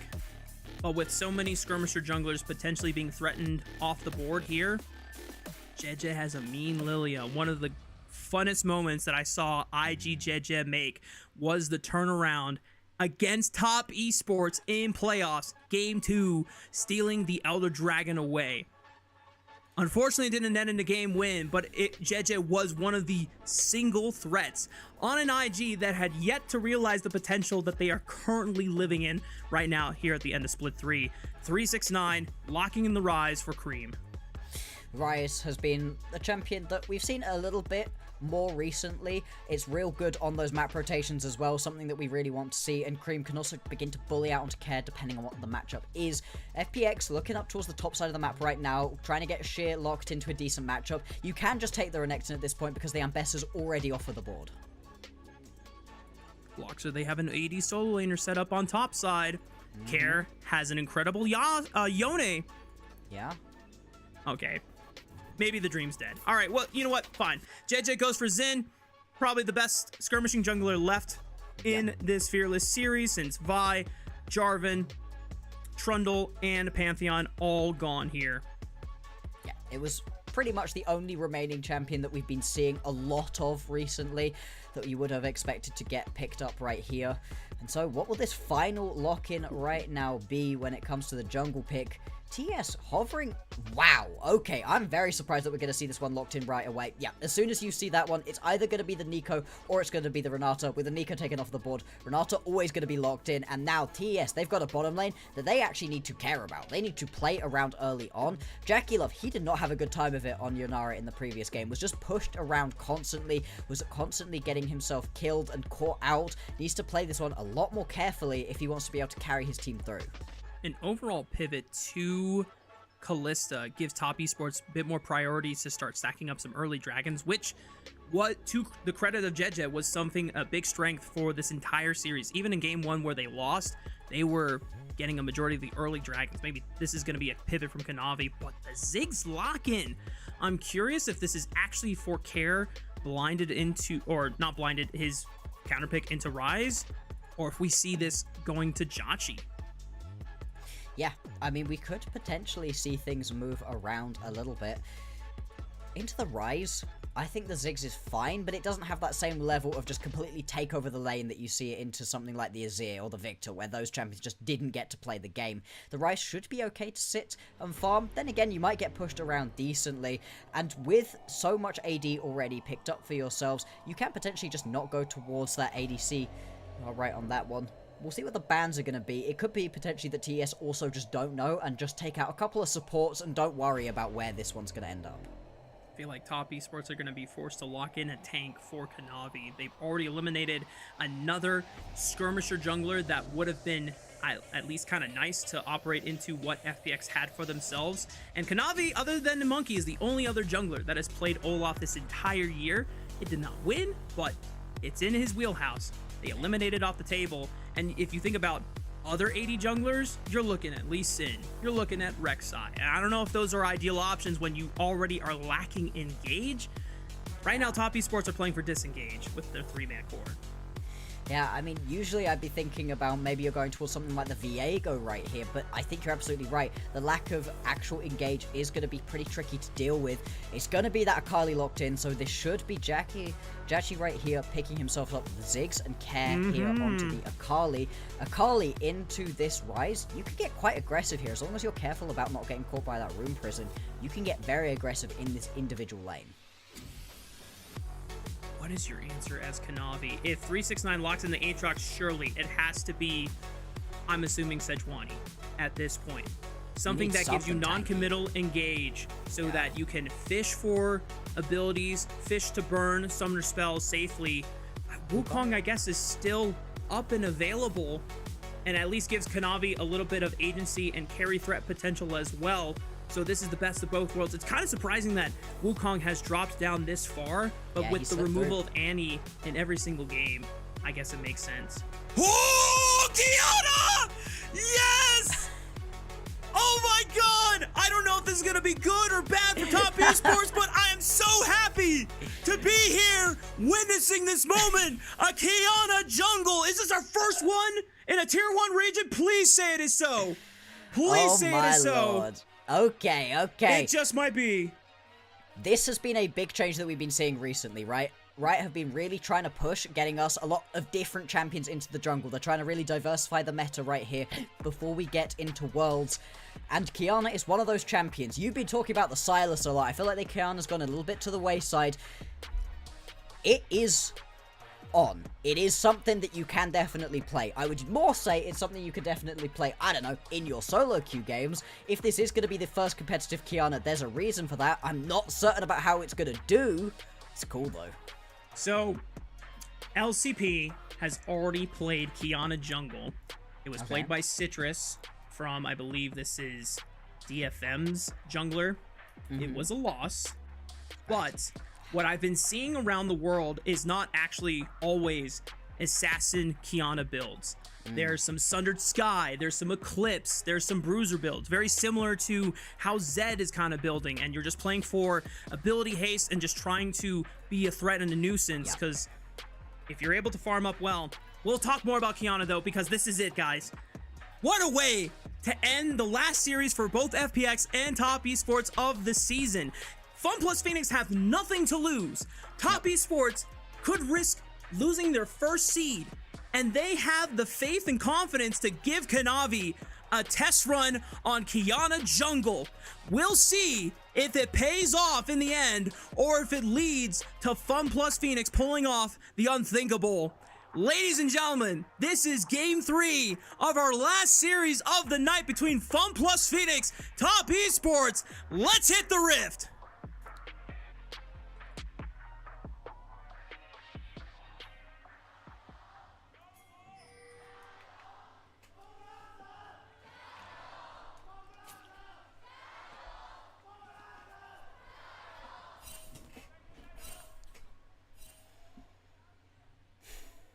Okay. Okay. Here we go. And check this out, Bloxer. Kanavi. It's not a Conquer Kiana, it's a First Strike Kiana. So, Yep. this is Assassin build Kiana come in. Yep. There's a couple of paths that you can opt in for. You can either go for Umbral Glaive. It has been buffed in price, and it gives you a little bit more of that vision control that you would want as an assassin. Yumu's also just a fine first item. Very strong spike. We'll see what Kanavi decides to opt in for this game. Oh my god, there's more than one assassin. This is gonna be awesome. I am a big tank in the jungle fan, so I'm not as excited about this change in the meta as you are. But in this situation here, with Kanavi picking this one up, there's a reason that we had this guy as our MVP during the second split. He was so strong. He was just styling on kids. So if anybody's going to be able to make this look like a real fun champion here in the jungle, it is going to be him. Kanavi has been one of our Zed jungle enthusiasts. He also was a member that pulled out a Talon jungle last split. Yep. Unfortunately, there was no fond memories of that Talon jungle, as it was very pitiful to watch. I think also Cream got absolutely annihilated against Thundertalk. It was one of Satab's few star games.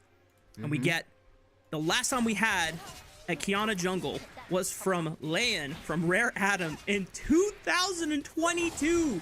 Nearly 3 years ago. This was during the time when all the assassin junglers were building Gore Drinker, and so they're playing Bruiser, not really assassin-like. So funny how we arrived back to seemingly here we a are. similar era. Yeah.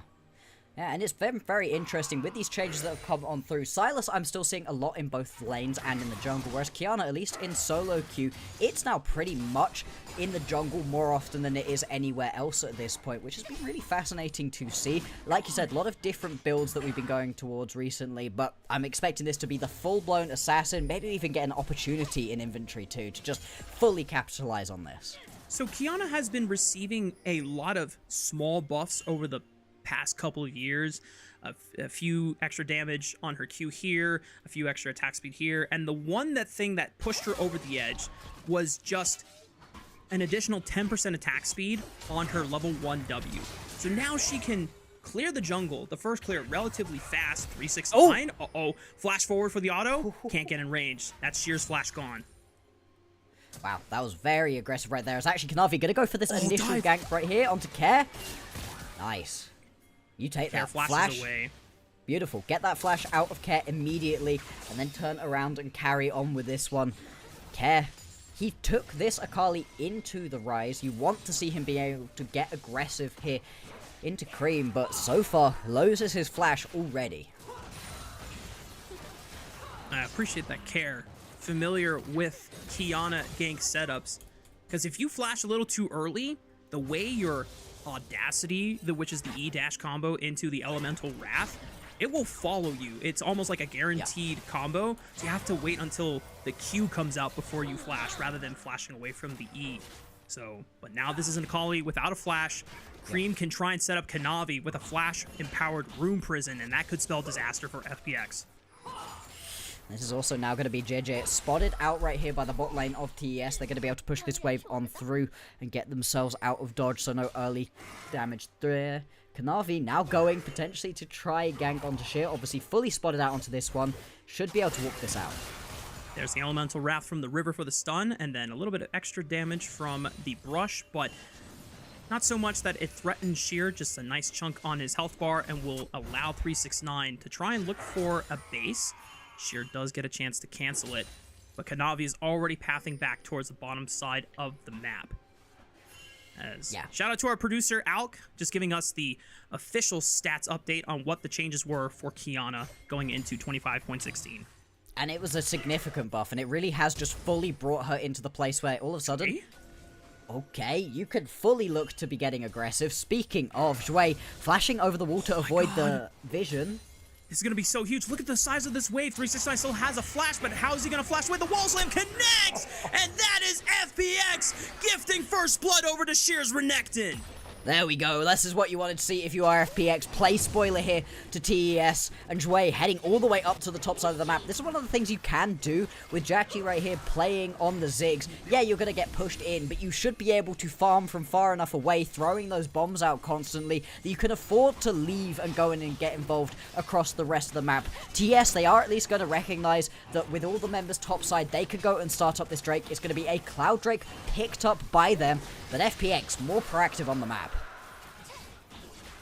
To Top Esports' credit, with this Jackie Love Kalista pick, this was something that they wanted to aim for, trying to get a lot more bot priority in securing these early dragons to stack it up for themselves. Into FPX, big scaling element is going to be Jachi's Ziggs. Care on this Akali can get a little bit more threatening the later the game goes on, but I don't mind top. Oh! He just destroys Care, even in the protection of that shroud. The predict right there. Final, last little one coming on through. And he grabs himself that solo kill. That's nice to see right there from Cream. This is what Cream needs to be doing. And getting yourself that solo kill into an Akali picked into you. Now that's pretty fun. Kanavi also steals the blue buff. He's level 6. He has the level advantage. Throws out the supreme display of talent. Jeje not threatened enough to be forced on a flash, but loses the blue buff. But here comes Zhui trying to flash on in or look for the Hex Flash. Now Kanavi and the rest of Top Esports need to get out Care, looking to find revenge. It's Jackie Love with the Fate's Call that pulls Hong away from danger. Hey, Rafa. Your fear that it might be an IG making it all the way to the finals, I think is being increased as we're watching TES kind of get pushed around in the early game here by an FPX that's been struggling all year. We'll have a look back at this play. I mean, there's nothing too fancy with it until you get to the point at which it's just one last little overload. I just sniper. Actual sniper with this one. Oh, it's so pretty. Oh, it's so pretty. Gorgeous. I'm very happy to see a solo kill picked up right there by Cream. But what can he do with it, right? We've been talking about people. Hang on. Whoa, that's a lot of damage onto Jockey's health bar. He's forced to flash away. That's what he's got gonna an do with early blasting wand off of that solo kill, stacking up with the tier. We know that Rise takes a while to scale up, but when he's ahead of the curve, oh boy, that damage can really start to plummet.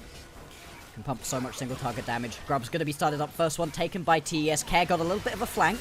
Gotta be careful here. Is Supreme Display of Talent available for Kanavi? He's trying to line up for the wall here, but Care has already eliminated Jackie Love. Kanavi trying to play it out, using the Elemental Wrath River form for the stuns, but FPX just wiped the floor against Top Esports in the river, and this will give them enough priority to get 2 grubs away from Top Esports. Yeah, well played here from FPX again. They're just using the fact that currently their composition has a little bit more skirmishing power. JJ, though, gonna get caught. Supreme Display of Talent. Rewarded! The backwards Supreme Display of Talent as Kanavi alongside Cream punish JJ for the overextension. Goodbye to him. That's what we needed to see as well. TES now get themselves a little bit of extra gold back, and that's another kill into Cream's pocket. If you thought he was pumping the damage already, he's just going to be miserable to try to deal with. We'll have a look back at the way that this play starts. Cream pops down that ulti, but doesn't take it. Nobody wants to really get into the backline. And that kind of opens up Care to start stopping a bunch of these carries from being able to sit and hit. Makes it a little bit more uncomfortable. And Sheer, in a composition that kind of struggles a lot with a lot of true tanks. You kind of got Dway, but it's a lot harder to get there. That's our main build. That's Yumu's already online. And it's compared to bruiser items in this day and age, Bloxer, assassin items are relatively cheaper because it has been Riot's way of trying to balance out the landscape of bruisers and skirmishers running amok. We need a way for assassins to be able to fight back, and this cheap item spike, decent acceleration from Kanavi. He hasn't picked up a kill, but he's been able to get a lot of gold off of the first strike encounters. And in the olden days, you know, a couple years ago even, that would have been a very expensive build. You would have needed early kills to get it working, but that's not the case anymore. And like I said, first strike going to be helping get that acceleration through. Youmu's first is going to be the buy here for Kanavi. Now looking onto Care bot lane. Has ultimate available again, but not going to pop it against Care. Does not want to risk missing it as Supreme Display of Talent. If I remember correctly, it has a fairly long cooldown, level 1. Or actually, it's just the same cooldown. It's like a couple minutes. Yeah.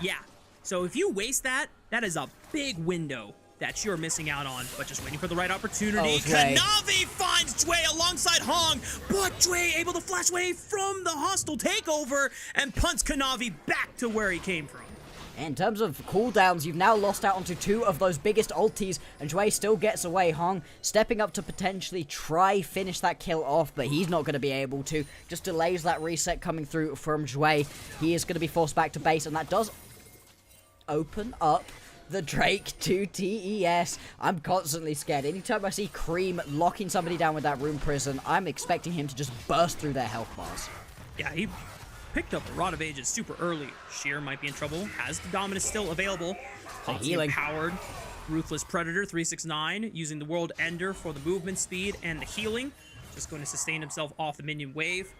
Both top laners end up trading their ultimates for no real net gain on either side, and the second dragon of the game goes to the hands of Top Esports. I feel like we need to keep reminding ourselves and everybody here at home that TES have something to play for. Yes, they are playing as a top seed. They're definitely going to make it straight into the playoffs, but first seed allows you to pick your opponents. It gives you much weaker opponents in round 1 of the playoffs. You want this first seed to be locked down, and FPX are currently threatening that. Jouet wanders on through the tower, isn't going to take too much damage from that one, and walks it on out. FPX, all they can do here is play spoiler, and even taking us to a game 3 feels a bit like that. And it's just more to prove from the side of FPX as they are continuously trying to improve themselves and get these glorified reps here in the Rumble stage so that they can be ready for the big best of 5 against, more than likely, Ninjas in Pajamas this weekend. That is going to be such an important series. There's already a lot of history between FPX as an org versus Doinby, Care versus Doinby, and if you can try and level yourself up as much as possible before that point, regardless of win or lose, that's the big goal for FPX. And if they can upset Top Esports, then that just gives you a bigger confidence boost going in.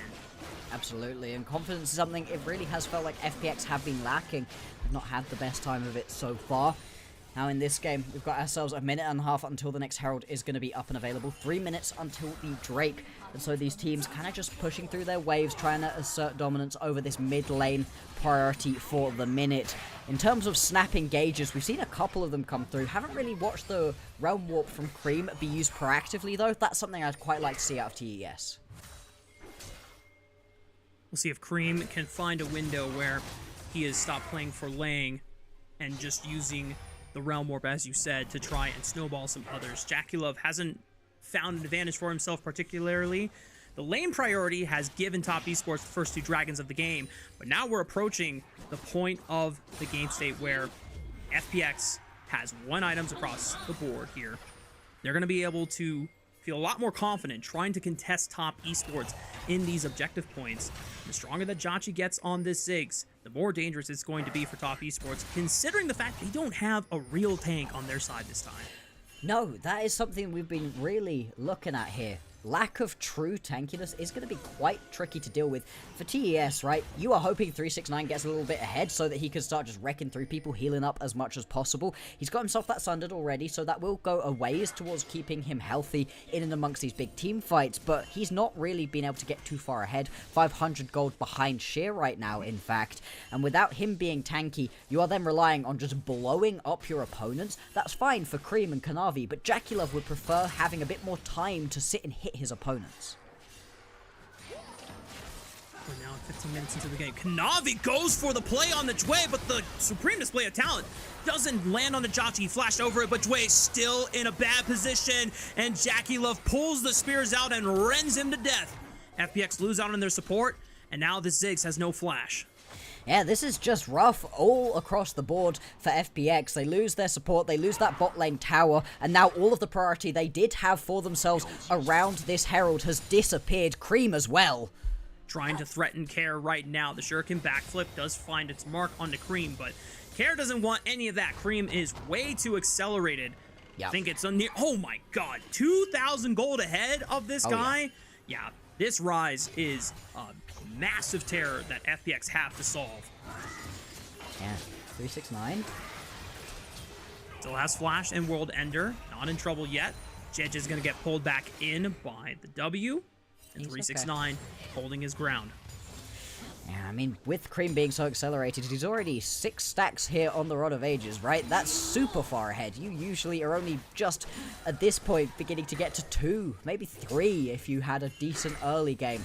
Very much accelerated right here. Also now going to grab himself that Seraphs, so extra survivability as well. You're talking about not having a lot of tankiness. Well, Cream is kind of going to be a bit of a pseudo tank right here. As long as he's able to just keep pumping that damage out as well, they're going to be more than happy with this as TES. Up by 2,000 gold overall and 2 Drakes in inventory. Now they're going to have an Infernal Drake here to try to play around. I'm curious if Cream can itemize something that gives him a lot of magic resistance so that he can stand up to Joshy damage if he tries to walk in first for the rest of the team, or if he's going to go for some armor. Gets jumped on by Jeje with a 3-talent strike, but the exhaust immediately comes out. The handshake pulls him in. Jeje forced to pop the Crescent Guard. Here comes the Mega Inferno Bomb. Decent damage on the JackieLove, but the Redemption heals him back up. And the Realm Warp sends them into the backline. Massive damage. Supreme Display of Talent hits all 4 members. Karen and Shira running for their lives. 369 tries to get over the wall. And Kanavi is wrecking house with the Elemental Rats. Good Rune Prison, but the Keeper started from Dway will save his team from certain death. Yeah, they're only going to lose out right there onto JJ. It turns into a 1-for-1 overall, but that is now going to be FPX turning tail and running away. Infernal Drake going over to TES, and this is sole point for them already. 17.5 minutes in this game. This is the dragon stacking win condition that Top Esports wanted to shift their priority to going into this game 3, recognizing that it was a major priority and a major win con for FPX, and now, off the back of this fight, Top Esports are in a great position. Absolutely, they are. Everybody jumps Cream, and we were just talking about it, right? Cream is pretty tanky already. Seraph's completed for him, so he's able to just survive that one with the exhaust coming on through as well. Beautiful supreme display of talent, at least cuts off what could have been a good engage from Sheer, stops him from being able to play that one out. We jump back out of this replay. Herald's still available on the map. You've got a couple more members of TES towards this side. I think they're just getting complete control over these objectives. And I'm getting flashbacks to 2019, where it wasn't Kiana in the jungle, but it was Kiana mid. Yep. And the power of this ultimate in small corridors like this, where there's a lot of terrain that you can just affect members. How do you move? Even if you are not in front when the Supreme Display of Talent's projectile path hits you, if you're near the terrain that it hits, you are in danger. You are in peril of getting blasted by a major CC cooldown. It doesn't do nearly as much damage as it used to do, but it's still a major team fighting tool that Kanavi has been absolutely exquisite with in executing so far. Do you remember how much damage it used to do? It used to absolutely one-tap people. I mean, in terms of mid laners that got pentas, I remember that there were just way too many for a while right there. Oh, man. I'm glad they changed that, but it is still fun seeing what Kanavi can do. And it's kind of like the Pop Blossom, right? Where you get a ton of damage with it too. Yeah, it's not going to one-tap anybody, but it's the CC that it then provides as well. And it means that you can't afford to fight in a choke point. And that's kind of unfortunate, because Jachi would love a choke point. You know, put down that minefield, make sure people are walking on through it. That helps you out. It's also nice for a champion like the Renekton as well. The Poppy too, with walls that you could be pushing people into. You can't afford to play like that. It's almost a just direct counter to what FPX want to have as ideal setups and scenarios for them.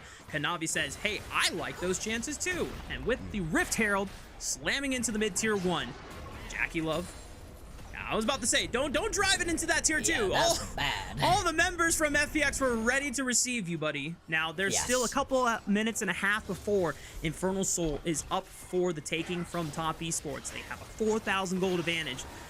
Can FPX find a window back in this game? If they are going to be able to do so, they've got to be finding some of these big assassinations right here out of care onto the backline and allow Jachi enough time to just deal his damage. He has just not been able to really find those angles in the big team fights. Yeah, he's been able to absorb a couple of the kills, but it's been off of individual little bits of damage rather than that overall mega Inferno Bomb landing on top of everyone. He's going to have to step up in these team fights too. I've also been quite impressed with the way that Sheer's been playing out a lot of these fights, but he keeps getting punted away. He keeps having to turn tail and run. He's gonna really need that second item to come through to give him that extra bit of survivability to sit in these team fights a little bit longer. Yeah, he's probably one of the only members that can try and cut through Cream's rise or even threaten Kanavi if he tries to jump in looking for that setup. And FPX are starting to run out of options to figure out how to problem solve against this jungle mid combo. Even though Kanavi hasn't necessarily picked up any kills for himself, the fact that he's stacking up all this lethality into a non-tank composition for the side of FPX outside of Dway, your carries, your squishies are always threatened, always potentially vulnerable to just getting one-tapped by this setup from Kanavi's Kiana. And it puts you in just such a scary position here as FPX. Yes, it doesn't matter. It doesn't change anything for your outcomes if you win or lose, but you're in the position to potentially win this one. And now you're just constantly having to think about where you're finding these fights, how the positioning is going. Just puts that extra level of stress right here onto an FPX that really just need to get out of their own heads sometime. A reminder that even though Kiana has been played in Tier 1 in the jungle twice now in 2025, it has yet to win a game. Kanavi in a great position to change that and be the first jungler to give Qiyana her first win in 2025. Teleport coming in from both teams as they arrive to contest for what could be Top Esports Infernal Soul. Where's the setup coming through? This is going to be a straight up 5v5. No funky flanks coming through, really. Cream on the backside of the fight. JJ goes right in onto Hong, but the Fate's Call pulls him back. Jackie Love hit by the Mega Inferno Bomb. Cream now isolated in the Dragon Pit. Rest of FPX, they gotta be careful. They step in. Flash from Dwayne. Do they want to commit? But this is a great angle for the Supreme Display of Talent. Gonna hit all three members. The stun is there. Dwayne slain. Karen's able to find Cream into the back line. Now it's up to Qiyana. It's up to Jackie Love to find the fight. 369 can he carry through, and he's the world ender. He's gonna look to end FPX's world right where he stands. He's now in a 1v2 against Jachi and JJ. They're trying to kite away. The world end is starting to run out. JJ and Jachi are just trying to kite this one and run out the alteration, but they have run out of mana on the Ziggs. The 369 could still try to take him out. JJ steps up, looks for the talent strike, knocks him off, but Jachi's running out of mana. The flash predicted by Jachi as he's able to get away for the last class of the Darkened Blade. 369 still healing. This guy is a raid boss. Can they bring him down? Another Darkened Blade. What? But Jachi and JJ finally slay the demon, and FPX will stand tall. Still, that takes so long that a couple of respawns have come on through. Hong gonna teleport himself back into this play. Cream also can teleport back in if they want to. Snap re-engage onto this one because the Drake did not go down, Rafa. We're gonna get to do this all again. But the big thing here, Bloxer, is which ultimates are coming back off cooldown. Yep. Supreme Display of Talent is the longest cooldown for the side of Top Esports. So you can already see that they know they can't force the fight on the Dragon. They're gonna go for a... Oh, it's an Otacon. I was like, the Bear's not up for another 30 seconds, but we forgot about the Otacon because we were fighting so much over the Infernal Soul. It's correct. It's the correct decision right here out of TES. Grab yourself this Otacon. It's going to give them a huge amount of benefit considering how much they were able to grab earlier on right here as well. And we'll have a look back at this play. And this, it's so messy. Cream tries to play this one from the back end of the fight and just immediately gets himself caught out in the pit. And at this point, you're looking at a flash rise. Can he get away? No. Instantly gets stunned up straight on into the wall. And despite the fact he even goes golden, he still gets himself taken out pretty dang early on into this fight. The hostile takeover buys so much time for TES, and it's the reason they're able to keep themselves in this one for as long as they are. 369, if he's able to find these final 2 kills, it's a penta right here. The Burning Baron! Oh, wait, Kanavi secures it! FPX didn't even have a chance to contest them in the pit. Now Karen's trying to threaten with the... Oh my god, the Supreme Display of Talent just kills him where he stands, immediately slamming him, and Shui tries to find one back, but Jachi's popping people with the bombs.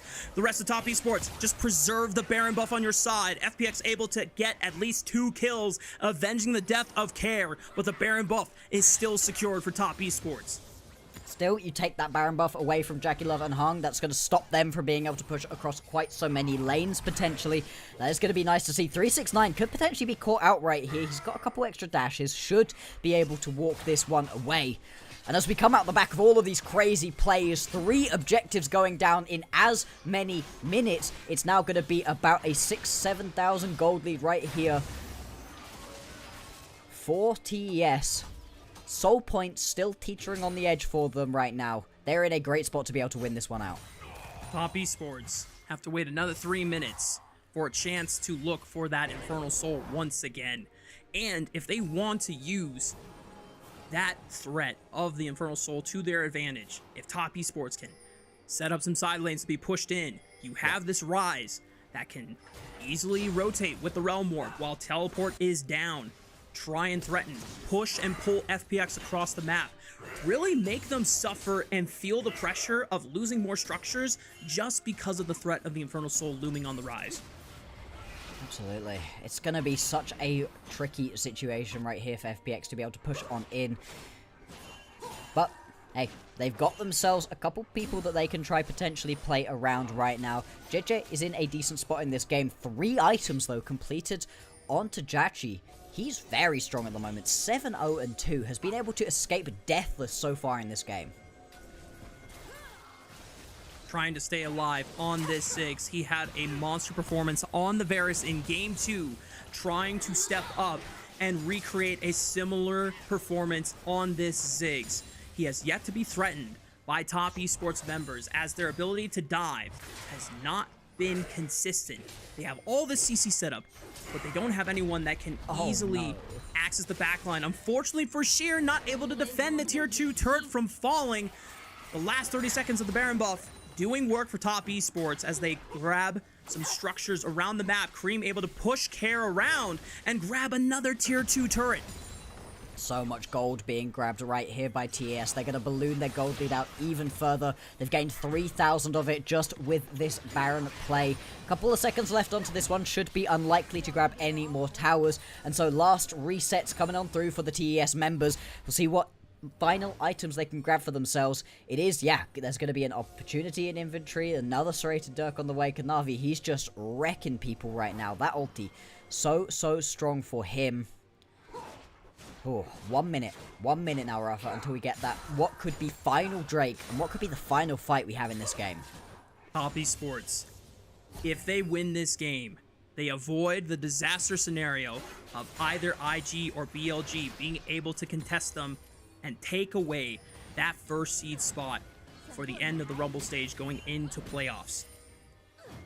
FPX, if they find that upset, all hell breaks loose from the top 3 teams in the LPL. And Cream, I mean, we have, if you're a top esports fan, you have to be thanking Cream for a majority of this game. He's been able to find successful solo kills on to Care in the early laning phase. He got that early accelerated Rod of Ages stacking for himself, as well as the Seraph's Embrace. He is the one person that can consistently threat damage onto FPX because no one has really built an abundance of magic resist to deal with the Rise. No. And he is absolutely hitting like a truck at this point in the game. JJ, okay, just not quite gonna get caught out. If he got caught right there by that handshake, he was dead, and that was gonna end this game. Hong's got to be careful. The Fate's Call surely should be coming out. Hostile takeover by some time. Supreme display of talent right on the 3. Dwayne caught into the back line, and Jachi was stalled momentarily. The front line is evaporated. Hong doesn't even go down yet, and Kanavi throws it. He flashes the perfect execution just in time. FPX lose 4. Jachi the last member standing. But will that be enough to stop top esports from ending the series right here, right now? They can push on right here. The Ziggs does have plenty of wave clear, so it could be a little bit tricky still. These towers are going to melt. We're pushing through the inhibitor tower now. There's still enough time to just go for the Infernal Soul. Top esports do not have enough time to try and end the game. They won't even take out the inhibitor and give some early access, easy access to consistent gold with those super minions. They'll just secure the Infernal Soul, and this moves top esports now to a 10,000 plus gold advantage. Yeah. And we do have teams in the LPL that could come back from those kind of deficits, but it's very unlikely to be this one. As we take a look back at this play, the supreme display of talent, I mean, it's exactly what you were asking for. 3 members just take every bit of damage, CC'd up as well. Beautiful work from Kanavi to start this fight off. And then 2 people getting away with murder. Hong flashing away for himself, keeping himself alive. Kanavi as well flashing out, keeping himself going, not giving any extra gold back over to the FPX members. And this is just such a rough situation for them to be in. They are staring down the barrel of 10,000 gold and a Baron buff walking into their base. Kanavi has over 45 lethality between all 4 of these items here. So any squishy member that does not have any armor set up, they are going to get popped! Supreme display of talent eliminates JJ off the rift. And now there's no chance for a smite steal unless Dway can find some heroics swapping over to a smite. But it doesn't look like he has that option available. Oh, nope. That was close. But Kanavi's clutch with the smite. 369, the realm warp into the middle of all 5. That's a dangerous predicament, but Jachi is slain. FPX now riding on the chances of Care. The perfect execution can't even get through the bailout of Hong. Top esports find the perfect ace. Find the perfect ending to a perfect series. FPX tried their damnedest, but it's not enough to defeat the inevitable and the most dominant team in the LPL. Top esports, they're gonna do it again. They are going to top out Group Ascend. They are gonna be our 1 seed coming out of this Rumble stage. And what a performance to round that one off. Rafa, you gotta be the happiest man alive. It's a Kiana win here in pro play. I'm so freaking happy, man. That is so insanely cool. I'm using all my willpower to not drop F-bombs for the sake of my producer. I already did one earlier this week. I got my one. I got my one. But what an awesome way to cap off the series, the last series for these two teams. Yeah. FPX really stepped up and pushed Top Esports to the brink and forced them into a position where they had to pull out something yet to be tested here in the LPL. And Kanavi gets to walk away, the bearer of the first Kiana jungle win here in 2025. And it was an incredible performance. He would be my pick for game MVP. He was all over the rift, getting so proactive, diving a tower level 1, getting that initial flash out, and then just kind of never looked back, was just constantly playing super aggressive. It's tricky to play a champion like the Kiana, but it just felt like FPX could never do anything. Every single fight they found, there was a wall nearby, supreme display of talent, and that's that. And with this, Bloxer, Top Esports officially end the Rumble stage at 12 wins and 2 losses in series score. With that updated, there is no chance that IG nor BLG can catch up and threaten Top Esports on that first seed. It is definitively Top Esports' to claim, and they will have the grandest opportunity going into playoffs and choosing any opponent that they wish. It doesn't wrap everything up, though. That is not going to be everything wrapped up at this point. They can't get the 1 seed. But BLG and IG can fight over the 2 seed. It's currently BLG's to lose, but with the 2-0 for IG here today, they get themselves back into a really good spot to be able to fully compete for this one. For IG, getting that 2nd seed after their rough start would be awesome. For BLG, losing that 2nd seed after it looked like they were actually going to top our table would be really disappointing for them. And so there is still so much more to look forward to in our last couple of days here on the LPL. Gosh, I'm still processing this series, Bloxer. You're so pumped. You're so pumped. pumped. Oh my goodness. The sun rose 30 minutes ago. I have to sleep at some point today, but that last adrenaline rush from the moment Kiana Jungle was slammed in an angle that I didn't even think was going to be one that Top Esports were looking at, and it worked?